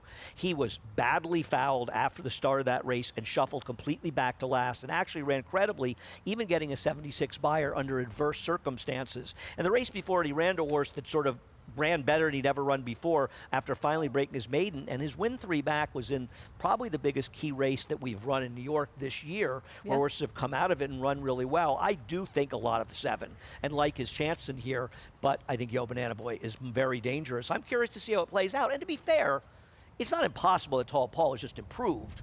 Yeah, we'll see. He's got to show it. He could as he moves into the gate. Sarah, I asked Andy, who do you think going forward maybe in this pick 6 where you can narrow down? Well, I think that going into that stakes race later on, the Jockey Club Oaks, the number 7 is going to be on pretty much everyone's tickets as a horse to really lean on in Lady Mary. But I'm going to use Makenga as well in there and only use 2. And then maybe use 2 to close things out. But it's a tough sequence for sure in terms of trying to be a little bit more creative and try to get involved for sure. She was up to the challenge of that distance in that Jockey Club Oaks Invitational mile and 3/8, and that German Invader we know is going to like that distance. Well, that's the one horse that you are comfortable saying is going to perform effectively at the distance, and that's a big deal. I have a hard time believing, unless the horse gets a really lousy trip, she's going to be worse than second in that race. Pick 6 starts here. We have a carryover in this pick 6 sequence and in the pick 5, which follows, which is, as we talked about, very rare here on the New York circuit to see. So both these 2 wagers coming up. First things first, 3-2 favoritism with the 5. Tall Paul, Dylan Davis, 3-year-old debut coming up. Landoro, the 7 here moving in for Christophe Clement, and Yo Banana Boy. See if he's more forward this afternoon, the 4 with Luis Rivera Jr. Let's go upstairs. Chris Griffin to kick off this pick 6 carryover. Out of the pick 6. Right after this will be the late pick 5. Pick 6 about to get underway here as Co-Conspirator moves in.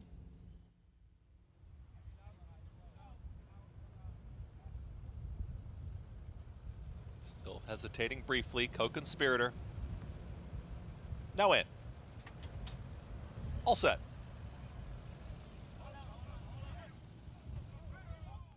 Movement towards the inside, more settled.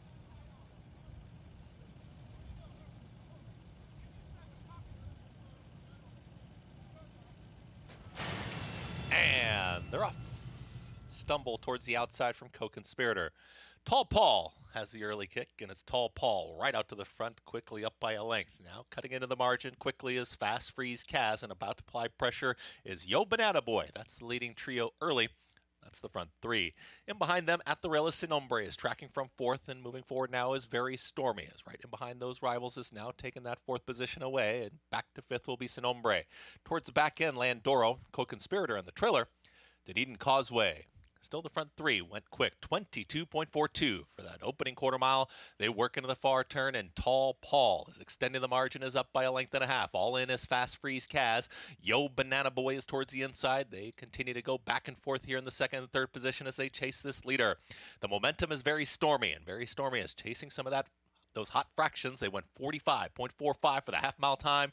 Tall Paul trying to win it right here. They reach the top of the stretch, a quarter mile left to go. Yo Banana Boy is ready to challenge towards the outside, and here comes Yo Banana Boy, but Tall Paul is very game and extends the margin once again. It is still Tall Paul in front. Yo Banana Boy trying to push on by. These front 2 are still about 4 lengths clear from Landoro, who's got a late rally with Very Stormy. Approaching the final 16th, Tall Paul is almost there. It's Tall Paul who's wandering back and forth. Tall Paul. Wire will come up, and it's Tall Paul gets the victory. Yo Banana Boy will hold on for 2nd. Landoro finishing 3rd, and Very Stormy in 1:26.4.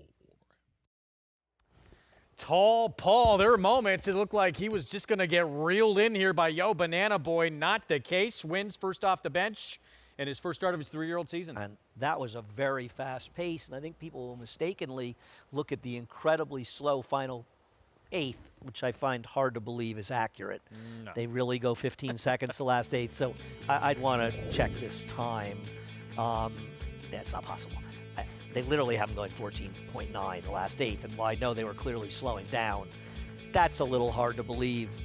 This is a very fast pace and a very impressive return for this horse. It was. I mean, clearly has taken that step forward from 2 to 3, and an aggressive ride, but taking no prisoners either. Able to put away another horse who was forwardly placed, and probably just not good enough in Fast Freeze Kaz, but that is a very quick time at quick fractions. And Landoro, he made his move, but he just couldn't catch the top 2. 3-2 favorite starts off the pick 6 carryover. Tall Paul, Dylan Davis, second win, 5 career starts and a winning debut here in the 3-year-old return to the races for the son of Frosted to kick things off. 5, 4, 7, 3. There's the run from Banana Boy. That's going to come up short. Landoro's going to try and make a run up the fence. Both fail. Yeah, this horse ran well. I do want to take a look at all of those times. I think the fractions may be fair because they really did put separation on the field. And I guess it's possible, and the track has been playing slowly, but 14.9 for the last 8th, that doesn't ring true, but I guess it's possible. I don't believe it, but I would like to have this time looked at, and I'm sure it will be. Meanwhile, it's your 3-2 favorite. It starts off this pick 6 carryover. We still have a late pick 5 carryover to come, and we have 4 Group 1s on the menu. North of the border, Woodbine is going to look at Dylan Davis. 2 horses of the year who know each other quite well, getting set to get reunited in the EP Taylor. Stay tuned.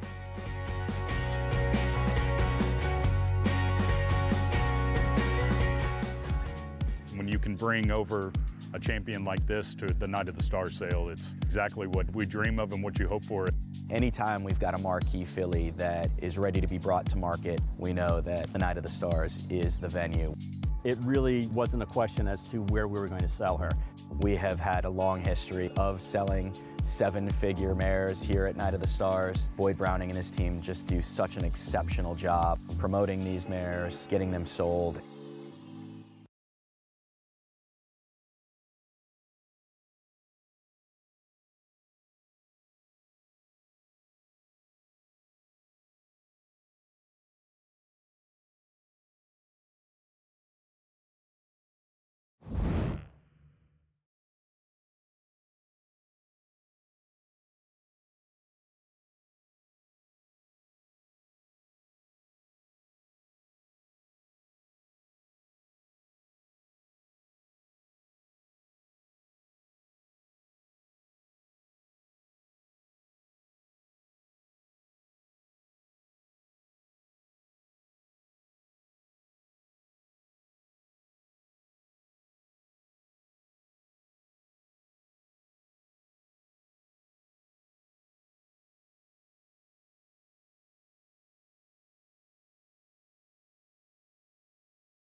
Back with you on America's Day of the Races on our Fox Sports coverage. It's brought to you in part by America's Best Racing for the love of the race. Visit americasbestracing.net today. Dylan Davis delivered to close yesterday's card on a 29-1 shot, and he starts off the pick 6 carryover on this Saturday card on the 3-2 favorite. And I've been confirmed to me that the final time is accurate. Those were wildly fast fractions this horse was cutting on this racetrack. So I think this is a far more impressive effort than it looks. Yeah, I'll be interested to see how the figure comes back for this race because Landoro made up a little bit of ground, but nobody really closing into a pace that you think they would based on how fast those early fractions were. And Tall Paul able to keep on going, and another favorite that I'm wrong about today, and seems to be the theme. I think the figure will come back lower than it should be. I think a pace-based figure would be much more impressive. Tall Paul, that's a starting point for his 3-year-old campaign. And a winning effort from gate to wire. $5.10 to start off this pick 6. We'll set up the late pick 5 in a moment. First, we go north of the border. We head to Woodbine and a loaded card of Group 1 company, starting with this Natalma 2-year-old fillies. Mile on the grass, win and you're in for the Breeders' Cup Juvenile Fillies Turf. In this race coming up, automatic entry into that race on November 1st at Del Mar. $30,000 in entry fees, $10,000 award. Denominator in those travel allowance fees for horses stabled outside of California. So a lot on the line as we take a look at the field. Here's Anna's call as a winner first time out for Christophe Clement. Well, the pedigree on the dam side leans a little more towards less distance. I was very impressed with this horse and don't think the odds disparity of the 13 should be this big. Turf debut Italian Soiree. Horse that has a little bit of turf pedigree or should at least be able to handle it. Some turf works coming in as well. First of several from Mark Cassidy. This one, Nitrogen, just missed going a mile on the turf in the debut. He has almost half the, has actually more than half the field with 6 horses in here. Ran well enough, but did lose first time out, but was going a mile. Ready to battle, Mark Cassidy as well. Another Cassidy horse. This horse did no running first time out on the turf at a big price, but did improve on synthetic, a long shot. Another stablemate will Rain, blinkers on. This one a maiden, did try Stakes Company last time out, finished second on debut. And Marcassi, and one more time. This one actually has a big pedigree trying the turf for the first time. Won't be surprised if this horse improves at a big price. Emma Jane Wilson on Ready for Candy, who stretches out. Another one that has yet to break the maiden, but has hit the board in all 3 starts so far. That one very interesting here. The 10 Arctic Velocity. Start number 2. Would need to improve significantly, but is trying turf for the first time, stretching out as well. Vixen, Johnny V for Mark Cassidy. Would seemingly have to improve, but I find that a lot of those Ellis Park 2-year-old turf figures, horses will improve off those numbers. One at a mile on the turf. That was at Ellis. Thread for Cassidy as well with Patrick Husbands. One that is trying the surface for the first time. Got him plenty of works on it at Woodbine. And here we go. Godolphin, Charlie Appleby, Mountain Breeze. Even before they started shipping Morris to New York, they constantly brought 2-year-olds up for these races at Woodbine with great results. But they're also overbet. Now, this horse is legit, competing in some very tough Group 2s and Group 3s over in Europe. So she has some quality, but I don't think she should be 6-5 with the one horse 7-2. I believe that right now the one is a bit of an overlay. And there she is for Homebred, Waterville Lake Stables, just left our screen. As we get another look at Ready for Candy for Michael DePaulo, who was second in that Catch a Glimpse. And will, after 3 sprints, now stretch out to a mile distance coming up. Yeah, this horse is a little interesting. I thought it had a trip in that second start, really not getting that late room that she may have needed. And then finished well in that start last time out in the Catch a Glimpse. Again, going to that race as a maiden, and then this one as well, trying that Grade 1 without getting that first victory, but has progressively improved in all 3 starts so far. Yeah, one more time, one of several for Cassie. We'll get back here in a moment. Going to go quickly to Monmouth Park. 6th race, 2-turn mile, 8,000 claiming race. Non-winners of For Lifetime, and it's the 4, the 9-5 favorite, Running Right by You, Matt Dinnerman with the call. Contento coming up to the gate. They've loaded this runs for you, working with Libs Contento.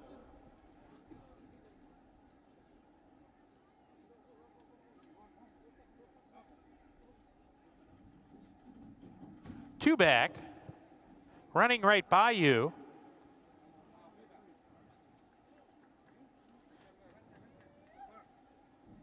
Chico Charlie to the outside post.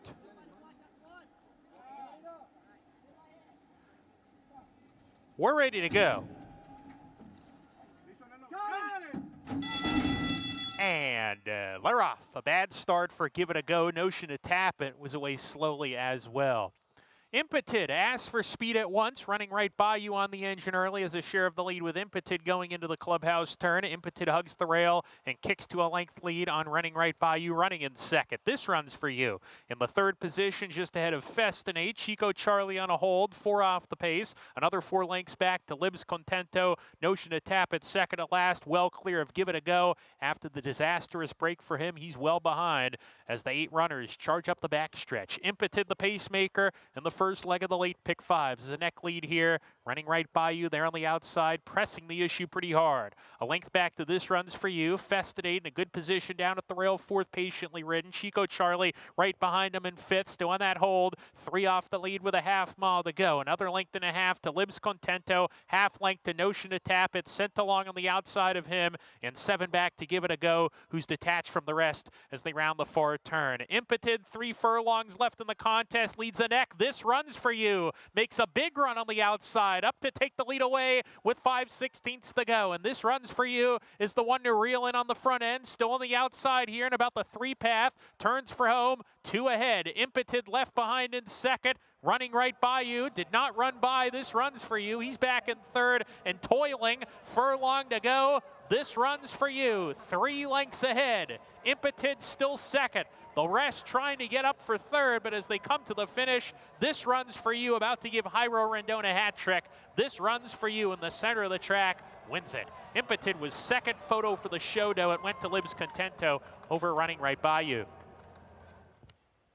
This Runs For You picks up the 4th win of his career, and that's 6 at Monmouth as we get back to Woodbine for the first of 4 Group 1s on the card. This one, as we showed you, when you're in Breeders' Cup Juvenile Fillies Turf, a race that Chad Brown has pretty much dominated more than any other race. He's done very, very well in it, and we'll see what he has. I don't know that he's quite as loaded. We'll find out more in the Miss Grillo, but nobody up at Woodbine. Even money, Sarah, here. Mountain Breeze for Godolphin and Charlie Appleby, the 13. It's not a big surprise based on connections, based on what this horse has done so far on the racetrack. Post maybe a little bit out wide, but class of the field overall. I bet Anna Skull. Gets the rail, gets to save a lot of ground from the outset, and 1 turn mile here in that wide yet far outside post for Mountain Breeze. We'll see how William Buick tries to navigate that as we get set for the first of 4 Group 1s on this Saturday card from Woodbine. Group 1 Natalma for 2-year-old fillies. Robert Geller with the call. Vixen comes forward. Alongside goes Thread. And the race favorite Mountain Breeze to the outside gate. Comes up. Stand by for a start. Goes in. They're all in. Locked up. Off they race in the Johnny Walker Natalma Stakes, and Mountain Breeze popped out the gate, one of the best. Going to the front is Vixen with And One More Time, and Handy Nitrogen on their inside. They're the top trio. Right behind them, Arctic Velocity. Mountain Breeze Handy on the outside. Closer to the hedge, Italian Soiree improving into 4th spot. Tracked along by Anna's Call. And in the early stages, getting back is Will Rain.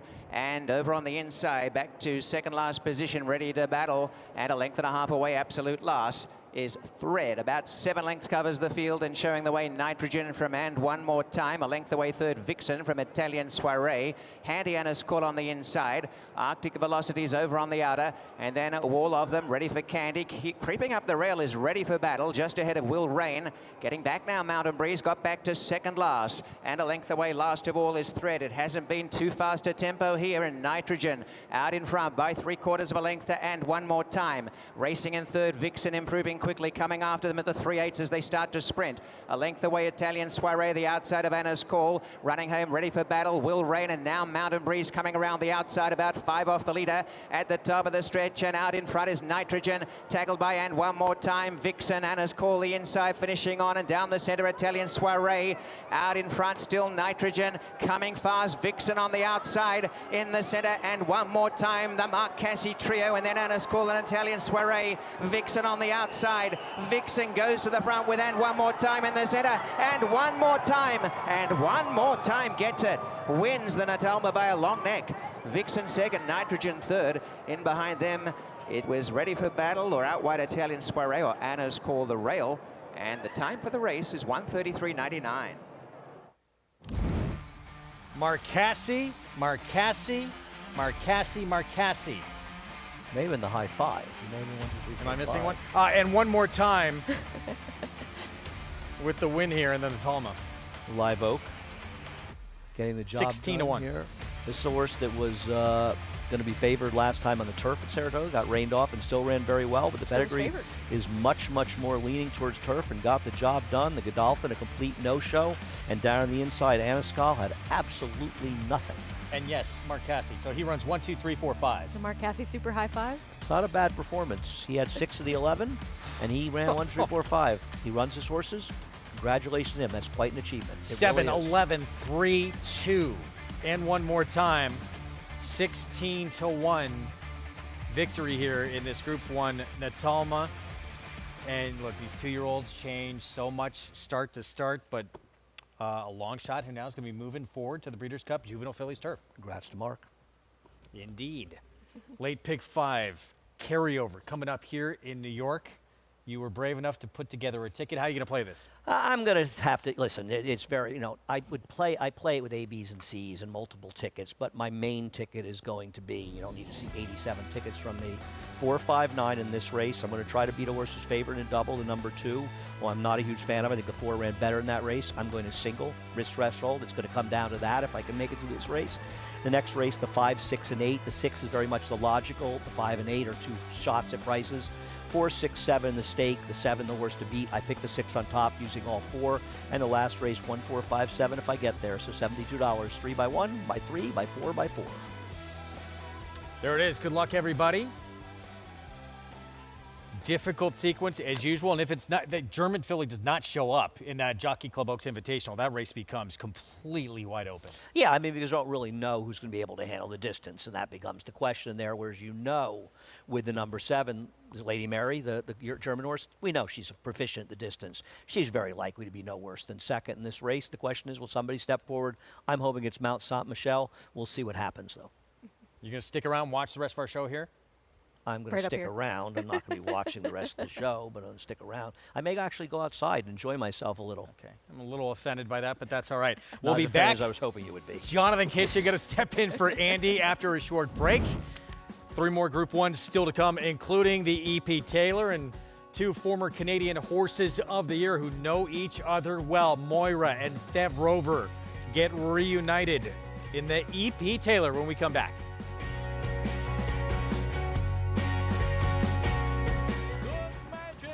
75, $774,000, 775, want to be 60, then help you 60, 75, 760, 60, 75, and now 85, 785, 85, 85, 800, $800,000 package surge, gotta be 8, now 25, 825,000, 50, $850,000, 50, 850, 75, out on $860,000 and a half, $850,000 in the back of Woodrow, thank you. And my friend, it will be Jordan to win the Belmont Stakes at Saratoga. Who's still a nose in front. Carew is lifting late as well. Better lucky than good at the rail. Better lucky than good. Carew, better lucky than good, wins the finale. Welcome to Adelphi Racing Club's unparalleled partnership experience.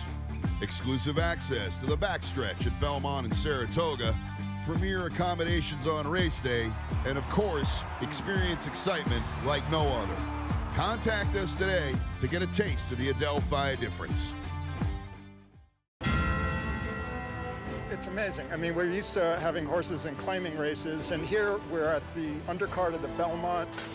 And they're off in the Woody Stevens, and here's Bookham Dano, who has blown by them all. Bookham Dano, Prince of Monaco in between. It's going to get very close. Bookham Dano. Winning on New York's most important day of racing. I can't. That was awesome. He's the best. The biggest day of the year at Presque Isle Downs is even better. Friday, September 20th, along with Parks Racing and their great card to the following day, Presque Isle has 2 new wagers, each with a 15% takeout. The Keystone Daily Double combines the Grade 2 Presque Isle Masters with a Grade 1 PA Derby at Parks. The Pennsylvania Pick 4 has a mile in the Masters at Presque Isle, plus the PA Derby and the Grade 1 Cotillion from Parks. Friday, September 20th, first post at 4 p.m.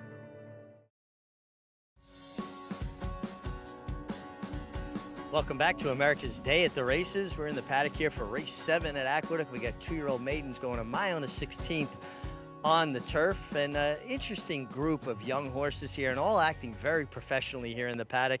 That's something we look for with young horses. Just see how they're handling all the new things that they're having thrown at them. Now, we have several that have started. I'm going to talk about two that are coming out of the same race. Number 2, Davy Crockett, who was second on debut, ran extremely well that day, hit the front and just got caught late. Almost maybe looked like he got a little bit lost, idled a little bit when he hit the front. And the 4, Valuation Metric, who I thought had a more difficult trip of the two, a little bit wider, but finished very resolutely. Both trained by top-class conditioners, Davy Crockett by Christophe Clement, Valuation Metric by Chad Brown. And, you know, everybody has their idea of what they think a horse should look like. And the 4-horse Valuation Metric just checks every box for me. I love what I'm seeing from him. And he acts like he's really moved forward from that first start, tightened up. And I think he can, you know, take a big step forward and maybe turn the tables on the 2, Davy Crockett, at a better price. Guys, what do you think? Well, what do you two think? You're new. I'll let you go ahead. Hi, everyone. Jonathan Kinchin here, by the way. Good to see you. Yeah, I mean, I think it's the 2 or the 5 in this spot. I actually thought it was pretty straightforward. 2 or the 5? Yeah, 2 or the 5. Okay. I didn't like the 4. I'm sure Andy's flipping out somewhere that I said that. I just didn't really think the 4. I didn't think the 4 made that much sense. Would you agree? I have a crazy horse that I like a little bit in here, but I know we wanted to get some thoughts on the Jockey Club Oaks that's coming up later on. Okay, you could have shared real quick. We'll get to it. We'll get to it. Tipton, Jockey Club Oaks Invitational. And JK, we want to get your thoughts on this one coming up. Obviously, the German Invader going to take a ton of attention in this spot because she's been longer distances. Yeah, and anytime there's a European that comes into a turf race, a U.S. turf race, everyone's always a little bit, ooh, their turf horses are better. It's not always the case. I think Lady Mary is legitimate here. But I like Mixologist, the 9. I thought Mixologist ran well last time. I thought that was a very, very good allowance race. And Mixologist's pedigree suggests that Mixologist should continue to get better as the distances get longer. That is still to come. Grade 3, mile 3/8. That's race 10. So 5:17 Eastern time for the start of our feature today. Here's the start of our late pick 5, our post parade. Tharham, first time on turf. Yeah, I thought this one was a little bit interesting, actually. Some good works on the dirt. Finally getting over to the turf. Davy Crockett, second time out. Christophe Clement. Saved all the ground first time out. Did run well. Could easily win this race. Second timer here for Danny Gargan.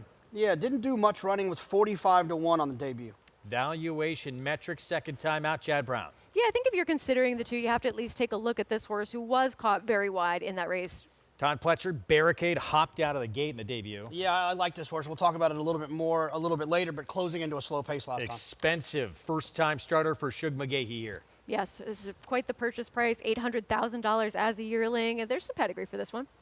Beware the other Chad Brown, who we skipped. We'll get to that one. Here's the 9 well-suited. Yeah, this one I was hoping there was going to be some turf pedigree that I could get excited about, but nothing that really grabbed me by my soul. Flat to the mat will get on turf for the first time. I mean, there is turf pedigree with this one. Maybe could improve with the switch to surfaces, and There comes out is. of quite the race in Jonathan's way, winning first time out. 51-1, a little interesting. Mortal Lock for George Weaver, second time out. Am I the only one that's kind of funny that this horse is called Mortal Lock and he's 45-1 on debut and he's 20-1 morning line here? And there's pedigree for No Merlot as well outside, a first timer for John Kimmel. And John Kimmel doing well with his first-time starters over the past couple of days. Had one earlier on in the card. Plenty of turf pedigree for this one, and certainly has some winning siblings as well. And there's Don't Ghost Me for Chad Brown, the first-time starter. Eric Cancel rides. Yeah, beware the other Chad Brown. This one going out for the first time. There's some pedigree for this one, not quite as much as some other contenders in this field. Late pick 5 carryover. That is a rare thing we say here in New York. Get involved. You can do so by playing with Naira Bets. $200 deposit match, new customer bonus. If you have not already signed up today, and right now the perfect time to do so, to be part of this late pick 5 carryover. Details right there at NairaBets.com. You still have 2 minutes to put a ticket together, throw something in, get a group of friends, and play along. I'm Difficult sure there's some internet troll that will disagree with me, but I dare them to try very hard to. I can't think of a better value play at the racetrack than a pick 5 carryover. I'm going to agree with that. Especially here. Yeah, it's just It's a must play. If you're betting the races, you got to get involved in this. Here's a look at Chad Brown's Valuation Metric. So 7-2 here for start number 2 coming up. And what were you against this horse? Not really against. I just thought I liked Davy Crockett. I thought Davy Crockett had another opportunity to move forward. I understand that Valuation Metrics was wide all the way around there. I thought Davy Crockett kind of did the dirty move, the first move into this situation. I think and then just the other part of it is that it's a fact, and it's almost deserved. But Seth Klarman and Klarvich stables and Chad Brown horses are typically overbet. I just felt the 2 was going to offer more value. Yeah, I mean, this is a horse that ran very well first time out, but did save all that ground in comparison to the horse that ended up finishing further back than this one in Valuation Metric. I think this was the time where you really wanted to be in a ground-saving position. I don't disagree that this was a horse making the first move in relative standards to the Valuation Metric, but I think overall he got an easier trip. Anybody could improve second time out, but I think that he had things more his way in that race. Prices from that Natalma.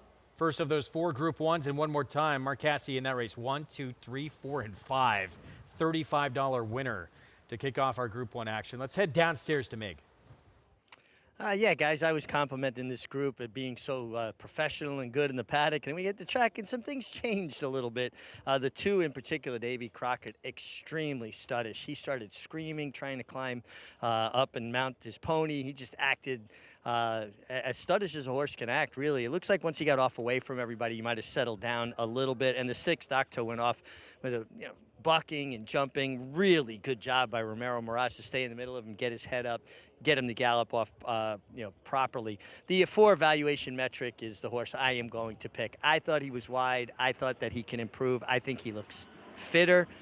Much more professional than Davy Crockett was in the post parade. And like I said, so everybody has their idea of what a horse should look like, and he checks every single box for me. The 5 Barricade did not catch my attention as much in the paddock. Loved his warm-up. Really a nice warm-up. The 8 Don't Ghost Me, the other Chad Brown. We've seen that angle quite a bit. He's a horse with a gray streak in his tail. And my experience over my lifetime with horses is horses with gray streaks in their tail tend to have a lot of ability. Let's see. It'll be interesting to see if that's the case here. Big long shot that I would be remiss not to mention that I do think that he has a turf hoof, and those long slacker passes that Maggie always likes to talk about is the 10 flat to the mat. Does sport a work over the Saratoga turf course over at the Oklahoma side, and he looks like a turf course horse. I don't know if he's as good, but he's a turf horse. And then the 12 No Merlot for you sideways fans. Very hot connections here. Ned Law Stable. John Kimmel, another first-time starter, but with a very, very tough post. The horse looks like he'll be better for a race under his belt. Blanking Merlot. Are you kidding me? That horse, Dan, was a 7-time winner on the grass, multiple stakes winner, produced Wind Me Up, who was more a dirt horse, but was very talented. Did produce a couple of winners on the grass at a big number outside. But you are sticking with this top Pletcher runner, 5-2. That money's continued to come down here on Barricade, who again, out of the start of that debut, things did not go well. We'll see if it goes better today. Yeah, the figure wasn't very fast. You look at Timeform US, it was an 89. There's been 4 horses that have run back, that have run in the exacta, but I don't really care about that much. On average, those 4 horses improved their Timeform US figure 18.5 points. If Barricade improves his figure 18.5 points, runs like a 107, that's like a stakes number. I don't think he's going to run that fast, but I do think he's going to run much faster. Sarah, you wanted to make the case for your horse. It is this one here?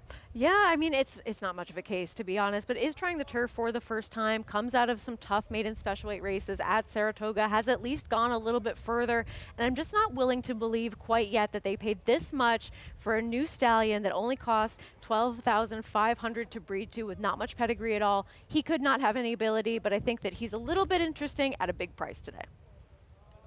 28-1, first time on the grass for Tharham from that inside post. Final chances to get involved in this rare carryover in a late pick 5. It says 1.6. Do we think in the next 30 to 40 seconds we get to 2 million? And we got a shot. I don't know. Are you going to put in another ticket? I mean, I'll do my part. 2-1 favorite, Davy Crockett. Also a 2-1 Valuation Metric, and Chad Brown extremely good. Second time out with his maidens on the grass. See what happens here. Both those two taking plenty of money, as is Barricade. Isn't the 10 like 1% interesting, like 1.1% interesting at that giant price with the turf pedigree? I'm with you. I thought so too. But the problem is you're dealing with some very talented Christophe Clements, Chad Browns, Todd Pletchers. Yes. But there is pedigree there on a huge price. Getting on grass for the first time and stretching out. I've seen worse 85-1 shots. Wow. He's probably don't gonna often finish last, but get numbers even that big at all on the board. But yeah, 84-1 on flat to the mat, the 10 here. There is the 5 JK's pick. Moving in, Barricade with Kendrick Carmouche. We're set for this carryover in the late pick 5. 1.7 million plus in this pool. Let's go to Chris Griffin.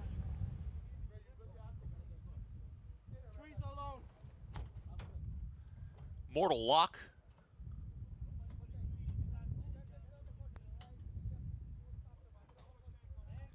And last to load, No Merlot. Start of the late pick 5 right here.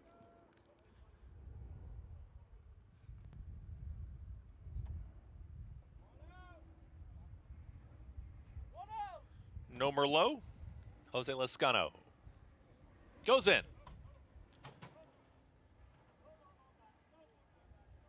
All set.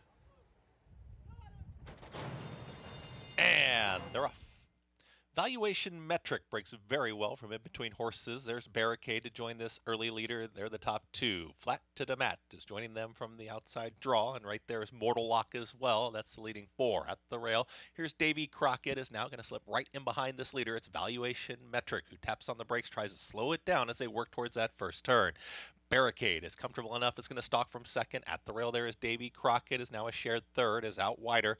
Tight hold there on Mortal Lock. They're third and fourth. And behind them was up with the leaders, but now flat to the mat is back to fifth, and ground saving journey for strategists in sixth. Then comes Well Suited, who's now in the 7th position. The green cap is Tharhome. And towards the back end of the field comes Decto, is right there with Don't Ghost Me, and far back early will be No Merlot. See all the leaders that went 24 seconds flat for an easy opening quarter mile. Valuation Metric is the clear leader. It's Barricade right there in second. Davy Crockett is comfortable in third. The top trio is still right there. As wanting to go is Mortal Lock, as they are within range, within 2 of the leaders from that 4th position. 50.45 for a half-mile time. They get set to work into the far turn now, and Valuation Metric is still the leader. Barricade now asks for a bit more. Davy Crockett is trying to move towards the inside, and there's Mortal Lock is given more rein now, is cut loose here up on the outside. Also under a drive is Strategist, not making up a ton of ground. Flat to the mat is trying to make up some late run. Tharhome, the rest with a lot to do. Valuation Metric and Barricade, the top 2, continue to duke it out. Valuation Metric still finding plenty towards the inside. Barricade has got every shot to push on by. Davy Crockett is in the clear, is trying to catch them both. These two shoulder to shoulder here. Valuation Metric and Barricade. Barricade to the outside. Valuation Metric to the inside. They continue to bandy back and forth. Barricade in the final stages. Barricade gets up and wins it. Barricade over Valuation Metric, then Davy Crockett, and Mortal Lock finished 4th in 1 minute 44.55 seconds. Barricade, Valuation Metric in a duel down to the finish, and it's Barricade's second time out. Todd Pletcher with Kendrick Carmouche. About 12 times in the stretch, I thought the 5 was going to hang and not run by. Kept switching leads, a little bit green, a little bit goofy, but Kendrick stayed to the task. And then the last couple of jumps, the 5 Barricade got up. I mean, this horse was really compromised by a slow pace, and being further back on debut and then sat much closer to yet another slow pace today and able to just get by your pace setter and Valuation Metric. But this horse has some things to like about this one, and certainly comes out of a live race going forwards. So getting the win here today, and I know that you're happy that you advance in the pick 5 with the carryover. Much better break today for both these two, but certainly for Barricade. No, absolutely. I mean, I mean, they both broke out of there pretty sharply, and I think if you had the 4, 5, or 2, we're all sitting in beautiful spots throughout the entire race. So if your tickets had 4, 5, and 2, there wasn't really a desperate moment. I agree. Barricade, Pletcher, Rapoli, Stable, Kendrick Carmouche. 5-2 starts to this carryover in the late pick 5. We'll have the prices for you when we come back. Stay with us.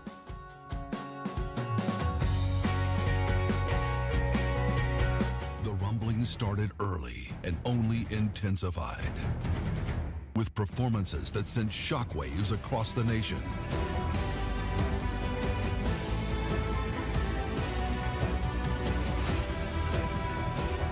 at the center of it all? Epicenter is at the top of the 3-year-old class in the Run Happy Travers. Epicenter, 3-year-old champion by Not This Time. Coolmore America, home of champions.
Back with you on America's Day at the Races in this late pick 5 carryover.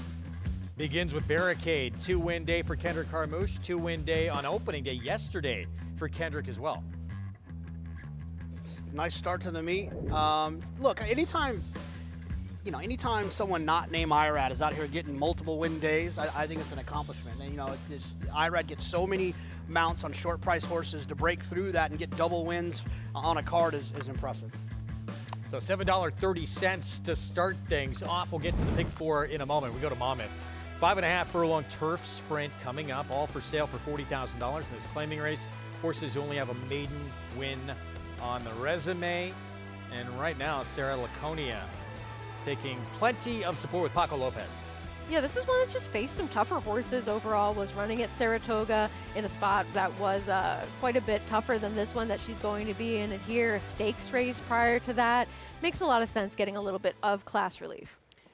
She should be tough in here. I'm hopeful, that the 7, Emily's on Fire, can just annoy her enough to set it up for a horse possibly like the 5, Sophisticated Cat, who's switching barns, who I thought ran well enough last time, has some tactical speed, could kind of end up in that pockets position right in behind the 7 and the 10 that I'm hoping are going to go too fast. So I'll go with the 5 here, but this is not an aggressive play against the 10.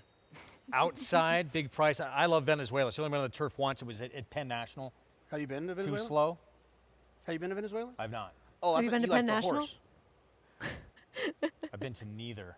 Oh, no. Which one? But it was two. Only. Which one would you rather go to?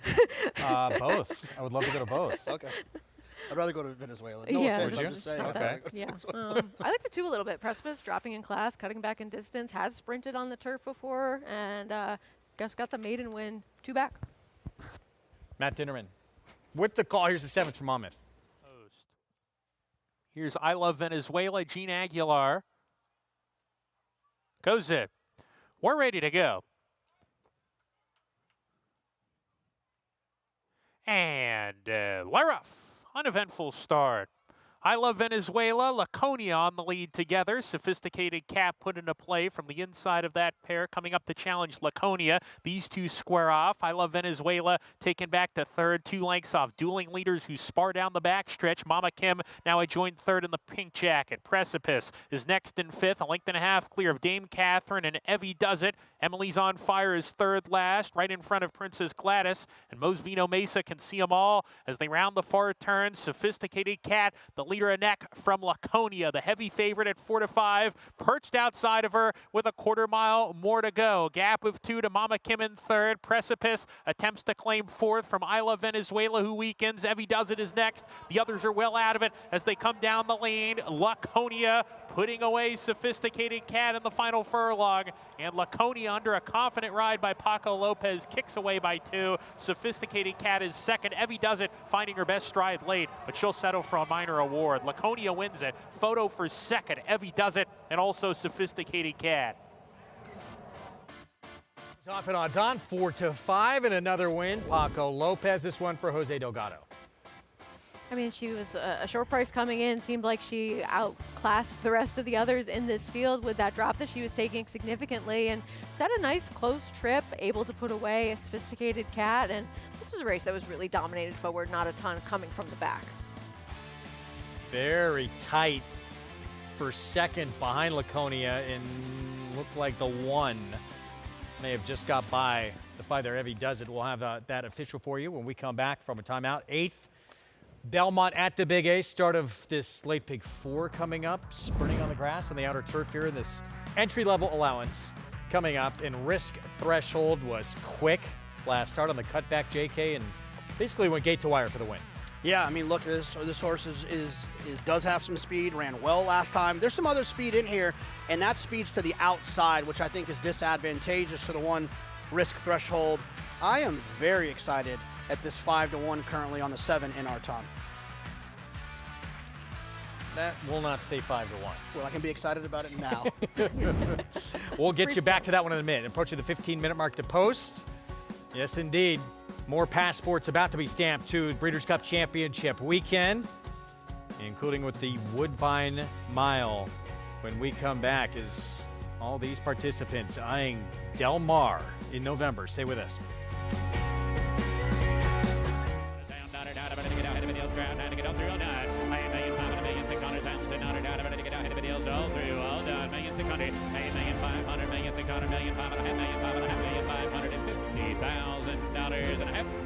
$1,500,000, Tom, thank you. $1,700,000, Jody, thank you. 9.5. Thank you. In the back, $1,900,000. Thank you. Please hold your applause. Horse racing? Check. Weekly promotions? Got 'em. Huge payouts? You bet. With Naira Bets. Download the app today and bet on any track, anywhere, anytime with live HD horse races, betting tips and tutorials, expert picks, and more.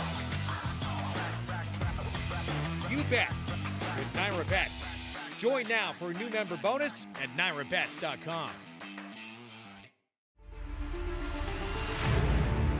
Folsom from last to first in the mat win. And Folsom is flying to the finish. Folsom is taking the front, and Folsom kicks for home. And Folsom sticks his neck out and runs to the wire. It is Folsom! It's Folsom in front, and Folsom wins the Governor's Stakes.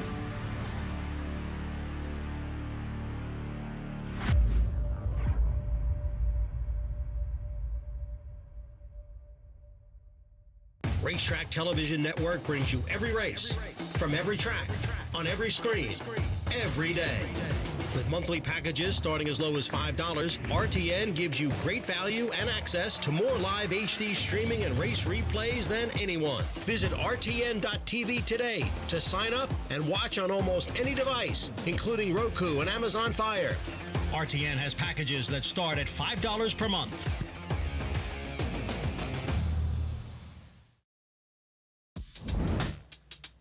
Back with you on our Saturday coverage. America's Day at the Races is brought to you in part by Hill and Dale at Alapa, with our best still yet to come on this important Saturday of action. Several of these names you'll be hearing likely lining up on championship weekend during the Breeders' Cup.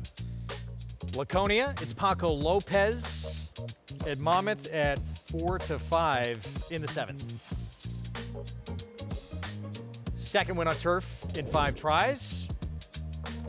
That pays $3.80 for the win. It was the one Evie Does It. Just getting by the 5 late, so 10-1-5 for that trifecta in race 7. I feel like I'm 100% trying to beat Paco on favorites at Monmouth. I think I'm going to stop trying to do that. Only got a few opportunities left. Back to New York here in this 8th race coming up. Starts the pick 4. Again, 6 furlong turf sprint coming up. And in our time, Saffie Joseph Jr., we just saw in a pretty dominant win at Saratoga back on August 4th. Yeah, I thought this horse ran extremely well. Got a nice number that day. And there's been a few horses that have come back and run faster. A similar approach to what we just saw in the last race with Barricade. It's my favorite thing to do, Sarah, is to look to see not so many how many horses have run in one out of a race, but who have run faster. You can kind of imagine that the figure could be a little bit higher. Yeah, I mean, and I doubted quite Continental, another horse for Saffie Joseph Jr. earlier on in the card, who won pretty easily. And this horse makes a lot of sense based on that last race, kind of won for fun. I just wonder if that field might be a step below what this horse is going to be facing in here today. 12 minutes to post. We'll get to the post parade when we come back. 5-1 right now on in our time, but was 5-2 morning line, so don't expect that to last. Oh, as I say that, the price gets even higher. 5-2 favorite right now on the rail for Chad Brown. That's risk threshold. Should be showing speed again from the rail. More on the 8th when we return.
Thanks for being with us on our Saturday coverage.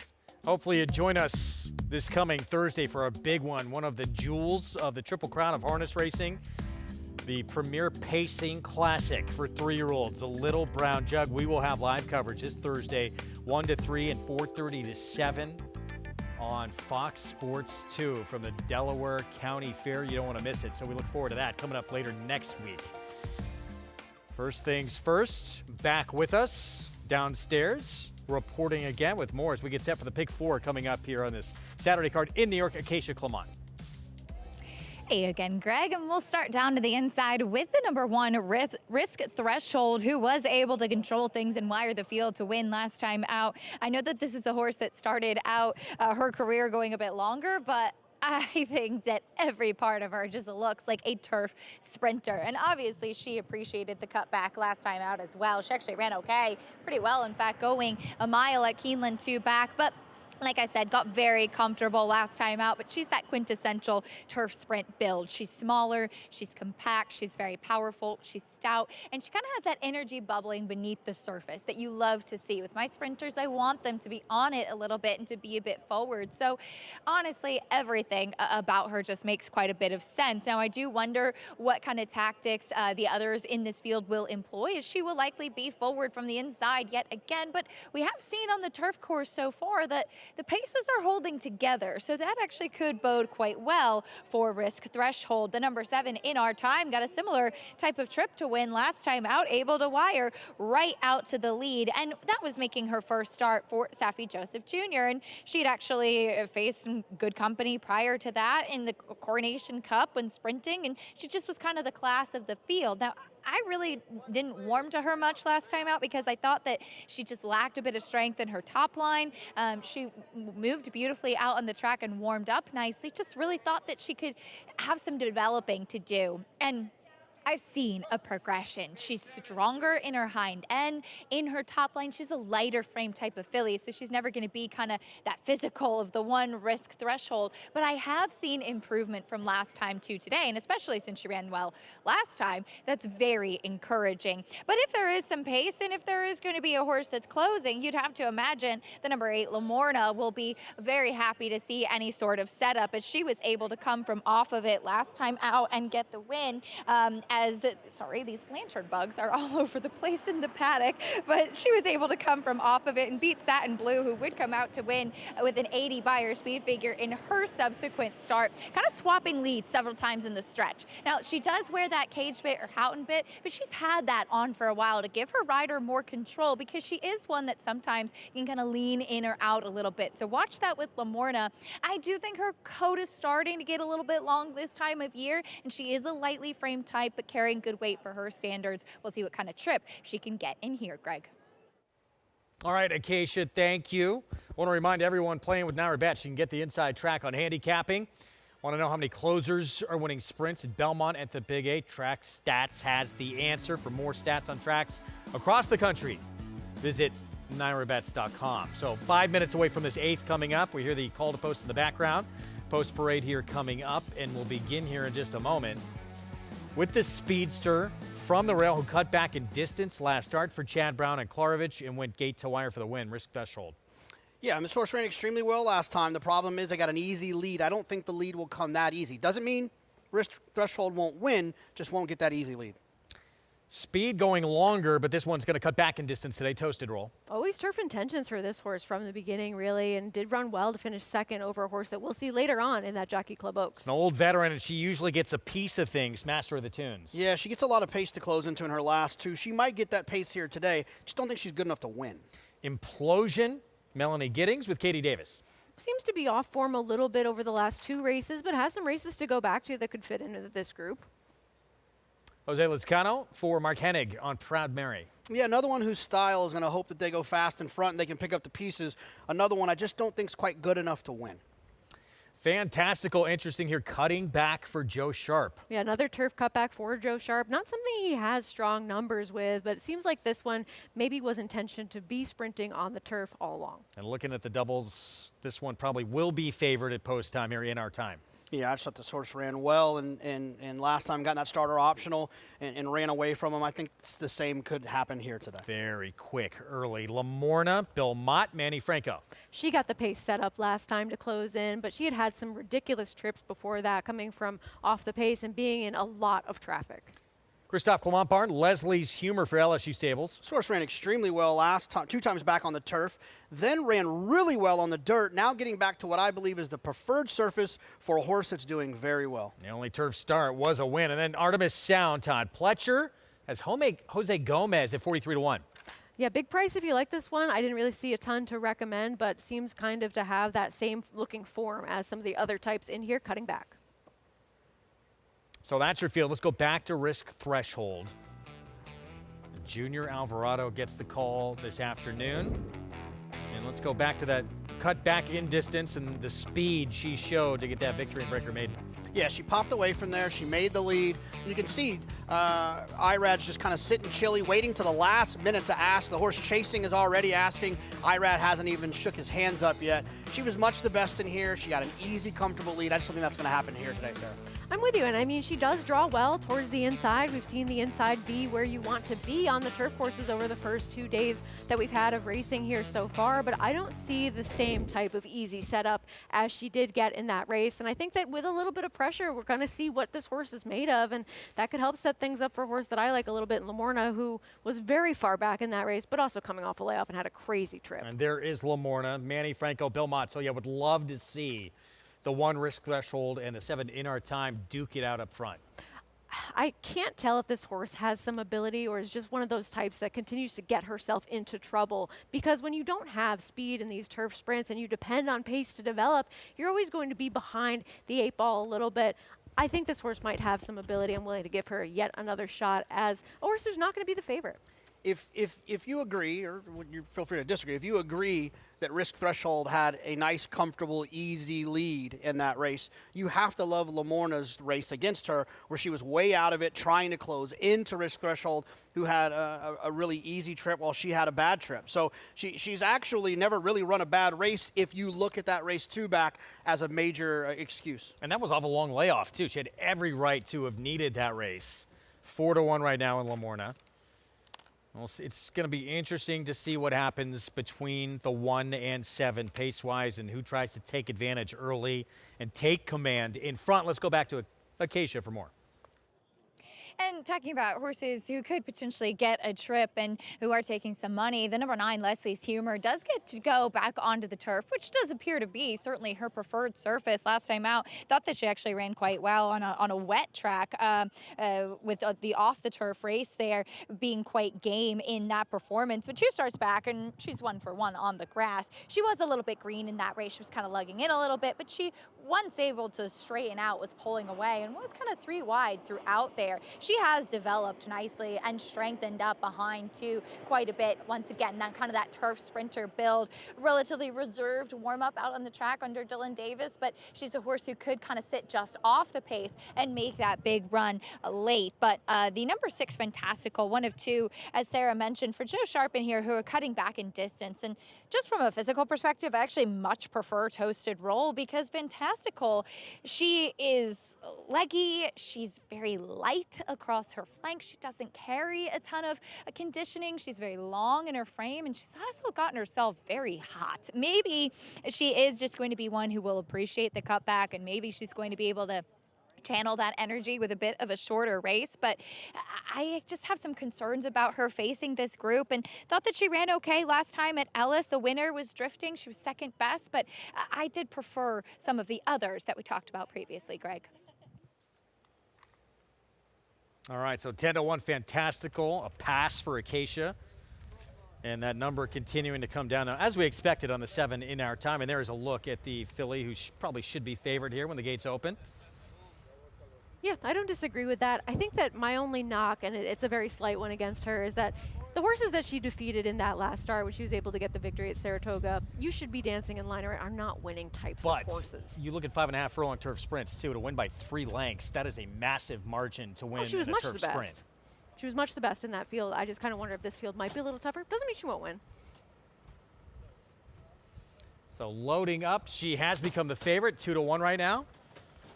Keep your eyes early on that pace stool and what sets up between the 1 risk threshold, the 7 in our time, both coming in off wins for Chad Brown and Saffie Joseph Jr. respectively. Let's go to Chris Griffin for the 8th. Belmont at the Big A. Take it away, Chris.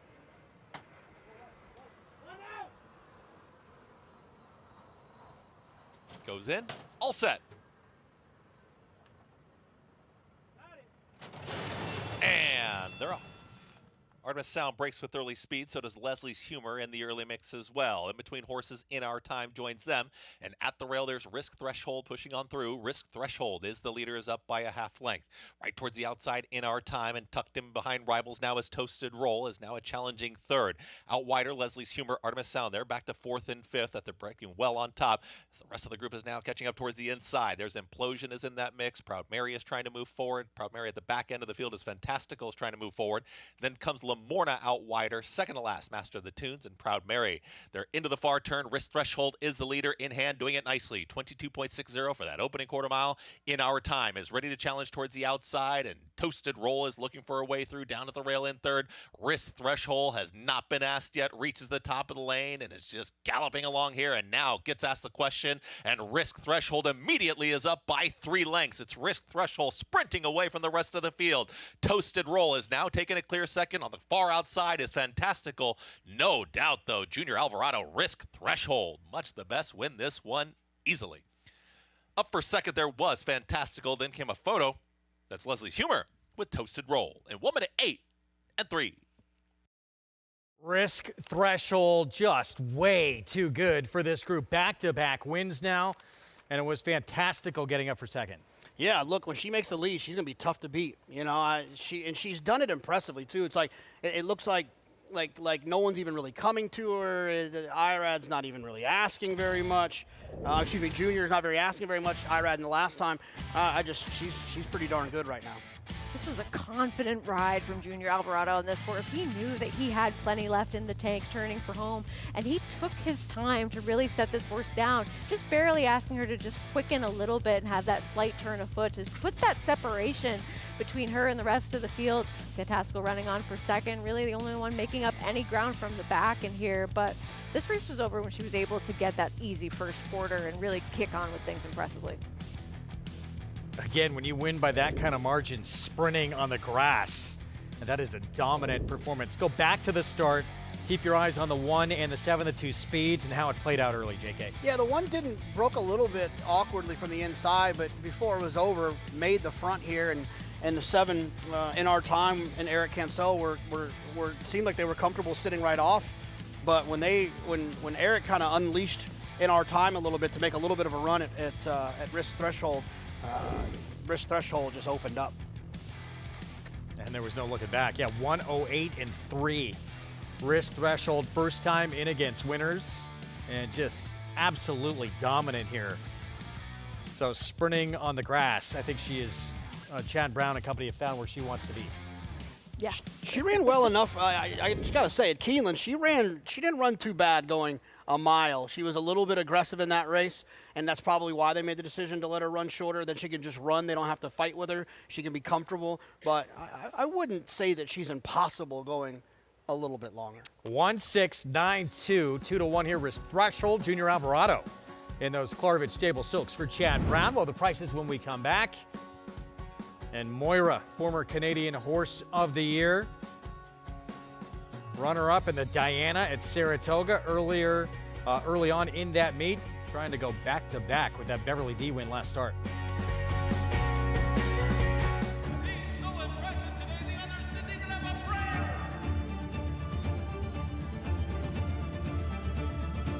Catholic boy rolls in the run. Happy Travers.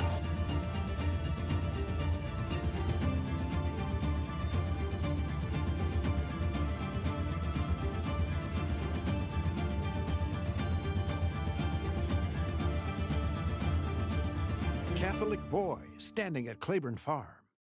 There's a big, bold, beautiful world waiting to be explored by you and your friends, of course. But not just any friends, the best of friends. The kind of friends who let you do you. Because in this world, it's positive vibes only. And when you get in the zone here, you stay a while.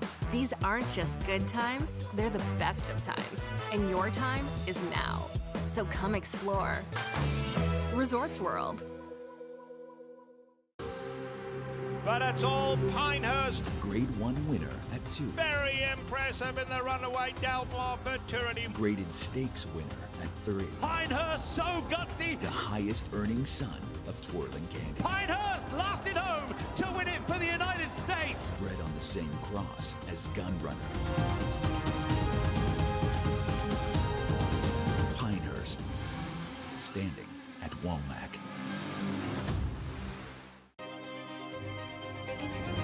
Spine-tingling, jaw-dropping, awe-inspiring,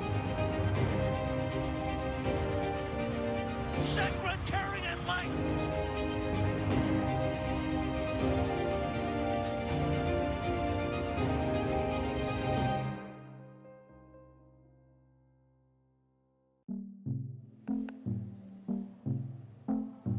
North of the border, Woodbine, and a big one coming up. Group 1, EP Taylor.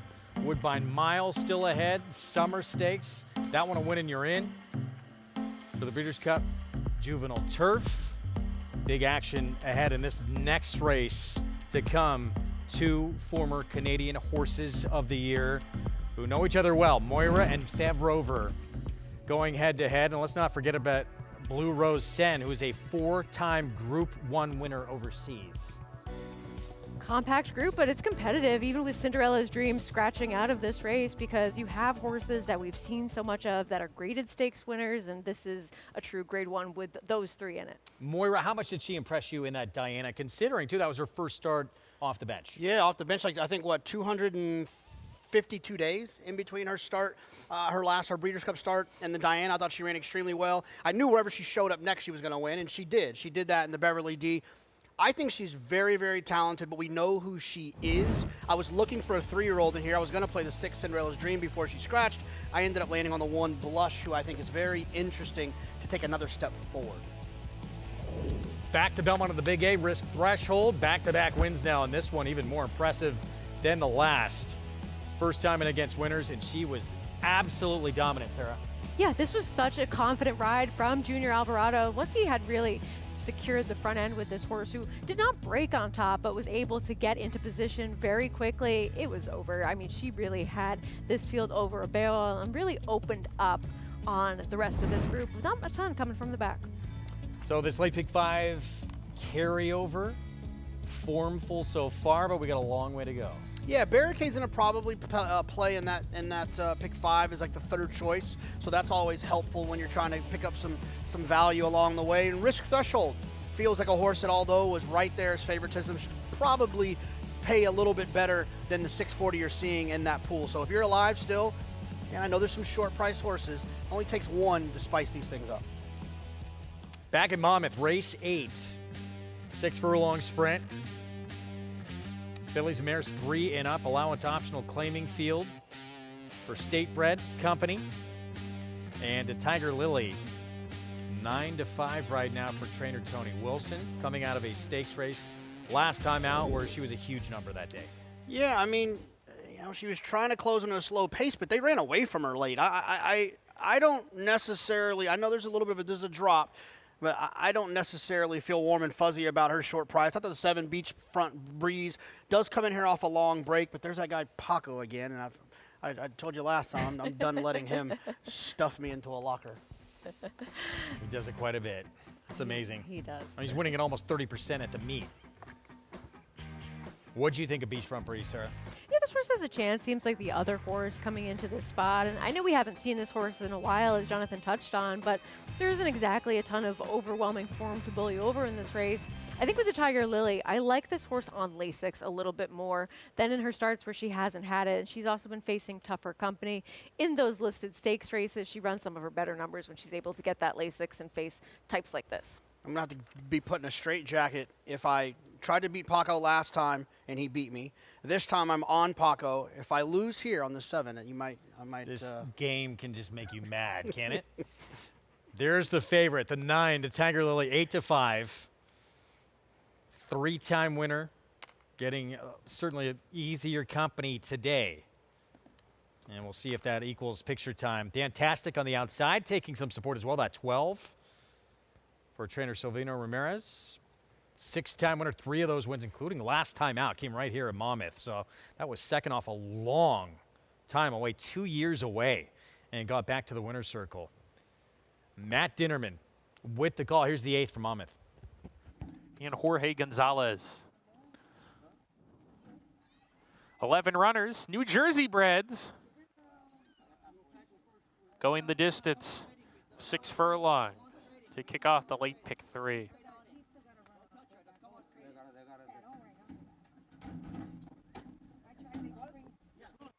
Starter heading back over to the button. We're ready to go. And Laroff having to take up right at the start was Gravity Hill. From the far outside, Carrots Forever flashing early speed. Now she takes back. Kate's Cuban Kiss offensive-minded as a share of the lead with Beachfront Breeze, who's a half length back on a hold in a tight spot. Beachfront Breeze has to slam on the brakes. Kate's Cuban Kiss is the pacemaker as she moves right along. Leads by a length and a half from Little Leah, who takes second with Beachfront Breeze and a 3-deep D-Tiger Lily. A gap of about 5 to Eatontown Girl. Emily Reward sent along in midfield going into the turn. Then comes Mildoon passing Carrots Forever, who's plummeting back with Fantastic. Gravity Hill is second to last, and Rachel Caroline is well behind, 20 lengths off the lead. They're strung out, hitting the quarter pole, and Kate's Cuban Kiss at 22 to 1. Attempts to make every pole a winning one here and turns for home with a 2-length lead. D-Tiger Lily chasing hard in second. Beachfront Breeze is back in third, struggling. Little Leah has completely given way. Furlong to go. Kate's Cuban Kiss has run a monster race today. She's still 3 lengths on top. D-Tiger Lily trying to reel her in. Kate's Cuban Kiss in front and will take them all the way. Kate's Cuban Kiss coast to coast. Second home, D-Tiger Lily. Third home was Beachfront Breeze. Photo for fourth. Another win for Sammy Camacho. Huge price. Gate to wire holding off that late charge from the odds-on favorite. Kate's Cuban Kiss, just the second win in 11 career starts. I didn't see this. I mean, I guess, you know, this isn't a red board. This is me trying to figure out how I missed a horse at this big of a price so that hopefully next time I can find a horse this big of a price. This horse did attend really fast fractions last time, so maybe that performance was a little bit better than it looked on paper. I just was kind of tired of this horse's act. Yeah, same, and a good aggressive ride by Sammy Camacho to get this one out on the front end. And Paco Lopez in a tight spot early, taking back, but not ever going to be in contention to win this race. And the 9 made up some mild ground, but she still had plenty left in the tank to seal this one up, and this was a good ride. Big number, I think 22 to 1 here, beating a 4 to 5 favorite in that 8th at Monmouth. Back to Woodbine and the Group 1 EP Taylor, and yet compact but packed with quality in this important race in the Filly and Mare Turf division, and including last year's third-place finisher in the Breeders' Cup, Filly and Mare Turf, former Canadian Horse of the Year, won the Queen's Plate back in 2022, and when she did it, Moira, who's the even money favorite right now, she shattered the track record that day. Obviously, that was on synthetic. She's become incredibly good on the grass as well. Yeah, I mean, she's really, really good, but she still has not won a Grade 1 race. And it's unfortunate that Beverly D has historically been a Grade 1, not a Grade 1 any longer, a Grade 2. She probably has run some Grade 1 type performances in some races that could be Grade 1s, but she still needs that one Grade 1. This one could be it for her. Look, I think she's extremely talented. I would much prefer her, you know, in a month or so in the Breeders' Cup. But in this race, as this is probably still, to a certain extent, a prep, I just wanted to try to find something a little bit new. That's why I went to the inside horse. Which is fair. If you have a creative idea, might as well, because she is going to be a short price, and she's been a short price in this race for the past 2 years, one of them finishing second, disqualified, and then another one finishing second as well last time out behind White Beam. And as we've talked about, this was such a lengthy layoff for her and a big performance to really make up the kind of ground that she did, swing wide and try to reel in White Beam. I mean, this told you that she still has that form to give coming on for the rest of the year, because we had not seen her in quite some time, and she still came back as the horse we kind of knew that she was. You look at her and, you know, really kind of late last year and then into this year, she's become a different horse. She's gotten a lot better. Well, a lot of times when you have these really talented horses, they present so much value in their next careers, being moms and dads, and so sometimes they get kind of retired a little bit early. But it's kind of funny, the fact that she isn't a Grade 1 winner has probably prevented her from retiring, right? Because that value they're still trying to solidify. So we've got to see her grow up. I think she's going in the right direction. She came back and ran well off of a long break and ran in the Diana. She won the Beverly D. She's definitely the horse to beat in here. I just think that there's some other betting opportunities that might work out. And look, Fev Rover, another former Canadian Horse of the Year next door from Marcassi. This one has beat Moira a couple of times, although Moira got the best of her last time out in the Beverly D. And that New York, that Grade 1 Belmont Stakes Racing Festival, Marcassi said she was just not herself that day, but she's 6 years old now. Have we seen the best of her, or is she still at that elite level? Well, Sarah, I think that she does one thing I like about her is that she has some tactical speed, so she can kind of work out her own situation. I know she's got to work and deal with the full count Felicia, but she does at least have some tactical speed, so she's not as dependent on getting a nice trip. Yeah, absolutely. She is going to be ahead of some of the other horses that figure to be players in this race. It's a matter of whether or not she can hold them off. But I think that it depends on what they do with Full Count Felicia. If they try to send this horse and try to keep her company on the front end in this race, whether or not that ends up playing out to set up it more so for one of the other horses, I think that that'll be kind of the key to this race. I don't think Full Count Felicia is necessarily a winner candidate, but I think that she could provide some interesting pace dynamics. Get $20 to boost your bankroll with the Breeders' Cup Bankroll Builder. Went up to $100 towards the Breeders' Cup. When you bet select races with Naira Bets, visit nairabets.com to opt in. Bet $50 on the Woodbine Mile today for a $20 bonus. And if you are taking advantage of that play, JK, is it Naval Power for you? I think Naval Power is a cinch. So, yes. Okay. Even money favorite. Has been away for a bit, but on his best looks incredibly tough. Yeah, I mean, the last two horses that beat him would be odds on in here as well, right? Program Trading, who obviously got an unbelievable trip on Derby Day to beat Naval Power. But then also, if you go back to Master of the Seas, who obviously isn't in here, the defending champ of this race, you know, he'd be short in here. Naval Power is the real deal. Charlie Appleby, although we saw a few races back in the Natalma, that 13 horse not run particularly well. I think that horse made Charlie Appleby 8 for 11 in Grade 1s at Woodbine. It's unreal. And totally different story. Look, Naval Power's proven. 100%. Yes. I was a 2-year-old filly we and still don't know here. a lot about. What was that? And just proven in this continent as well, where she was coming over from Europe. Oh, this fascinating addition, that just to have two former horses of the year, you don't see that often at all in this sport. And you got that here with Moira, Fev Rover, the 2 and the 3. They faced several times before. It just seems like Moira's taking that next step. But here's Blush. JK going to try and beat them all with this one. Yeah, look, she's a 3-year-old, so there's an opportunity for her to continue to improve. Moira's going to run her race, and it might be too good, but I don't know what Blush's best race is yet. Here's Moira, Beverly D win last time we saw her. We'll see if the third EP Taylor can finally be the one. She's been favored in each of her attempts at it. Could this be it?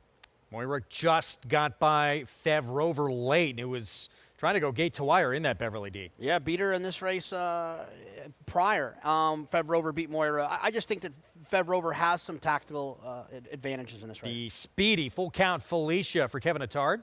Interesting to see how aggressive they are with this one as well as the one directly to her inside. And Prix de l'Opera winner, one of 4 Group 1 wins for Blue Rose Scent. Yeah, I mean, look, if you win 4 great Group 1s, you're some kind of racehorse. And, you know, they're betting this horse quite a bit. I don't like to get carried away with a morning line that gets bet down, but I think she's being bet into the teeth and comparable to some of these other horses that I thought stood much better chances. All right, we'll return to that EP Taylor momentarily. Let's get back, check in New York. And this 9th Belmont at the Big 8, $25,000 claiming 6 furlong sprint. We have a Tom Amos sighting here. Brighter days ahead. He claimed off of Jose D'Angelo at Saratoga back on August 22nd when this horse was runner-up as a beaten favorite. Oh, ran way too good to lose that day for Jose D'Angelo, and now moves to the barn of Tom Amos. You'd like to think that whatever Brighter Days Ahead did today, he would be able to duplicate or potentially improve in the care of Tom Amoss. This is definitely the horse to beat in here. I know it's kind of a wide open feeling race, but I thought Brighter Days Ahead ran extremely well last time. I did as well. I mean, really ran well in those last 2 starts, and seems like this was a horse that, yes, was taking that drop in class, but before those last 2 races was facing much tougher company. So maybe just finding out where this horse belongs and should be forward in here, and I think that's something that's really going to be helpful to Meanwhile, this there's Beachwalker. Kendrick Carmouche will ride here looking for his 3rd win on the day, coming out of a couple of tough starter allowance races. Yeah, Beachwalker is, to me, is the type of horse and who I like as well in here, that is screaming to get a cut back from that 7 furlongs to the 6. If you look at the pace figures, Timeform US has pace figures that it kind of let you know how fast a horse is running throughout the different parts of the race. If they would have, if they would have kind of stopped the race at 6 furlongs, this horse ran very, very well. Just got tired late. Yeah, I like this horse. I ended up picking this one on top and taking that drop in class. And what you can say about this one is he's consistent. He's been able to hold his form for multiple different outfits, and he seems to be that type that just picks up the pieces going forwards. But I like the slight cutback in distance as well. And I think maybe if anybody else puts some pressure on Brighter Days Ahead, he could sit the right kind of trip. And look, Brighter Days Ahead certainly can win this race. Major player. We just saw even money a moment ago for the 6. Is that a bit overkill? I mean, this horse definitely needs to be the favorite. I'm not telling you that you need to bet at 6 to 5, but I do believe this horse deserves to be the favorite. All right, actually moves up now, 6 to 5. We'll get back to that race. Group 1, EP Taylor coming up as they load. There is Blush, 3-year-old filly. And we should mention, too, the other 3-year-old filly in here, Scratch. That would have been Cinderella's dream for Godolphin, Charlie Appleby. 6 for 7 in her career. She will not contest this group. There is Moira. So good, coming off that Grade 2 Beverly D win when she beat this 6-year-old mare right next door, Fev Rover, who tried to do a gate to wire for Marcassi. John Velasquez aboard there. Blue Rose Sen, the 4-time Group 1 winner overseas. We're set for the EP Taylor. Here's Robert Geller. Off they race in the EP Taylor Stakes, and a good start for Fev Rover. Got out with Full Count Felicia in the lead. Moira away nicely with the Blue Rose Sen the outside, and the one at the back early is Blushing. Clearing away quickly is Full Count Felicia, and leads by 3 lengths to Fev Rover as they head into the backstretch. 2 lengths away is Blue Rose Sen in 3rd. A length away 4th is Moira, and under wraps at the back is Blush, and continuing to increase the margin up front is Full Count Felicia. Full Count Felicia trying to blow them away here, has gone out to lead by about 9 or 10 lengths. In second placing is Fev Rover. 2.5 to Blue Rose Sen. They're pretty much in single file. Then came Moira, and last of all is Blush. A commanding early lead for Full Count Felicia as they head up the back stretch in the EP Taylor all alone. But she's done that before, and she leads by almost over a dozen lengths now.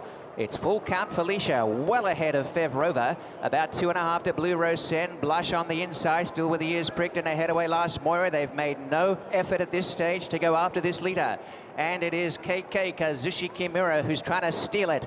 Full Count Felicia as they head to the half mile. Her leader's gone out to almost 18 lengths.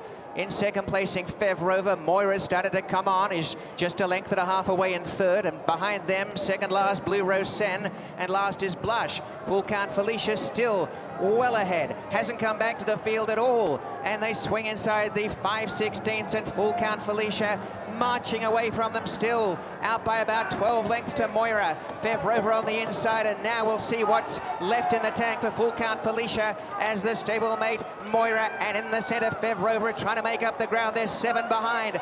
Full Count Felicia still in front. A furlong to run in the EP Taylor Stakes. Have they left it too late? It looks like it. Full Count Felicia well ahead for Kazushi Kimura by 5 lengths. And how magnificent was Full Count Felicia? Never in doubt. And Full Count Felicia wins the EP Taylor by almost 4 lengths to Moira. Fev Rover 3rd, Blush 4th, and last Blue Rose Sen 1:59.29. Full Count Felicia opened up a mile on this field and just never looked back. This was incredible. Oh, I loved that. I love when riders and horses lay it down like that. Go out there, open up, go faster, stop walking the dog, open up, make them chase you. It reminds me a lot, Sarah, of 2016 when Highland Reel did this in the Breeders' Cup Turf. Just opened up and ran them off their feet. And that's the way to go with these speed horses. Don't try to invite those closers into the race. Just go when you have that big of an advantage. And when Fev Rover was really not challenging this one through those early fractions, I mean, she opened up convincingly, and we thought at the top of the stretch that she was gone. No one making up any ground, and 25 for the opening quarter to be up that much. I mean, can that be right? I'm going to go with the half. I trust that the half was 48. And the 3/4 and 111, that seems about right. I mean, it is a strange configuration. I think the first at a mile and a quarter quarter, is so a it could be. Confusing. They have that sharp left turn early on. But wow, just Fev Rover is quick. This horse was incredibly far back early. Yeah. Yeah, nobody was in shouting range. Full count, Felicia dominates this group. Moira makes up some ground late, but not near enough. And an upset score in the Group 1 EP Taylor as we get back to New York. And a very competitive 9th coming up, unless you feel the public seems to think brighter days ahead. This one is a lock, it seems like. This entry will kick things off. Mr. JT will have the inside post. Yeah, I mean, I like both of these horses for the entry. Mr. JT is the one I prefer. The other half of the entry, the far outside post for Ilkay Cantermachi. Ran in a non-winners of 3 for 14,000 up at Saratoga. We talked about it yesterday on the show. I'll say it again here. I think that those claiming races at Saratoga play a little bit better than what they look on paper. Honorary Degree went by. There's the other half of the entry. I've liked this horse, Bourbon Soap, a little bit. He outruns his odds. I don't think he's good enough here. Beach Walker, Kender Carmouche looking for 3. This one I do like dropping in class. Milton the Monster, he's got the back class. Big drop, wrong direction. 6-5 favorite, Tom Amos off the claim. A horse that is likely to be in front in this spot. Dylan Davis likely to be aggressive with this one. Here's the 7, Pipes and Drums. David Jacobson claims off Al Stall. Yeah, I'm not cutting in line to bet horses off of Al Stall. Papa Rocket has a couple of races that certainly fit here. Rob Atras. Not impossible, seems to do his better running at Oaklawn, but has been steadily dropping in class. And Air Show has some back races, been off since early January.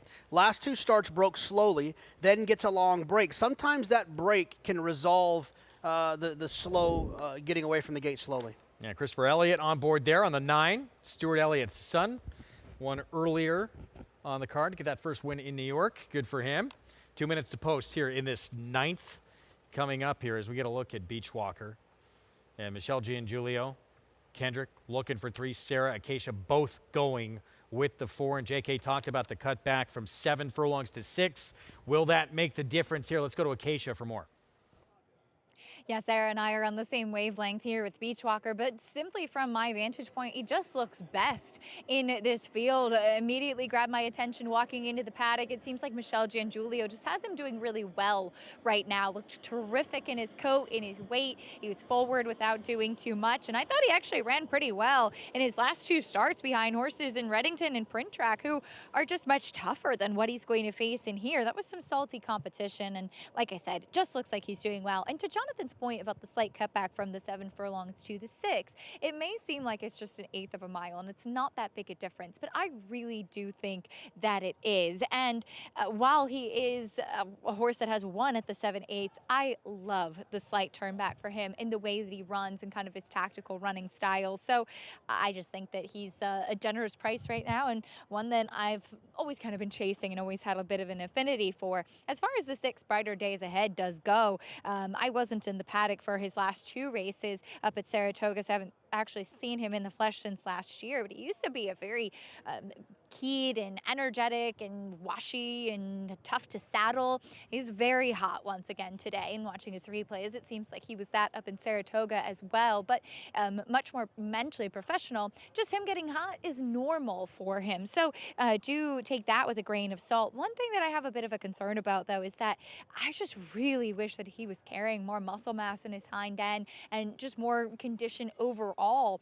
For your 6-5 now favorite, and he certainly could win in this spot. Jose D'Angelo is a tough guy to claim off of, and I certainly think on paper he was the one to beat. I just was a little underwhelmed with what I saw from his conditioning coming in, just in the weight that he was carrying. Now, the 1A Super Chief, the part of the entry here, and this is the one that's technically stepping up after winning in the non-winners of 3 condition last time out. And I agree with Jonathan. Mr. JT is the the one who's kind of more seasoned, but simply from my perspective in the physical category, this is the one who I really liked what I saw from him. Had a good spirited warm-up out on the track, was terrific. First off the claim for Ilkay, and as we saw yesterday with Ilkay picking up his first win, named as trainer. He's been part of the operation for quite some time with his brother Matt Cannon taking over, and certainly well experienced, Greg, with getting horses to the winner's circle.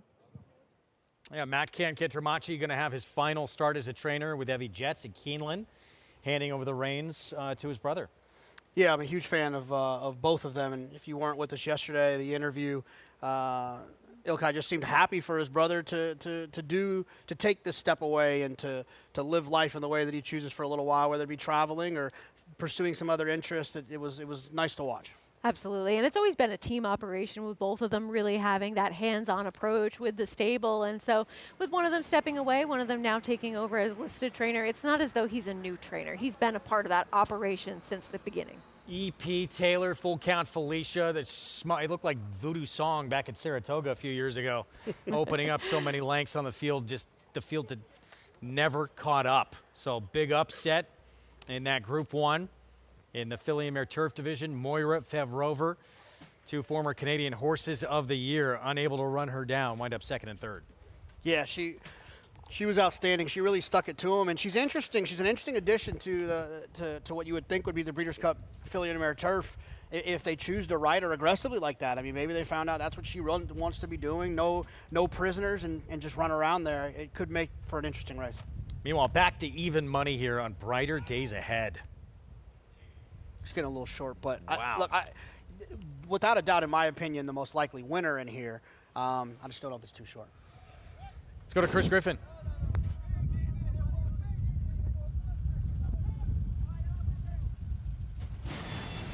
And they're up. Good speed from Brighter Days Ahead right out to the front, and Brighter Days Ahead is quickly up by a half length. Down at the rail is Mr. JT trying to join this leader, is in a tight spot there. Also shoved along, Bourbon's Hope wants to be in that early mix, was hard sent there for early speed, is still about 3/4 of a length off the leader. That's the leading 3. Towards their outside comes Pipes and Drums, is tracking from 4th. Then comes Honorary Degree, and the purple cap is in 5th. Out wider, there is Super Chief, is trying to keep up with that leading group. Then Air Show has some momentum, and Air Show just got passed by Papa Rocket. The 2 at the back, there is Beach Walker, Milton the Monster. 23 seconds flat for the opening quarter mile. The leader is Brighter Days Ahead. At the rail, Mr. JT is moving on through, is right there. Ground-saving journey in behind this leader is in hand, looking for a way out. Also trying to rally on is Papa Rocket out wider. They're still chasing Brighter Days Ahead. 47-1 for that half-mile time. Brighter Days Ahead is trying to cut loose now. There's Mr. JT with every shot. Same can be said for Pipes and Drums. On the far outside, there is Papa Rocket, but Brighter Days Ahead just keeps opening up with every single stride. Inside the final 16th, no doubt. Brighter Days Ahead. Dylan Davis, they are going to win this one easily. Brighter Days Ahead wins it over Mr. JT, Pipes and Drums, and Papa Rocket in 1:12 flat. Money was justified. Probably should have been shorter. As easy as he won here. Geared down late. Brighter Days Ahead. Tom Amos first off the claim. Well done to our colleague. Just ran so well last time. Jose D'Angelo probably should have won that race, but he didn't. And Tom Amos picked the horse up. They show back up in here, an aggressive ride from Dylan Davis, and he was much the best. It was never in doubt. The 1 and the 7 loomed up to a certain extent, but when they turned for home, they wanted nothing to do with the 6. No, he just seemed like the horse that was going to keep on finding in here, and we've seen Dylan Davis have such a breakout Saratoga meet, but able to continue that momentum early on through this meet, winning with a big price yesterday in the finale, riding well at each step of the way, and I think that really establishing that early momentum can really set you up for the rest of the meet going your way. And as easily as this horse won, Tom Amos probably got to feel pretty good that this horse did not get claimed. They're going to stay in his barn. The 1, 4, and 7 do get claimed. This horse stays with Tom. Wow. Yeah, that's good news, I would think. He spotted him aggressively off of that good performance. Now he's got him here, and this is a fun little horse to have. 6, 1, 7, 8. Brighter Days Ahead wins for the 4th time. 11 career starts. 2 wins the last 3 for a couple of different barns. And now we'll stay with Tom Amos off this victory at the short price. Those prices when we come back. Still ahead, our feature here from New York. Jockey Club Oaks Invitational and mixologist. Can she get the mile and 3/8? She'll have a Hall of Fame jockey on her back in Mike Smith. We'll have more on that when we come back.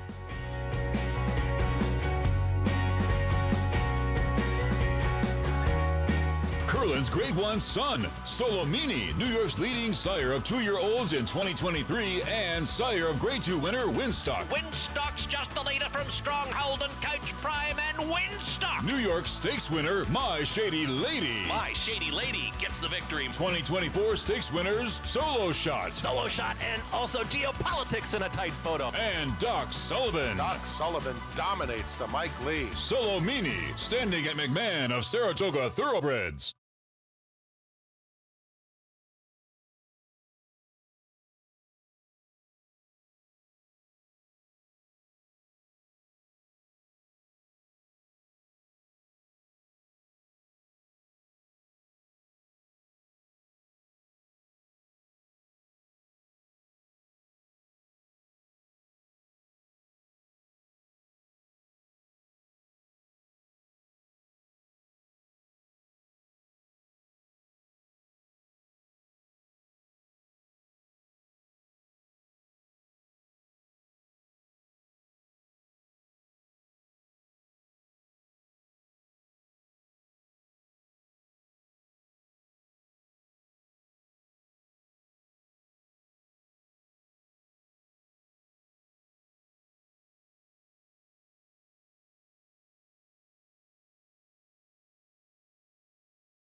Back with you on Fox Sports 2.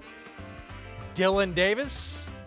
And this has become a frequent visiting spot for him pretty much all year long. What a Saratoga he had. He is picked right up where he left off, upstate. Brighter days ahead. Delivers him another win. Wins first off the claim for Tom Amos. Yeah, nice and aggressive. Popped away from there and made every pole a winning one. $4.20 for the win. Mr. JT Pipes and Drums complete the trifecta. Up next, our ABR race of the week, mile and 3/8 on the grass in this Grade 3 Fasig-Tipton Jockey Club Oaks Invitational. And the big question for so many in here is this distance. Who's going to be able to handle the mile and 3/8? We have that German invader, Lady Mary for Jack Sisterson. We'll get your thoughts in a moment. I know, Sarah, you're going to be leaving us soon here. Your thoughts on the race? Yeah, I mean, Lady Mary is so the horse to beat coming into this spot, but I want to take a shot with a horse that I think could be in front of her early, and that's the number 10, Makanga. Maybe this horse gets the same kind of trip as Full Count Felicia did in that EP Taylor. If this horse can try to wire the field, I want to at least be a part of this one at a price. And then coming up in the Summer Stakes, I think the number 10, New Century, is a horse that can get the distance. And with this one being able to get that stretch out in distance, go the straightaway of the mile, I thought that this one maybe has an edge on some of the other horses that are stretching out. And then nothing creative going into that Woodbine Mile. I think Naval Power, the number 2, is just way the horse to beat, and he's the class of that field. So speed, distance, class for me in these last 3 graded stakes. All right, we got a lot of big races to come, as you can see, with what's ahead. Certainly at Woodbine, this Jockey Club Oaks Invitational. Right now, Lady Mary 2-1 on the board for Jack Sisterson. We're going to go to Monmouth right now in Oceanport, New Jersey, as they're getting set to load up here for race 9. Mile and a 16th on the grass. And this allowance optional claiming field, 5-2 favorite. And Sam Camacho, a chance for another one here. This 4-year-old looking to win 3 in a row. Yeah, the problem I have with this horse is the horse has made the lead, or been forward, excuse me, in the last 2 starts. But on Timeform US, those fractions were coded blue, meaning that the pace wasn't particularly quick. This is a race that Timeform US thinks the pace is going to be significant, and then you want to try to find somebody from coming off of it. For me, that's the 10 Space Launch, who was trying to close into slow fractions last time in a starter allowance race. I think should get a nice pace to close into here. Yeah, I'm with you. I think that horse makes a lot of sense in this spot. And while he's been off form as of late, another horse that should benefit from some pace ahead of him, even going this further distance, that's Fauci. I mean, he was a horse that was able to pick up some pieces, really have that turn of foot without getting the win in those sprint races on the grass. And if things heat up on the front end, he could come get a piece at 10-1. Sam Camacho on the favorite, trying to win his 3rd on this Saturday card. Fauci's a little bit interesting. Is a horse that, you know, he was a kind of an interesting turf sprinter type back in the day. He started with Wesley Ward, and then he just always kind of turned into this like hangy, never get there horse. Then he got gelded. He ran well 2 times out of that, and then he started being that hangy horse again. Now he's going long. We'll see what happens. Yeah, for the first time, mile and a 16th for him. That's the 8. Let's go to Matt Dinnerman for the call.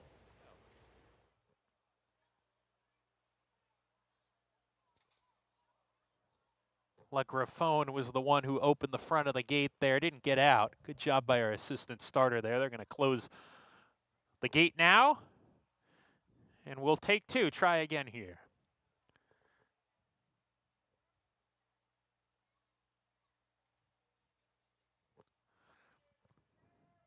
We're ready. And they're off. Uneventful start. Won an award up on the pace today. Flying Liam hustled the line to get forward position. He comes out of the chute with the lead, and Flying Liam is quickest. From Won an Award, who delegates to track the fast pace setter second. Katire Vizcaya, the gray outside of him. Gap of 3 to Magical Marriage. Stablemate Mose right behind him, tugging a little bit. Fauci's wedged between horses. Evening News 3 deep. Now 4 wide as they go into the clubhouse turn. There's a gap of 2 lengths further back in the field. The Duke of Gloucester. Jamie Dreams alongside of him. And La Grifone is at the back as they make their way onto the back stretch, where Flying Liam is the leader here by about a length. Won an award right behind him in the Colts Neck Farm Colors second. Katire Vizcaya is third, 3 deep, 2 off the pace as Flying Liam went quickly early, but now slows the tempo down. Opens up, though, a length and a tail down the back stretch. Magical Marriage in the 4th position, slips inside of the gray, Katire Vizcaya, to be level 3rd with a half mile left. A length back to Mose. Then comes Jamie Dreams passing Duke of Gloucester, who's sent along. Fauci losing position going into the turn. Space Launch is past him. Evening News has lost position, now second to last, and La Grifone is stablemate. Can still see them all as they round the far turn. Katire Vizcaya giving way. Flying Liam still in the lead with Won an Award, who's right there ready to roll. Won an Award at the top of the lane. Flying Liam cuts the corner. Outside Moses charging down the center of the track. Won an Award drifted out a little bit. Moses right there. Magical Marriage between horses in with a shot. Moses hit the front with a furlong to go, and it's Mose starting to shake loose from Won an Award and Magical Marriage. Mose gives 3 wins in a row for him, and 3 wins on the day for Sammy Marin. Won an Award second, Magical Marriage third, Jamie Dreams fourth. Mose proven he just loves it at Monmouth. Yeah, 3 in a row. 3 at this meet for the 6-year-old.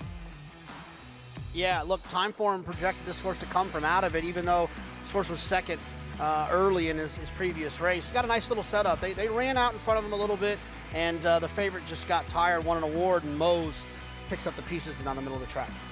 Yeah, the hindsight handicapping always much better, but I mean, this horse a little bit too big of a price. I've been running very well over the last couple of starts. Big day for Sammy Marin as well. As you heard, 3-win day for him. Patrick McBurney winning trainer. That one in the books. We still have the Woodbine Mile to come when you're in for the Breeders' Cup Mile. And, of course, up next, our ABR race of the week, that Grade 3 Fasig-Tipton Jockey Club Oaks Invitational.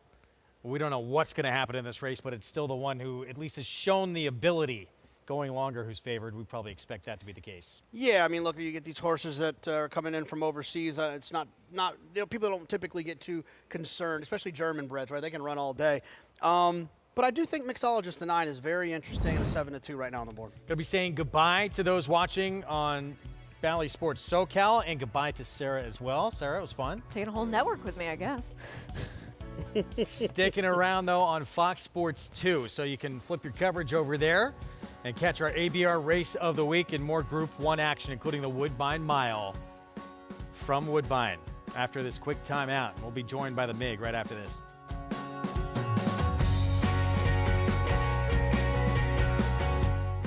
He always showed up.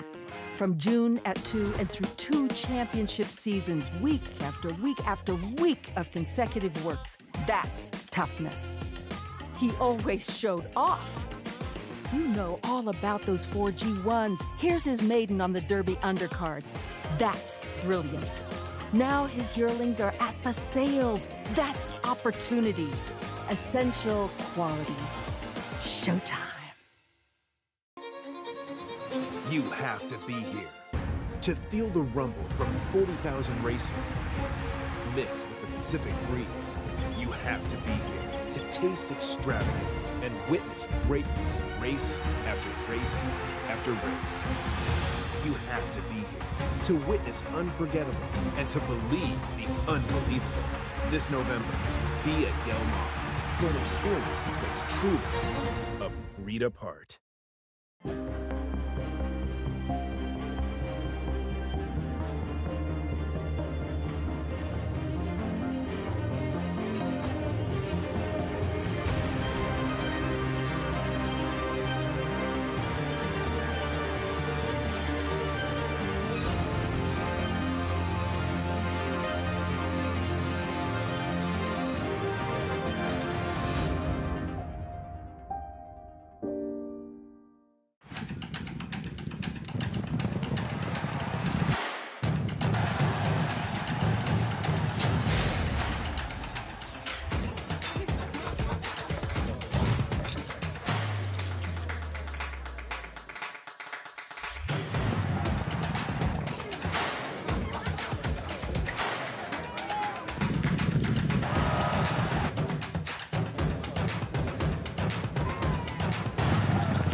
Back with you on our Fox Sports 2 coverage and our ABR Race of the Week. Fasig-Tipton Jockey Club Oaks Invitational.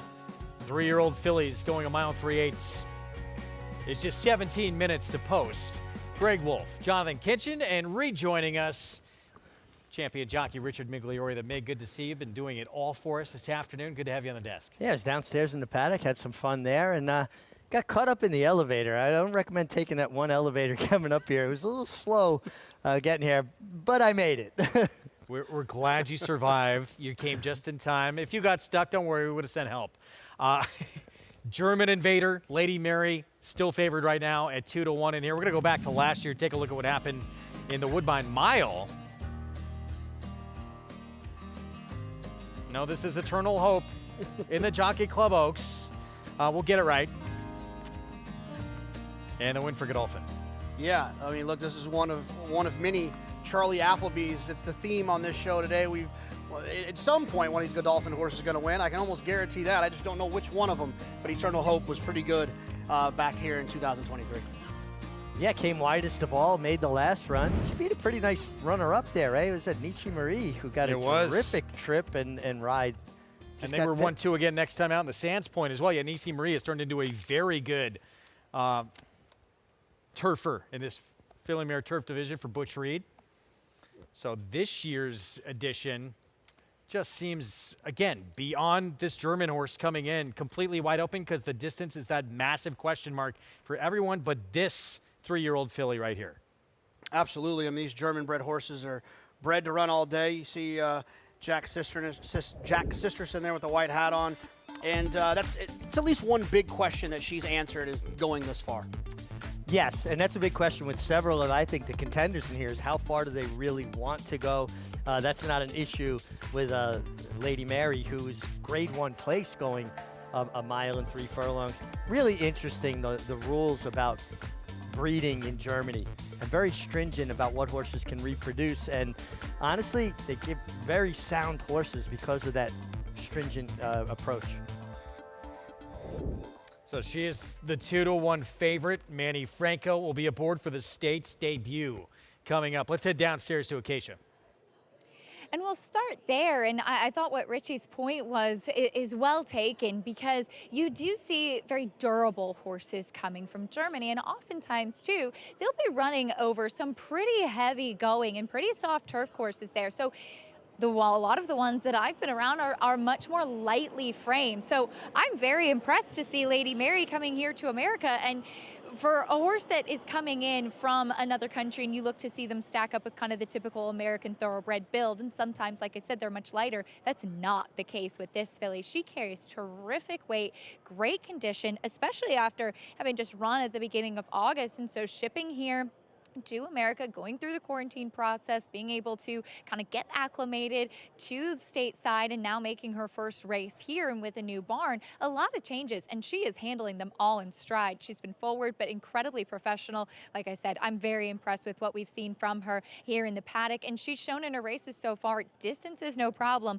coming out of that third place finish where she finished gamely in the Group 1 German Oaks. Now we'll take a look at another European invader, but one who has run stateside before. That's the 4 Beautiful Love, who was given some time after her races in Dubai and came back in the Lake Placid, in which she was really wound up in the paddock, very over the top, doing too much. She got very, very hot in the preliminaries as well. So she's a bit warm in here again today, but much more settled overall. And obviously, too, it is a different atmosphere here at Aqueduct versus the crowd on a big stakes day up at Saratoga. But she's definitely a very high energy type of filly, accompanied by a pony and wearing that red hood, which all of Charlie's horses do when they come here stateside. So going through the same process, but again, a definite difference in the way that she's acting. Now, she was disappointing in that Lake Placid. I still need to see it from her. She's been far outworked by Cinderella's Dream, who we were not able to see run earlier today, but obviously a very classy and talented stablemate. The number 10, Makenga, wanted to mention her because, as I mentioned earlier with the turf sprint race, it seems on the grass today, the paces are really holding together. And if that's the case, take another look at this filly. She's another one at Saratoga. She was an absolute mess last time out. And I remember speaking to Rick Dutcho, and he said that she got really wound up even in the receiving barn. So walking over to the paddock, she was way over the top. She was really sharp, very revved up, and very keen on the front end. She is so much more settled today. It's a major difference in that. And especially when you're going the distance that they're going today, a mile and 3/8, you need to conserve that energy. But she has speed. Her stablemate, Kathy and Marissa, who we did see finish second in that race, came back to win a stake, Delaware, with a 93 buyer in her subsequent start. I think that this is a filly who, well, maybe I would prefer her from a physical perspective going a touch shorter. I love the difference in her demeanor today. And if she can ration out that speed on the front end, she could be quite dangerous, Greg.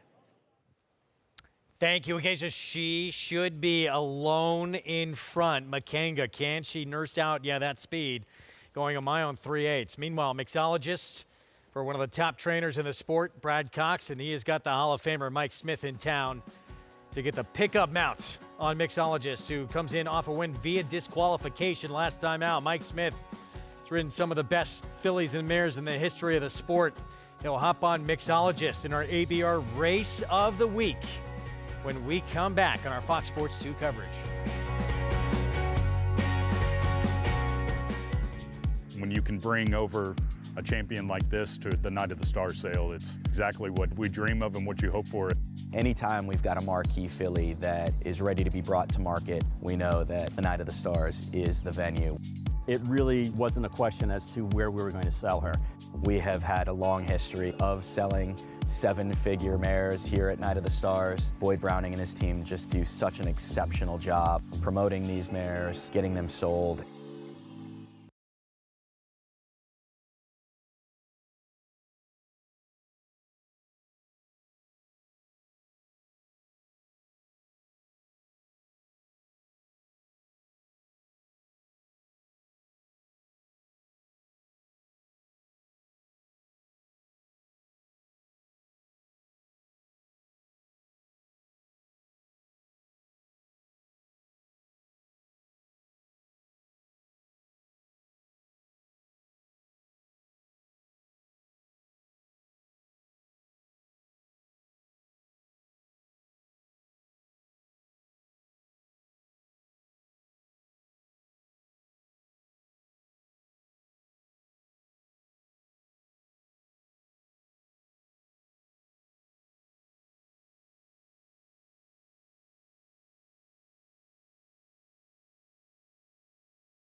Back with you on our Fox Sports 2 coverage with our ABR race of the week to come. This Fasig-Tipton Jockey Club Oaks Invitational. You can play it by getting signed up with Naira Bets. The offer for new members, there it is.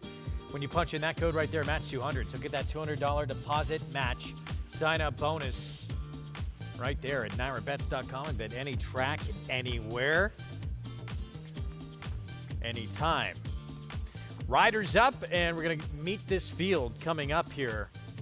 And we'll begin with Egyptian Candy, who's second time on turf, still has not won on the grass, but 2 in-the-money finishes. Yeah, I feel like they're taking a little bit of a shot. Remember, if a horse can win this race as a filly, or they have some added value. A second try on the grass. The first try was sprinting for Caldwell Loves Gold. Yeah, this feels like another example of just taking a shot in here. This horse doesn't have much form on the grass to go with. Godolphin, Charlie Appleby. Here's Beautiful Love. Yeah, it doesn't impress me as a horse that will appreciate the mile and 3 furlongs, but top-class connections. Was second to Cinderella's Dream, the stablemate, who's very impressive. Just denied Danny Gargan. Yeah, it was close to a slow pace last time and wasn't able to get the win. At this distance, though, too, it was a runner-up. Mont Saint Michel for Brendan Walsh. A kind of a grinder, a one-pace kind of horse that needs to have some position. Favorite at 5-2, the German Import. Here's Lady Mary. One we feel like the stamina will not be an issue for, and you get the strong finishing Franco in the saddle. Don Pletcher with Lady Madonna has Jose Lezcano aboard. Yeah, been a very consistent sort by Warfront, terrific stallion at Claiborne Farm, but it's going to have to step up a bit. There's the Hall of Famer Mike Smith riding for Brad Cox on Mixologist. Yeah, heck of a pedigree. Catnip a half, tried Grade 1 Company twice, hit the board. Princess Grace tried it 3 times, hit the board all 3 times. How far in front are we going to see Makenga? She is the speed, and key to success for her is settling on the lead, not pulling. You can't go a mile and 3/8 if you're rank. Interesting long shot here. American Dreammaker, big price outside. Yeah, ran okay back in California for Michael McCarthy, and that last race got the win, but doesn't seem fast enough off that number. We see, well, I'll get to it in a moment. We're going to head downstairs to Acacia. And happy to be joined by trainer Jack Sisterson, who does send out Lady Mary. And Jack, a lot of changes, obviously, for her and coming in rather quickly to make her U.S. debut. Seems like she's handled it all in stride. Very much a case. You know, we've had some good fillies that have come over from Europe that have settled in pretty well, and she's done everything we've asked her. We haven't had her long, but what we've seen of it is very promising. Looking at her German form, it does seem like distance is obviously no question for her. Well, you know, I've got to thank the owners for putting the purchase together, and that's one thing. We've been the distance, and kind of a track that's probably kind of to a flat track like Aqueduct. I think it's for her liking. What do you expect from her tactically speaking? Any instructions to Manny today? Not really. When you got a good rider like Manny, tried to less is more. That I just said probably help her out to get, because the Europeans tend to break a little bit slow, but she trains like she's got speed, but when he wants to use it, she'll be right there. Thanks for the insight, Jack. Good luck. Thank you. Greg? All right, Acacia, thank you. So Jack Sisterson, trainer of the favorite, and there she is, Lady Mary, been favored throughout, 5-2. Interesting that he says she trains with some speed. Yeah, that is interesting, especially from a horse from over there. If she finds herself forward and Manny can be aggressive and turn this into a race of stamina, she's going to be very tough to beat. Yeah, I think it definitely plays to her strength. And that's the interesting thing. There's no cookie-cutter way to approach this, right? You've got to play to your horse's strengths. She's shown that she can stay where nobody else in this field has proven they can stay at this distance. Now, I was going to ask you before we went to Acacia, we saw the big upset in the EP Taylor. Full Count Felicia just opened up on a field, no one able to catch up to her. Could we see that with Makenga here? Well, I mean, if you look at Makenga's past performances, obviously her last 3 races are important to try to understand. She wired a field going a mile and a 16th where, the pace wasn't particularly quick, and she was comfortable on the front end, and she was able to hold on. Then going a mile in the Wild Applause, she opened up again and got ran down by Oversubscribed, who's a nice horse. And then when they tried to get loose going a little bit further up at Saratoga, that plan just did not work. Obviously, Cinderella's Dream is pretty darn good.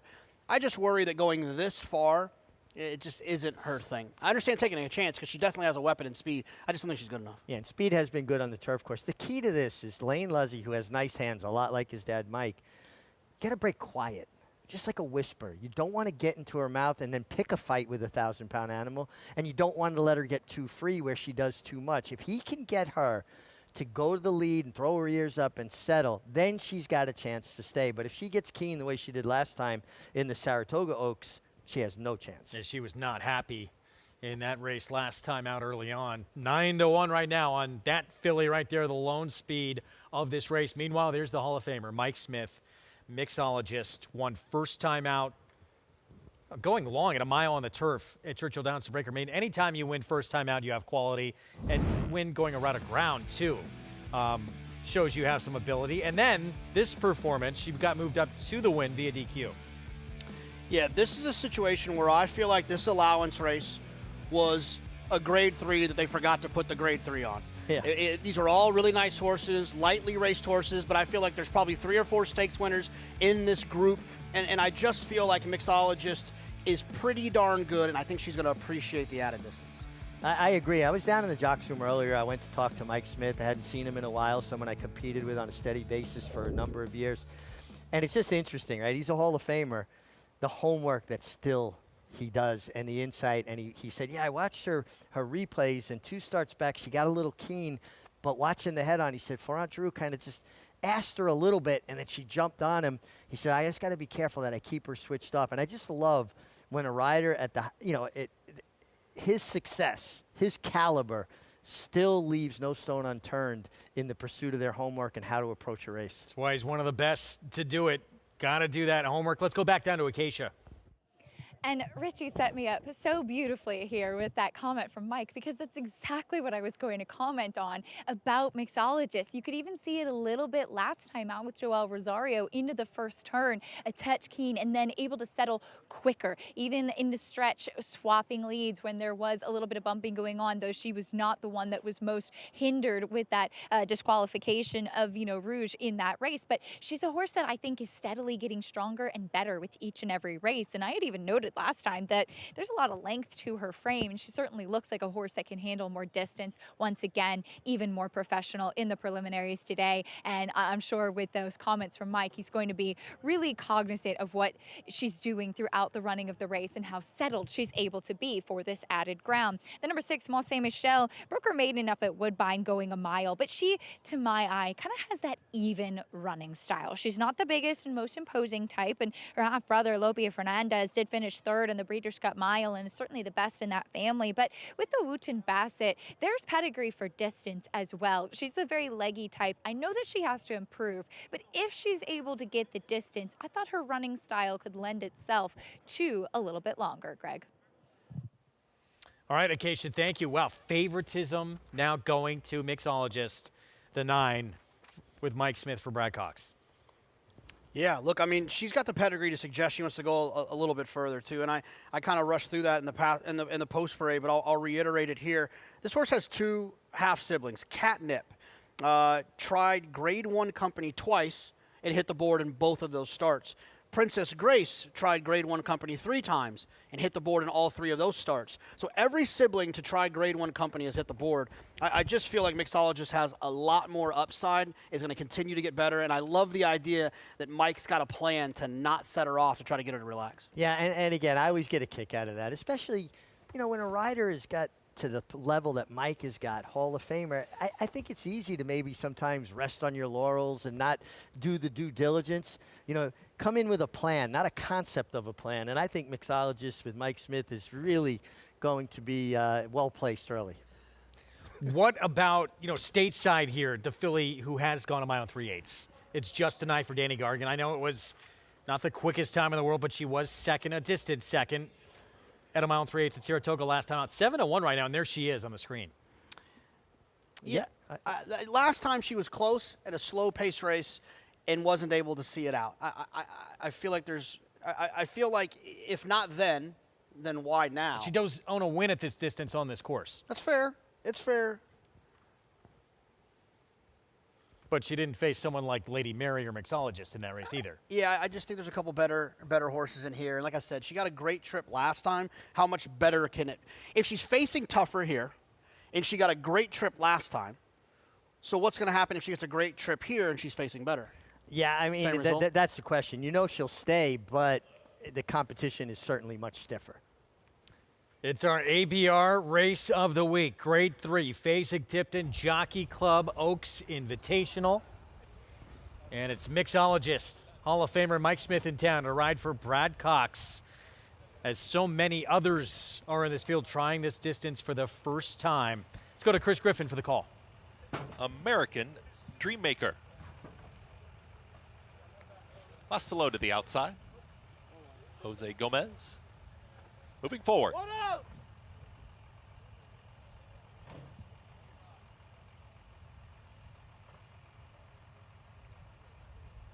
American Dreammaker hesitates, just a touch reluctant. And in. All set.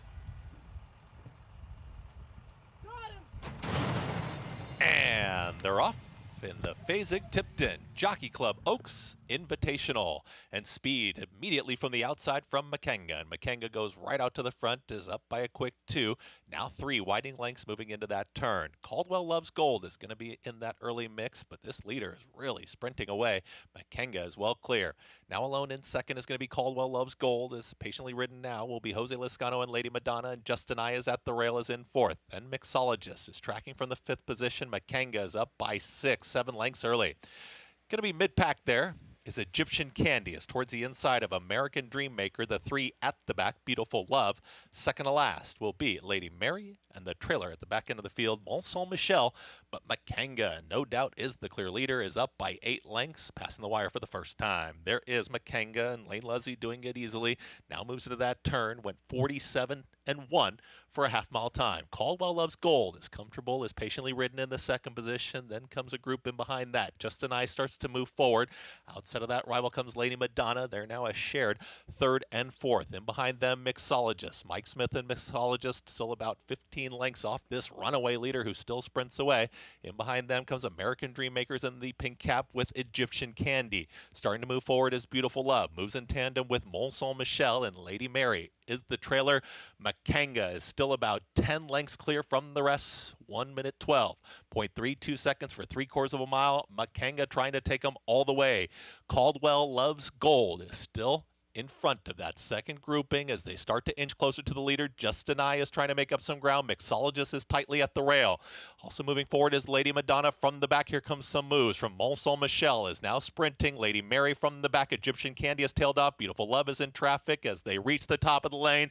Here comes Makenga, and Makenga is trying to win it right now. Makenga is still up by about 6 lengths, but here they come. Mixologist is saving ground towards the inside. Caldwell Loves Gold with every shot. Justin I starts to roll in the orange cap, Mont Saint Michel, and here comes Beautiful Love on the grandstand side. The leader can find no more, but here comes Beautiful Love just rolling down the far outside of the turf course, and it's going to be Beautiful Love. Dylan Davis, they win the Fasig-Tipton Jockey Club Oaks Invitational. It's a photo there for second. Caldwell Loves Gold to the inside of Justin I. Mont Saint Michel was right there, and Mixologist in 2 minutes 15 and 1.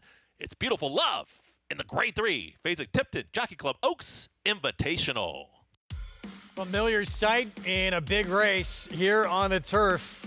Godolphin, Charlie Appleby, and Dylan Davis getting the opportunity for these connections on Beautiful Love. Look, I had a feeling that Godolphin was going to have a big last hour of this show.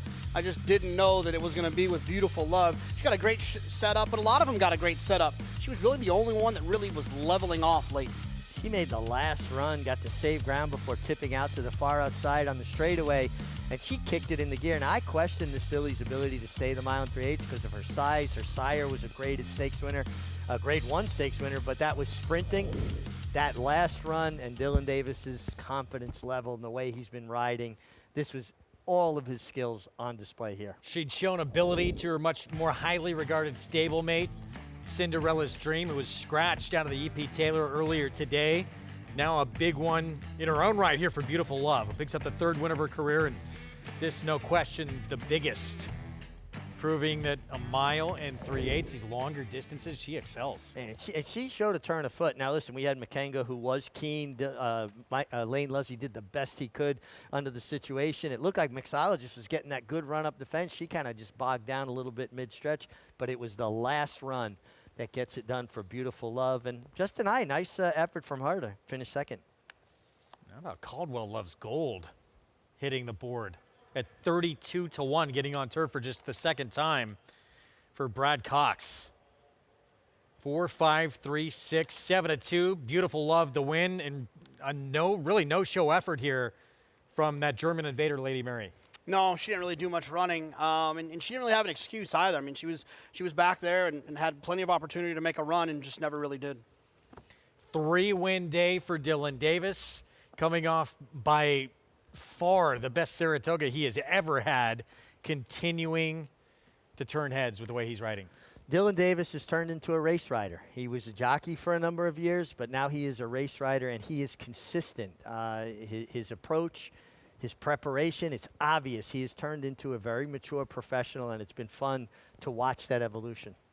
We saw him close out the card yesterday, basically not getting out of the gate in the finale in a cheaper maiden race, and then blowing by everyone late to get that win. That was at 29-1. Delivers a win here in our ABR race of the week, 7-2, riding to cash in on those opportunities to ride for Charlie Appleby and Godolphin. Does a lot for your career. Absolutely. Well, he's gotten everybody's attention, Greg, right? Now he's not the guy that kind of gets overlooked. He's the guy they're starting to look for. To Monmouth Race 10, 2-turn mile, and this claiming race, non-winners at 2 lifetime, the favorite to 5, Supreme Dominance. Let's go to Matt Dinnerman. LD Leo.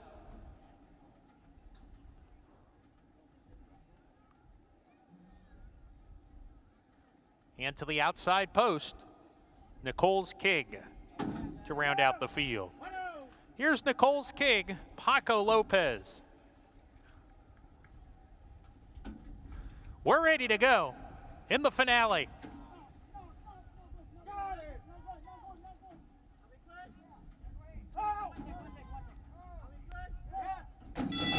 And they're off. In the nightcap, Run Corey Run from the inside gets the first call of the race, is up on the pace with Dr. Bader and Nicole's King, who's easing off of them 3 deep as they charge into the clubhouse turn. A gap of about 2 to not this time Randy. LD Leo is next, and the 2 at the back, Supreme Dominance and Smooth Player, 5 lengths off the lead, and the lead is being shared by 2 rivals. Dr. Bader outside, Run Corey Run inside, Run Corey Run in the red hood, leads by a nose here. Dr. Bader right there on the attack. Nicole's King now a half length off of them in the 3-path third down the back stretch. Another length to LD Leo in a tightly clumped up field. Supreme Dominance parked about 5 wide down the backside here in the white jacket, a joint 4th with LD Leo. Then Smooth Player, and at the back is not this time Randy, who is at the back of the field, 5 off the pace still. It's still on the lead, Run Corey Run, a neck in front, Dr. Bader there to the outside, and Nicole's King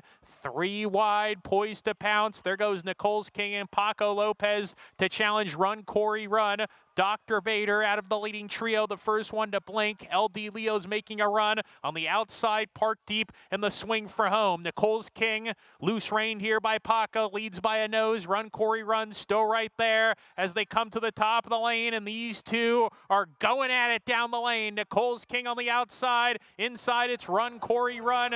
Nicole's King, nose in front. Run Corey Run just will not go away. Run Corey Run has retaken the lead, sticks the head out. Nicole's King coming back at him, nose and nose, just inches apart as they come to the line. Very tight. I think Nicole's King got the bob over Run Corey Run, but it was close. LD Leo 3rd, Dr. Bader 4th. Maybe Nicole's King, Paco Lopez, Run Corey Run though. Isaac Castillo right there on the inside. Yeah, I mean, that feels like this was an entire length of the stretch. Duel, Richie, how exhausting is that when you don't get to take any breaks for the whole stretch? When you finish second, you're exhausted. When you win, no problem. It feels great. You get more energy. Looks like it is Paco Lopez on the outside with the 8. Nicole's King, that nose down at the right time, got the best of the bob. Back to our ABR race of the week and our winner circle lead-in. Brought to you by the Fasig-Tipton November sale, the world's premier breeding stock event. Nominate now to the sale where stars are sold. Beautiful Love. Breakout performance, stretching out in distance to win this Jockey Club Oaks Invitational. And a big day for Dylan Davis and a big opportunity here riding in those blue silks of Godolphin for Charlie Appleby. Let's go downstairs to Acacia. That's right, part of this 3-win day for Dylan. And Dylan, I was laughing as you came in the winner's circle. Your valet even said to you, Baffert and Godolphin in one day.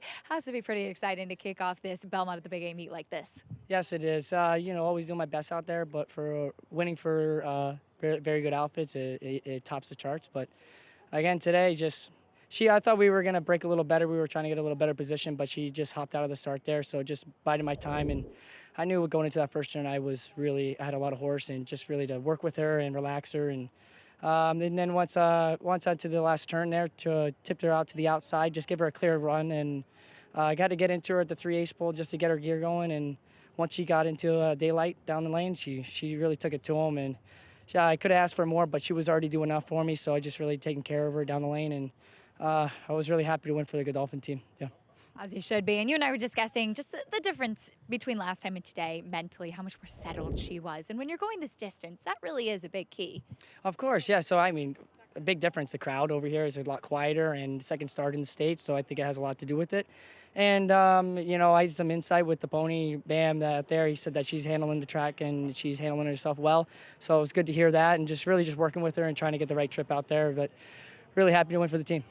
It has to be really exciting when you're flying home on the outside of the turf course like that. Yeah, no, it's an incredible feeling, and I want to keep enjoying that and do it some more. Looks a lot of fun. Well, congratulations, Dylan. Thank you.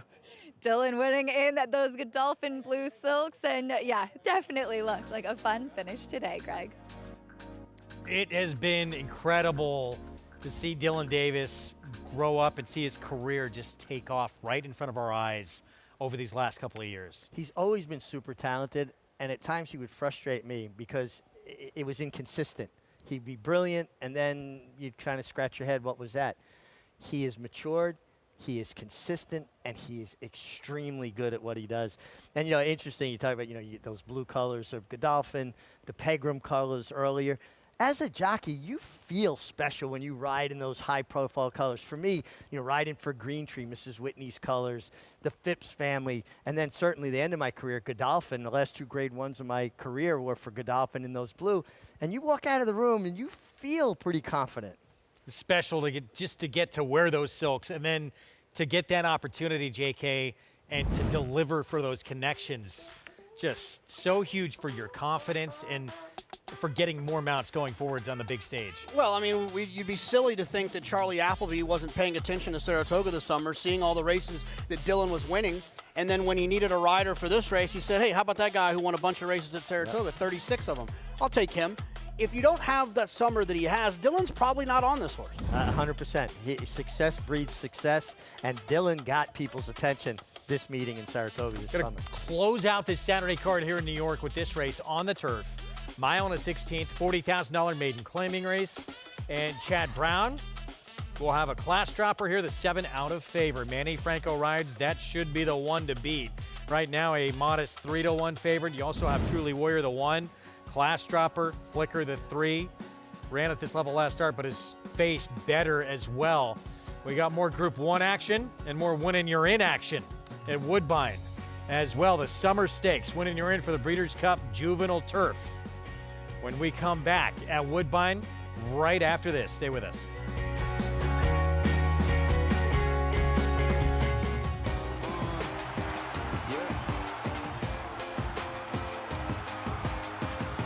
$1 million in a hair, $1 million, $1 million on a pay, $1,400,000 in a pie, $1,500,000 and $1,600,000, $150,000, $1,500,000 and a half, $1,500,000. Jody, thank you. Please hold your applause. Charlatan, ultra impressive. It's a new day for a new king.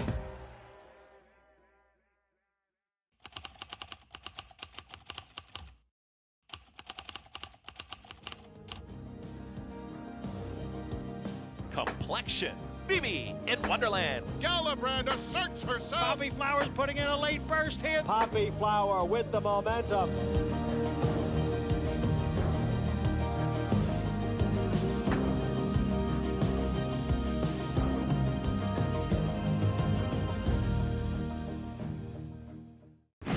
I have 52,000 starts in my life. I've never seen one that could take as much as he did early and continue to improve. And it is Godite.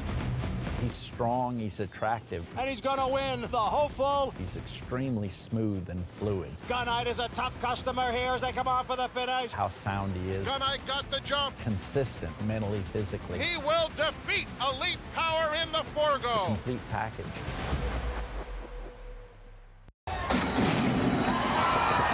The 2024 Global Symposium on Racing, celebrating 50 years of being the premier networking event of the year.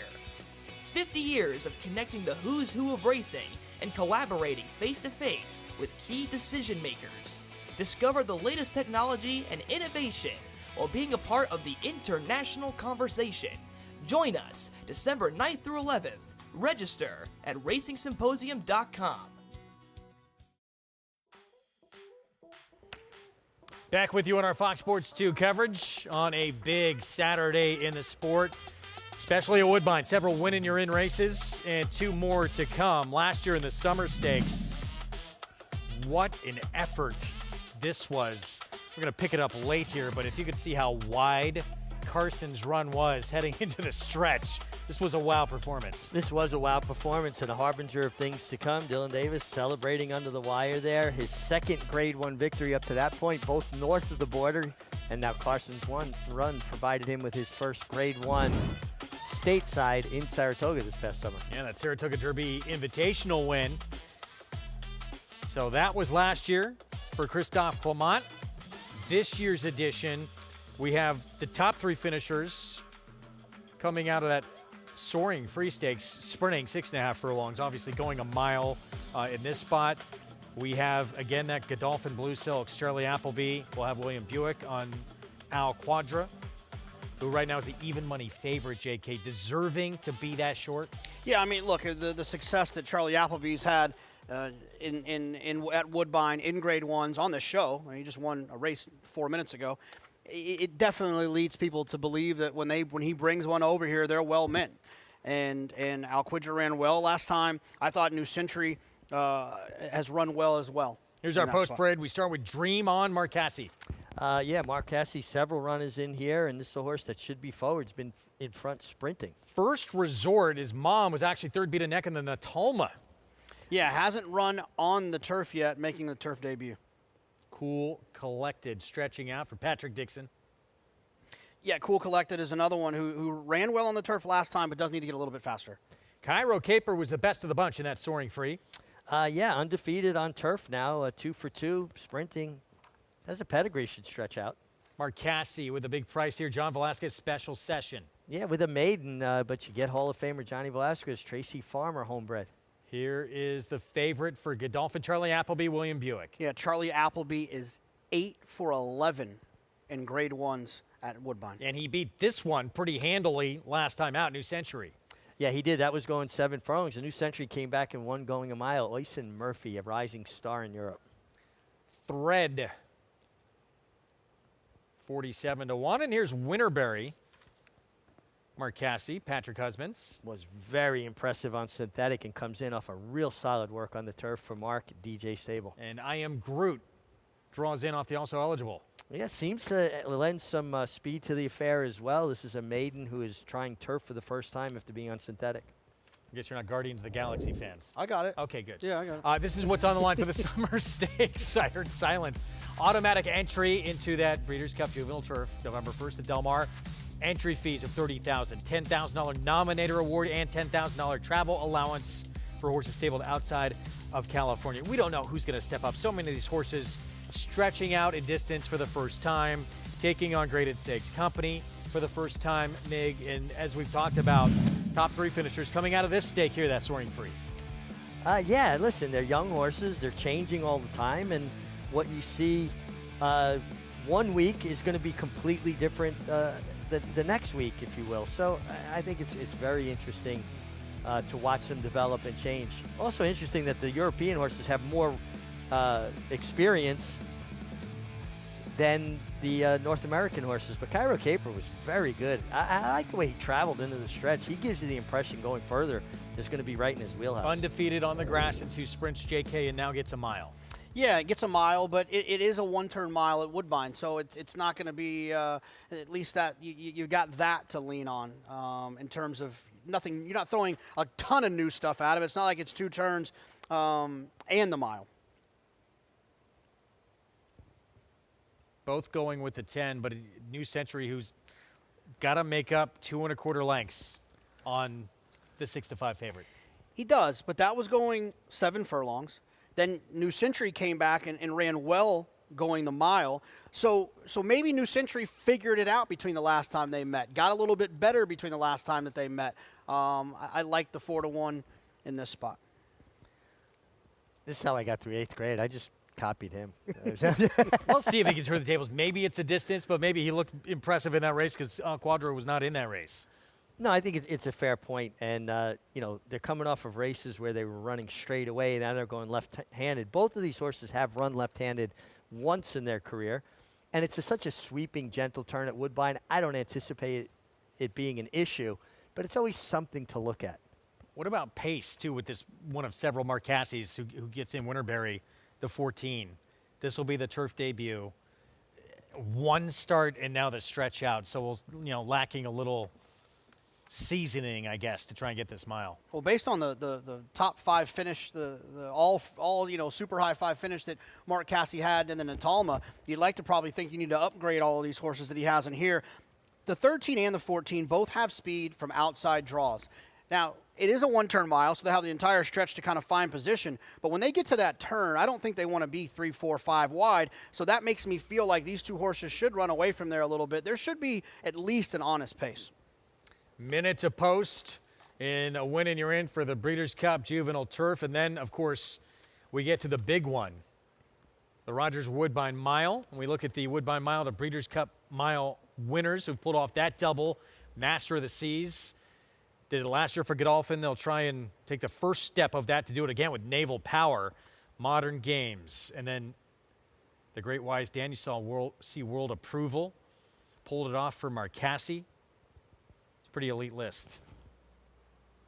No, I mean, it is, and it's interesting too because it's a 1-turn configuration like we talked about, and so when you just like this race is, and I think that plays more to a stamina type. And I think in the Breeders' Cup Mile, that helps quite a bit because you're always going to have some pace. It's an honestly run race, the Breeders' Cup Mile. Yeah, I agree. And listen, that turf course at Woodbine is brilliant. You turn for home, as you straighten it up, you have basically almost 5/16 of a mile to the wire. It gives everybody the opportunity to kind of sift out, find their spot, and make their run. All the money on this Godolphin runner for Charlie Appleby. With William Buick's very short price, multiple winner already on the turf. One of just a couple in here. New Century, who you guys both like, is as well. But the best thing in the corner for New Century is what? I just think the class. I think the class that you're going to see from overseas. When you're in for this Breeders' Cup Juvenile Turf. Group 1 Summer Stakes for 2-year-olds going a mile on the turf. Let's go to Robert Geller.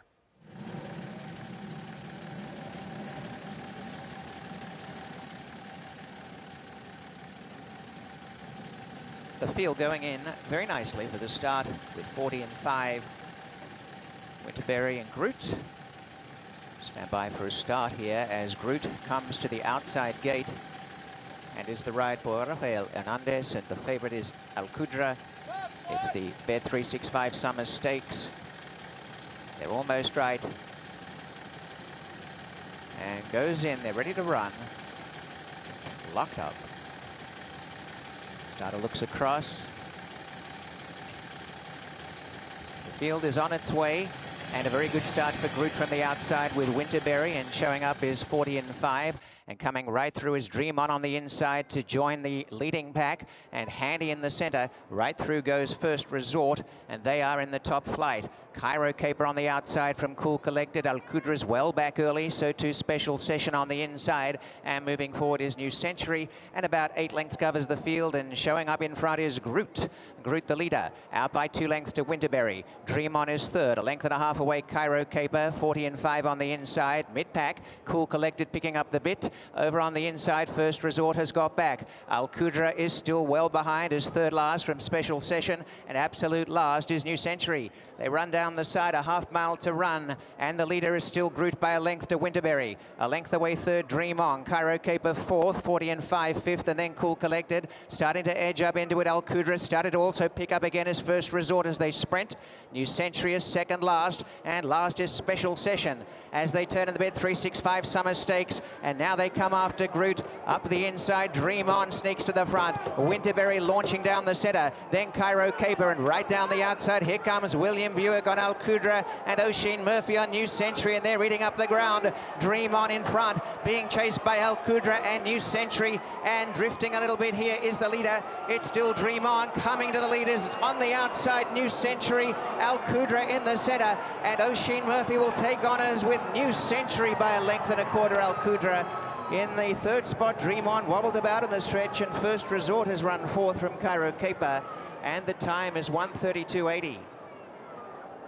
Lot of bumping in the stretch. New Century 3-1. Oisin Murphy for Andrew Balding here in the Summer Stakes. Yeah, it was a great performance by New Century and Qatar Racing, and a son of a horse they ran, Kamiko. That's a stallion over there, and it's another. Hopefully, let's see what happens with this inquiry. I'd imagine there'll be something. They'll take a look at it. A Grade 1 win. I really think though that everything was caused by the 2-horse Dream On, who got to swerving through the stretch. You can see him come out steadily here. Now William Buick is just trying to protect his forward progress. He's up on heels now. He bumped with the winner, New Century, there, but it was all because I believe the third place finisher caused the crowding that caused him out to it. The 10-horse New Century was the victim in this. He was not the horse that caused it. No, he got bumped by the 9, but the 9, once you're committed to a spot, you have to go forward because you're going to be put in a dangerous position if you're up on heels. So William Buick had no choice but to follow the 2, Dream On, out at that point. Once you commit, you have to continue to go forward. You can tell the rider on the 2 kind of looked over his right shoulder, making it feel as if there is anything, it was him coming out. 10-9-2-4. So the 2 who sort of initiated that, the fact that he finishes behind the horse that he caused that interference with, looks like there will be nothing here. Yeah, I couldn't see them making a change here. You're watching, William Buick had to come out there again. Now maybe a little more abruptly than he wanted, but it was all precipitated by the 2-horse Dream On coming out under a left-handed crop through the stretch. Now it's a big race, it's a Grade 1, a lot of money, and sometimes riders get a little excited, and it just seemed to me that the rider on the 2-horse maybe lost himself a little bit trying to get there. New Century looks like safe in this scenario. For the win and you're in for the Breeders' Cup Juvenile Turf. Back to Belmont for the finale on this Saturday card. Mile and 16th on the turf. $40,000 maiden claiming race, so all for sale for that price as they all try and collect that first win of their career. And it's the 7 for Chad Brown, dropping in class the favorite. We start with Truly Warrior, Todd Pletcher, another one who drops in class. Yeah, this horse, got a nice little setup last time to run well. We'll see if he can get that here. Mano y Mano, 31-1, an equipment change. Equipment change, drops in class, gets back with New York Breds, is going to have to improve. Would be the only double carryover in the pick 6, by the way, courtesy of JK. Flicker for Christophe Clement. Yeah, this horse just feels a little bit too slow early.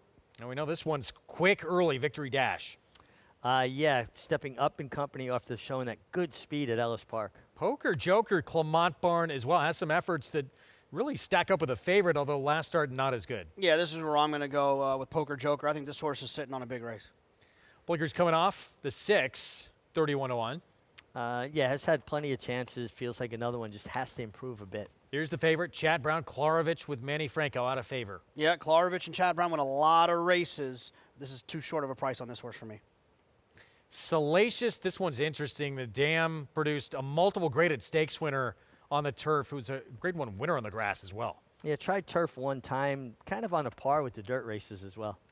Well, it's just the second start of the career, though. Here's There Goes My Miracle, Jennifer Paragallo trains. He's got a race 3 back, but it seems that that race is probably not believable. Counterattack, second time on the grass. Yeah, big speed last time, ran off to a 7-length lead and tired late. Stick around a little longer this time. Little interesting on the outside. There's the favorite. Take a look at the pick 5 Will Pays on this carryover day. And Andy Serling gave out a ticket earlier on the air. He's alive to the 1, 4, 5, and 7. So well done, Andy, just to get to this point and have some options here. And again, overpaying a little bit for what's come in. Yeah, of course. I mean, look, it's you know, it's been very formful. And there's a lot of money in the pool. A lot of people invested a lot into this, so there is a little bit of meat on the bone. Great job by Andy to get you alive to this point. There's nothing like getting to Will. You just get me to the Will Pays and let the rest of it unfold. Andy's got you there so far. Well, let's head downstairs, get more from Acacia. And Jonathan, I know you like Poker Joker in here, and certainly best of luck to Andy, this being one of the ones on his ticket. And this is a horse who, as you mentioned, Greg, his first 2 starts would certainly put him into contention in here, particularly that race 2 back. And I think that running style is going to be kind of key as well. He perked up a lot out on the track under Romero Mirage, and I'm hoping that he is going to be forward. He's a little bit of a more angular type of build. He hasn't raced since June, was reined off the turf in Saratoga, but this is the right spot for him. And like I said, hopefully can get that track trip. Once again, the 7 out of favor. He is one that comes from pretty far off of it. He is a big, burly, solid type of horse, and it's not very often that you'll see one that's gelded before they even begin to race, and I certainly don't know him, I guess would be, because he just is one that just really carries a lot of conditioning, but he makes a lot of sense on the drop in class. Like I said, I am a little bit concerned because he does tend to come from pretty far off of it. That brings me to the 8 Salacious. I know that he's run pretty well and made in special weight throughout the winter on the dirt, but every single time I've seen him back in February at Tampa, started riding physically, looks like turf or synthetic, and he finally gets to get back onto the turf today. I just think this is the right spot for him, and he's a generous price, so take a little bit of a shot, Greg. Acacia, thank you. See what happens here in this finale. Interesting race with, quite a few class droppers. Certainly the Chad Brown favorite, the 7. This is a move he is extremely successful with. And we mentioned there's some turf pedigree certainly with that 8 horse, even though that horse didn't run great, only trying the turf, but it was early in his career. Ultimately, though, both you guys going to settle where? I'm going to go with the 5. Mig? I went down to the inside, like inside post, 2 turns, and horse dropping from maiden allowance to maiden claiming. That's the 1 Truly Warrior Pletcher with Jose Lezcano. Finale on this Saturday card here. Mile and a 16th on the turf. Let's go to Chris Griffin. And in. All set. And they're off. Good speed from Victory Dash right out towards the front. No company early. Victory Dash will be a clear leader as they move towards that first turn.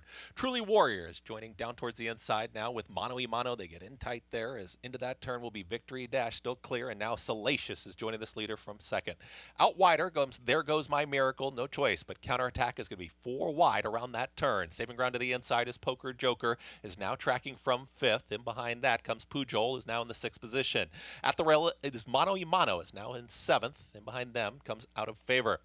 Breaking with the leaders there was Truly Warrior, but is now at the back end of the field, second to last, with the trailer Flicker.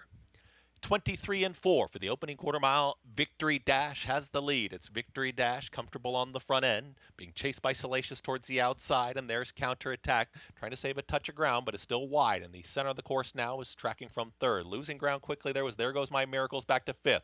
Got passed to the inside by Poker Joker. That's the leading quartet now as they work into the turn. Pujol is under a drive. Mano y Mano is trying to pick it up from there.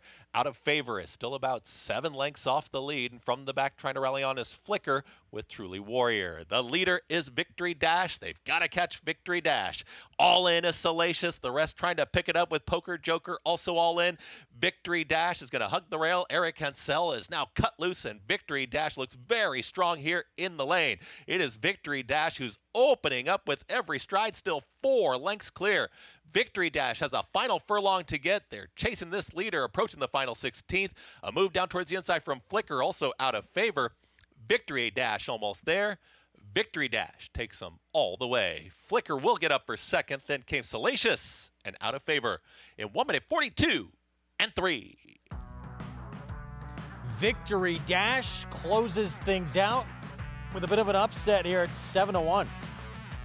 Yeah, and if I'm not mistaken, on Andy's ticket, correct? Yes. Yeah. I think Well that was done, Andy Serling. The best payout as well. So, speed, it's always dangerous, especially at this level. This horse got so comfortable. He was running so nicely up into Eric Cancel's hands, and you saw midway down the backstretch, the way he was traveling, he was going to be tough, and good to see Eric Cancel get his second win of the day. $72 ticket from Andy, and it's going to come back $1,933. Well done. Well done to these connections too. Mike Maselli, TriStar Farm, and as you mentioned, Mig Cancel with another win today. 4-3-8-7 here in this finale. You know, one thing I've really seen an improvement with Eric too is his hands, letting horses run up underneath him into his hands, not getting into a fight with them. You don't have to send a horse, but sometimes you just got to put that 5 pounds of pressure and let them get in that good, comfortable frame, and he's definitely improved in that area. 7-1 winner to close out Saturday action here at Belmont at the Big A, day 2 of the meet. Let's get back to Woodbine. New Century, Andrew Balding. Oisin Murphy turned the tables on Al Kudra. Yeah, absolutely. I mean, look, that 7 furlong race where Al Kudra beat him, excuse me. Then he comes back, wins going a mile, and then gets him here at a mile as well. And a horse that's very, very interesting going on to the Breeders' Cup Juvenile Turf. $8.10 for the win. Completing the trifecta there, Dream On. Drifted in a bit in the stretch. So New Century books that ticket to Del Mar. And we'll see who'll punch their ticket to the Breeders' Cup Mile in the Rogers Woodbine Mile. $1 million purse coming up. And Charlie Appleby, Godolphin look very tough in here. Odds-on favorite. And a horse who has played a little bit second fiddle to his stablemate Master of the Seas, who's not showing up here. Sort of MIA right now, but this is a more than capable backup. No, he absolutely is. You know, he lost to Master of the Seas, then he lost to Program Trading, who had an absolutely brilliant trip up the inside on Derby Day at Churchill. Naval Power just seems like too good for these horses. Yeah, I agree, and I like the fact that he's been up in Saratoga training, and especially this time of year, right? The nights get cooler, the mornings get cooler. Horses do so well there. They're back at their private training area in Green Tree, but they also have access to the turf course over at Oklahoma, and it's just a great place for horses to train. We'll have it for you when we come back, our main event here on this Saturday afternoon from Woodbine, and that man right there, he has a couple of Woodbine miles. Tappan back in 2016 when she beat the boys. World Approval the next year. Can he do it again with Filo Di Ariana or Win for the Money? Seems like both have an outside look. We'll be back. You just have to get in the seat of a John Deere Gator XUV 835M. Not because of the spacious cargo box. We're always picking up rocks out in the field, and the hydraulic bed has been really nice. Or because it can tackle any terrain. It can handle anything. Not even because it tows up to 4,000 pounds. We can pull things around easily. You just have to get in the seat, because something about being this productive just makes you smile. It's made life a lot easier. Learn more at johndeere.com/getintheseat.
Back with you on America's Day of the Races in this late pick 5 carryover, pick 6 carryover, and card in the books here at Belmont at the Big A. Victory Dash closing things out for trainer Mike Maselli.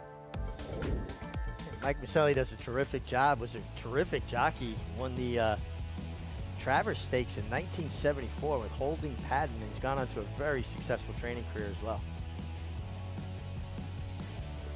Speed, definitely. Wolfie. Speed is definitely dangerous in these types of races. I think, when you have these maiden claimers, can sometimes discourage the ones that are in behind, get them off the bridle chasing, and that's exactly what happened here. It's not how fast you're going, it's how you're going fast. And when he got down the backstretch, he was so comfortable, you knew he was going to be tough to beat. Horse, that was last time out, his first try on grass, certainly improved off it. But you're facing class droppers from some of the most powerful barns in the sport. Todd Pletcher, Christophe Clement, Chad Brown. So that's a big win for Victory Dash here. $16.80 for the win. Pick 6, $10,741. And that carryover pick 5, $1,933. And look, the Jockey Club Oaks Invitation, that was a tough race to figure out who was going to get the distance. This one, a tough one to have as well. Formful the first really 3 legs there, but tough one to put together, and you get rewarded as a result. Well, yeah, I mean, there's only one horse that paid, double digits. So, to get $1,900 back, it's a nice little payout. This horse was purchased out of the Fasig-Tipton digital sale in August, and I know Joe Brocklebank, brother-in-law to Mike Maselli, just a tremendous bloodstock agent over the years. I'm sure this is one he probably noted someplace, and they got together, and they very astute purchase. $24,000, and he just won the lion's share of a $46,000 purse. So our card in the books, Group 1 Woodbine Mile, though, winning your in for the Breeders' Cup Mile is coming up next. In Naval Power, Charlie Appleby, Godolphin, daunting favorite at 1-2 on the board. Group 2 winner and Grade 1 placed each of the last 2 starts here in the States, including to his stablemate, Master of the Seas, who probably would be 2-5 in this race. Earlier on in the Natalma, Marcassi ran 1-2-3-4-5. How about that? And it was and one more time at a big price with the win. Full Count Felicia opened up to a massive lead and just ran them off their feet. And then New Century turning the tables on the Godolphin runner in the Summer Stakes. Woodbine Miles next.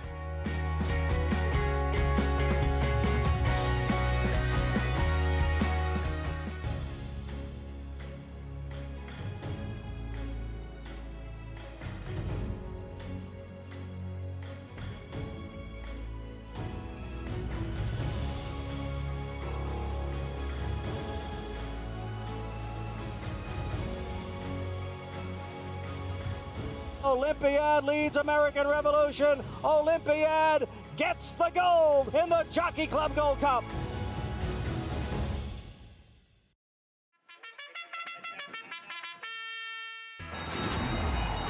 Monmouth Park's 50-cent Win Early Pick 5 is one of the country's earliest Pick 5s, making it the perfect way to get your wagering day started. With a 12:50 post on weekends and 2 p.m. start on Fridays, the Win Early Pick 5 is home to a low 15% takeout and 6-figure pools. Start your day winning early. Play Monmouth Park's Win Early Pick 5.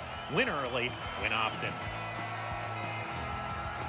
Flightline is in full flight. Flightline turns it on at the top of the stretch, and he's in cruise control. And Flightline takes off! Take a good look at this, because you're not going to see this too often, maybe never again.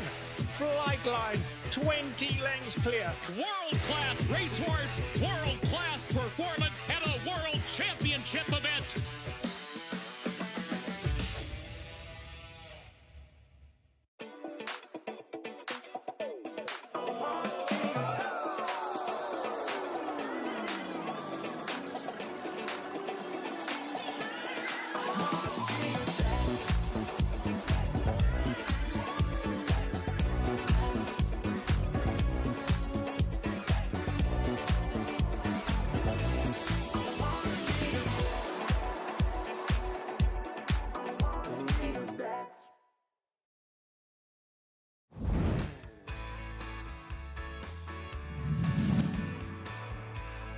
Master of the Seas trying to gather them in. William Buick down the outside, and Shell Spider. Now Chocolat is rallying. Master of the Seas goes up. Shell Spider deeper on the track. It is Master of the Seas exploding clear, and Master of the Seas racing away with the Rico Woodbine Mile. A most impressive display. It's Master of the Seas, a dominant win. Scores by almost 4 lengths to Shell Spider. That was last year, Woodbine Mile, and this is very likely the best miler in the world, although not showing up to this year's Woodbine Mile. Master of the Seas has had some injury issues. Thought we were going to see him at Saratoga. Didn't happen. He is a monster. He didn't break that great in that race from the rail. He was last early and still was never in question. Sensational talent. We talk about turn of foot on the turf. That embodies what we're talking about, the way he quickened away. And William Buick is such a good rider. I really enjoy watching him ride. He finishes with the American style, but he rides a very European race, covered up, not afraid to be in tight. But boy, what a fun rider to watch. So you take a look at that Woodbine Mile to Breeders' Cup Mile doubles, and we'll see if Godolphin can pull the first half of that double off and try and get that done for the 3rd year in a row. As we take a look at what's at stake here in this race coming up. Automatic entry to the Breeders' Cup Mile, $2 million purse. November 2nd at Del Mar. $60,000 in entry fees paid by the Breeders' Cup. That $10,000 award to nominator and travel fees of $10,000 have stabled outside of California. So Master of the Seas won it last year. Naval Power was runner-up to his stablemate Master of the Seas. 2 starts back in the Maker's Mark Mile. And then last time out, JK Grade 1 Turf Classic, Churchill Downs, just missed against Program Trading. Yeah, he ran huge right here. You'll see Program Trading with the red and white Clarvich Silks dive to the inside here. And it took this perfect ride and this gutsy decision to go to the rail on Program Trading to beat Naval Power. Look, Naval Power, in my opinion, is without a doubt the best horse in this race, and I think he's going to win here today. But he's no Master of the Seas when it comes to what you can expect from him the first Saturday in November in the Breeders' Cup Mile. You agree with that assessment, Mig? I do. I just don't think he possesses the same kind of turn of foot. To me, he's a horse that is a little bit more of a grinding type. They came home well last time. I do like that he tried to fight off Program Trading. He joined in, and I like horses that fight. Here's one of 3 in the race for a man who's already won it twice. Mark Cassie, Filo de Ariana, that's win for the money. He's got my boy Prince as well. And let's take a look at Filo de Ariana in the King Edward. I don't know how far off this. I know 8 years old, but this horse is still very good. Yeah, he's gotten good in his last couple of starts, but I will say his last 2 starts, he's not facing horses like this. Let's put it that way, and that to me is a little bit of a concern. Kind of broke awkwardly, right? He ducked out a little bit, tossed his head. Now he drags the rider to the front here. As an 8-year-old, he's still got that enthusiasm. Again, you got to appreciate the fight in him, though, right? He gets collared. Looks like he's going to be beaten, Greg. And he reasserted himself and fought back. He did not want to lose. Yeah, he's a fighter. I mean, he's stretching back out after, 4 sprints in a row. Bad break early as well, and still got the job done. So 1 of 3 in the race for Mark Cassie and those Gary Barber Silks that we see win a lot on the big stage for the Mark Cassie barn. Get $20 to boost your bankroll with the Breeders' Cup Bankroll Builder. Went up to $100 towards the Breeders' Cup when you bet select races with Naira Bets. Go to nairabets.com, opt in, and bet $50 on the Woodbine Mile today for a $20 bonus. Rogers Woodbine Mile Group 1 $1 million purse. Win and you're in for the Breeders' Cup Mile at Del Mar in November when we come back.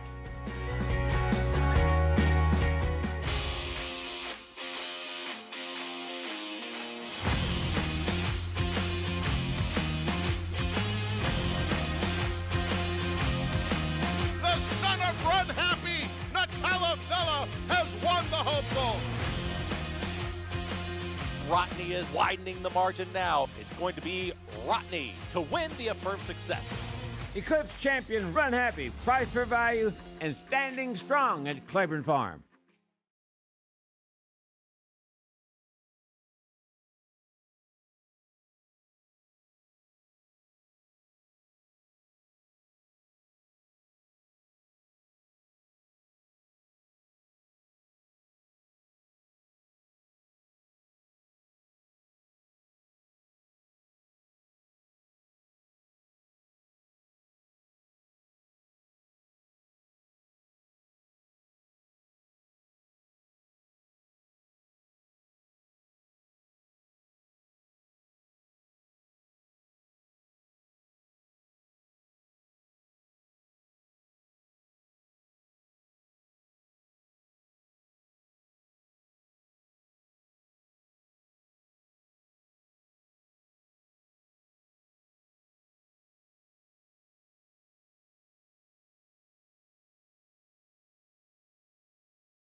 Back with you on our Saturday coverage here on Fox Sports 2. Woodbine Mile to come. That was a look at Big Rock. Big Rock's sort of interesting in this race. 5-1 right now, the 4-horse, who is a former Group 1 winner, was second to Inspiral in a Group 1 as well last year. The form this year, though, JK, Mig, just has not been the same.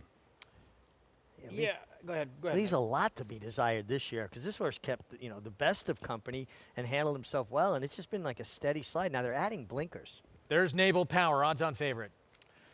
Yeah, listen, a very talented horse with great connections. Secret Reserve, 81-1. You don't see that very often. 81-1. Here's the one we were just talking about, former Group 1 winner. If he can find his 3-year-old form, he is going to be very tough to beat. His 4-year-old form leaves a lot to be desired. Another from Mark Cassie's barn, Filo de Ariana, coming off that King Edward win we showed you. Yeah, he's tactical, and he's the home team. He's doing it going through the 6-furlong Highlander, onto the King Edward, and into the Woodbine Mile. This is way too big a price. This horse has some races that fit. He's 22-1 for Mark Cassie. Yeah, for Charlotte Weber's Live Oak Plantation, I agree, way too big a price.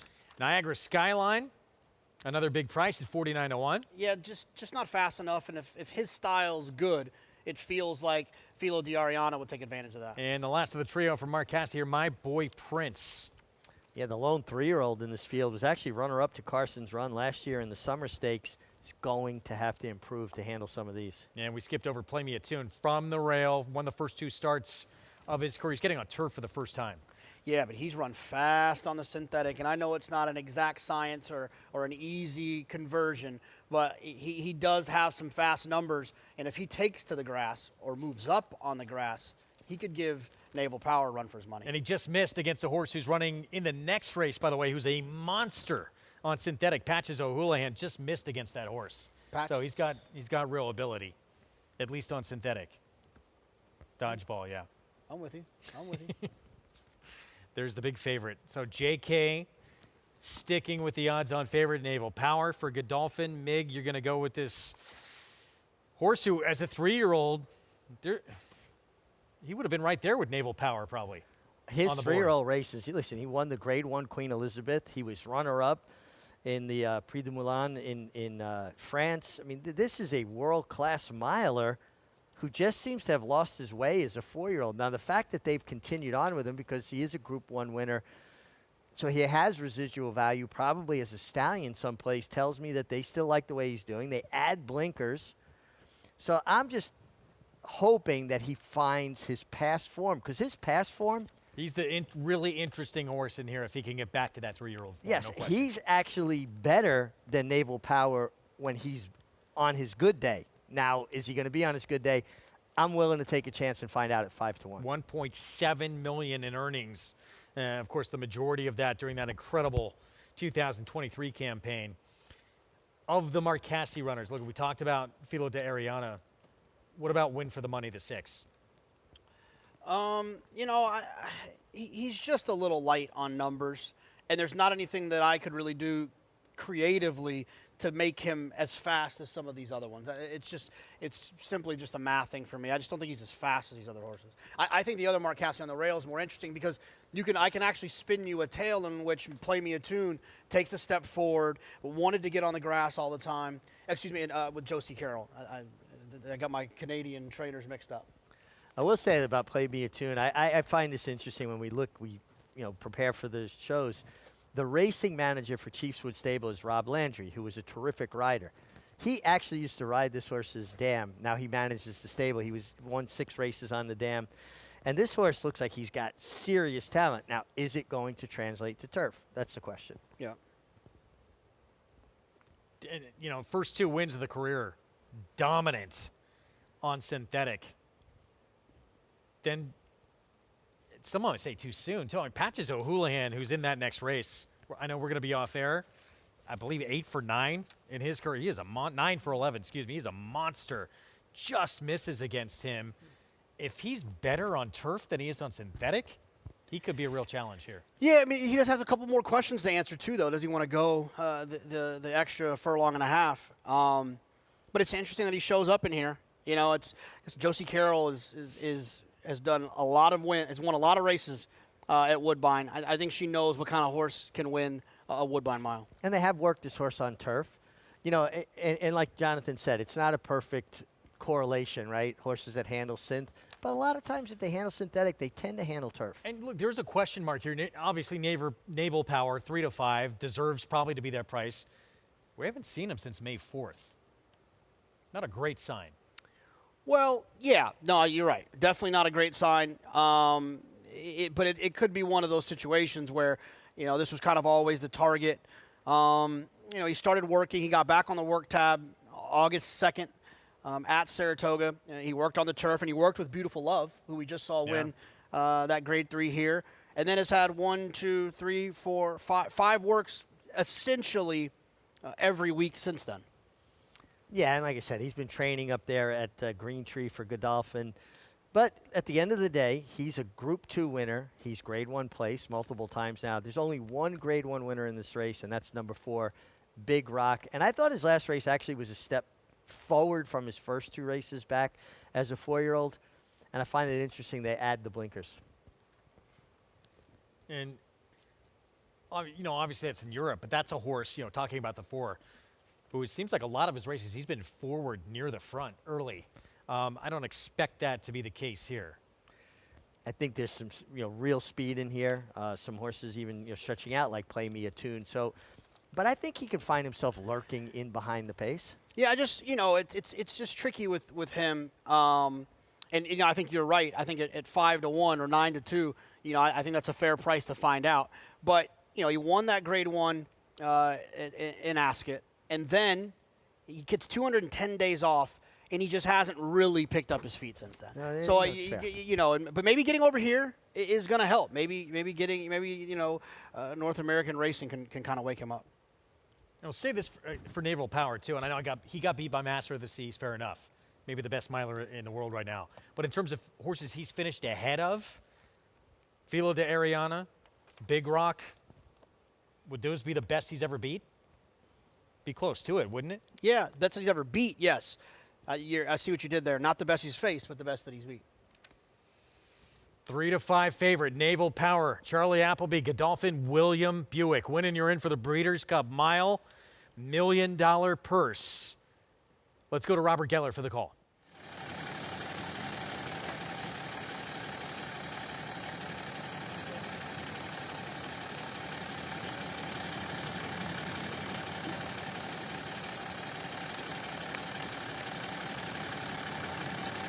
This field is almost right for the start of the Rogers Woodbine Mile. My Boy Prince completes the line, and they're all in. Luck.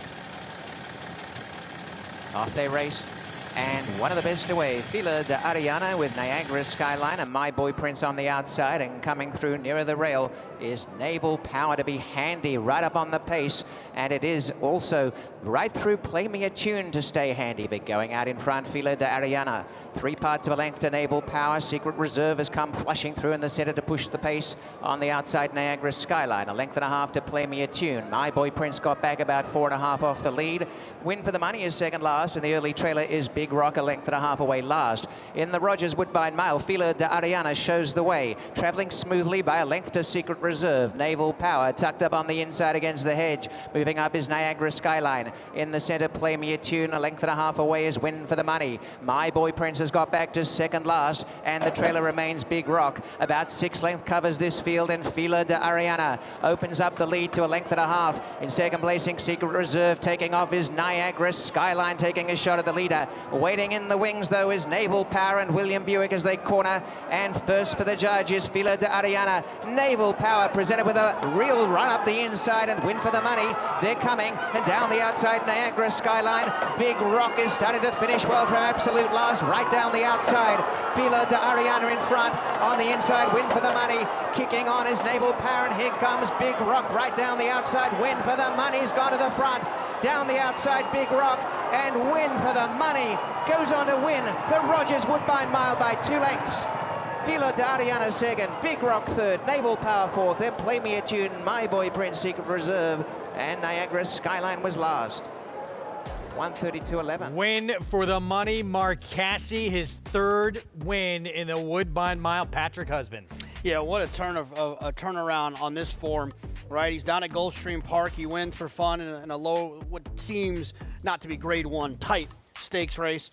Then comes up short in the wides. Then comes up short in the Kentucky Downs preview at Ellis Park, and then shows up here and wins at a big price, 13-1 in the grade 1 Woodbine Mile.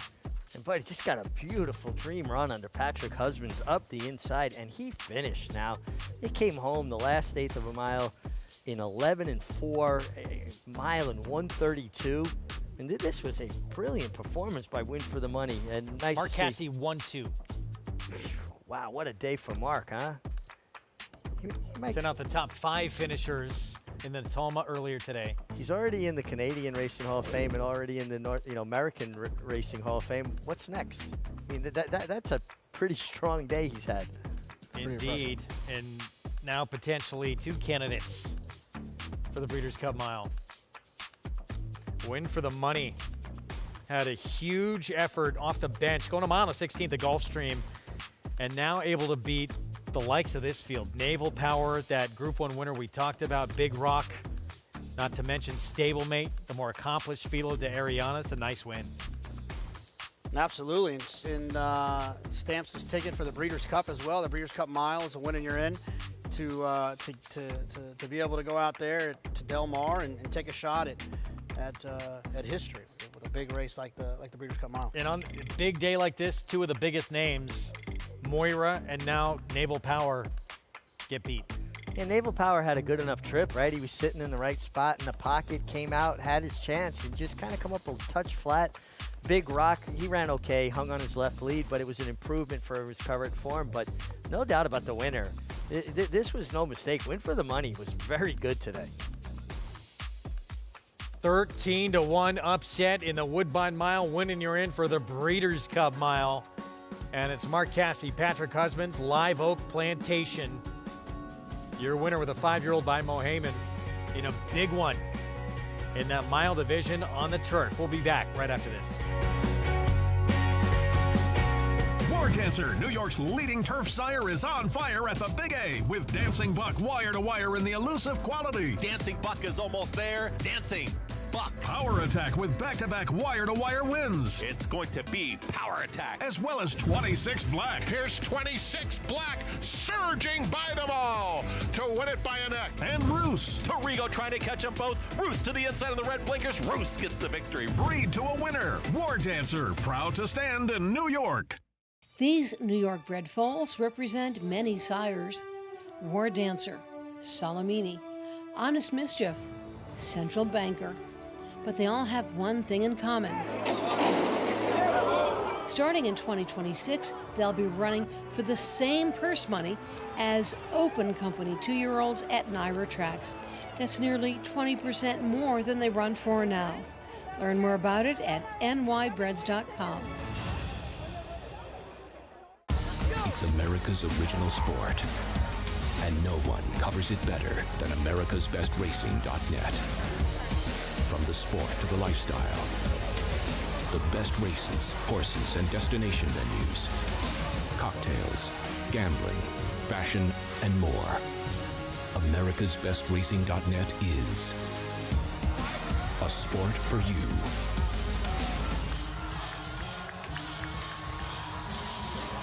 Racetrack Television Network brings you every race, from every track, on every screen, every day. With monthly packages starting as low as $5, RTN gives you great value and access to more live HD streaming and race replays than anyone. Visit RTN.tv today to sign up and watch on almost any device, including Roku and Amazon Fire. RTN has packages that start at $5 per month.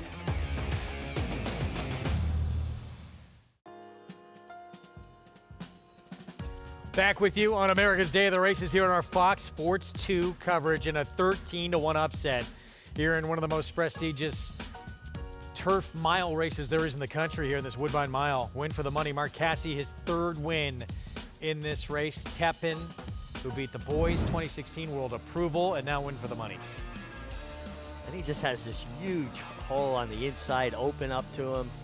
Could have drove a Mack truck through there, but nice patient ride, good trip from Patrick Husbands, and nice to see those iconic Live Oak Plantation colors that have been such a force in racing for so many years with Charlotte Weber as the steward for that stable. They've just done an incredible job. Not that far off the track record for a mile. That's this performance. Big effort. 132.11. The track record 131.3. This horse flying. 29.30, punching his ticket to the Breeders' Cup Mile at Del Mar. Yeah, and he runs this kind of race at Del Mar. He'll be very tough to beat. Not crazy about their blanket there. Not flowers, just kind of like a cloth blanket over there. Well, again, another division thrown into a bit of chaos. I mean, obviously, Master of the Seas is the big dog in this division. He's sort of been MIA. Now Naval Power, I guess, who is sort of the de facto, even though he's a stablemate, next best miler, doesn't show up here. Well, this division, to me, always comes down to who do the Europeans bring over, okay? Which one of the milers do they decide to bring over, and that makes it either a tougher race or a more wide-open situation. I will say this, though. I think that, you know, at least for me in the U.S., Carl Spackler, who we saw win the 4-star Dave, if he can come back at Keeneland, I believe he's going to run opening weekend at Keeneland, the Grade 1 there. If he can win that race and kind of keep going in the right direction with his speed figures, I would think he's probably the North American leader in the clubhouse. But we got to see what happens with the overseas types. Yeah, I mean, listen, they have those milers that have that wicked turn of foot, and you always got to respect them. But I think we're well represented. I think we've got some very good North American-based turf milers. And we'll see what happens with this horse. Win for the money. This was just his second try at a mile distance. And again, not just a win, but doing it in incredibly quick time as well. As Mark Casse runs 1-2 in this $1 million race. Win for the money, wins for the 5th time. 5-year-old at 16 career starts. And Patrick Husbands, who's been obviously had a lot of big wins, Mig, for Mark Casse over his career, gets another big one. He was an integral part of Mark Casse's team when Mark was rising to prominence when he, moved the stable up to Canada. And he and Patrick have had incredible success together. And the way the game goes, you wind up using other guys. You kind of drift apart. But the fact that they're able to still pull off big wins like this is kind of cool. These races so important that, watch them as they play out, because it really helps inform what you are going to wind up doing championship weekend. Absolutely. I mean, if you think that Naval Power was a monster in here and this horse was able to beat him, then you got to upgrade them. But yeah, you're right. You can gather a bunch of information for what could be a great opportunity come the first Friday and Saturday in November. I think we saw some great performances. Obviously, that was a very good one we just saw. Full Count Felicia opening up on that field in that E.P. Taylor by about 20 lengths and holding on. That was a lot of fun to watch. Next show, we'll see you tomorrow, FS2. 1 Eastern start time. We're on FS1 at 2 Eastern, back on FS2 at 5. Beautiful Love, Godolphin Dylan Davis in the Jockey Club Oaks Invitational. Full Count Felicia just ran them off their feet in that E.P. Taylor gate to wire. And win for the money, Mark Casse. 1-2 finish in the Woodbine Mile. This one punches his ticket to the Breeders' Cup Mile in November at Del Mar.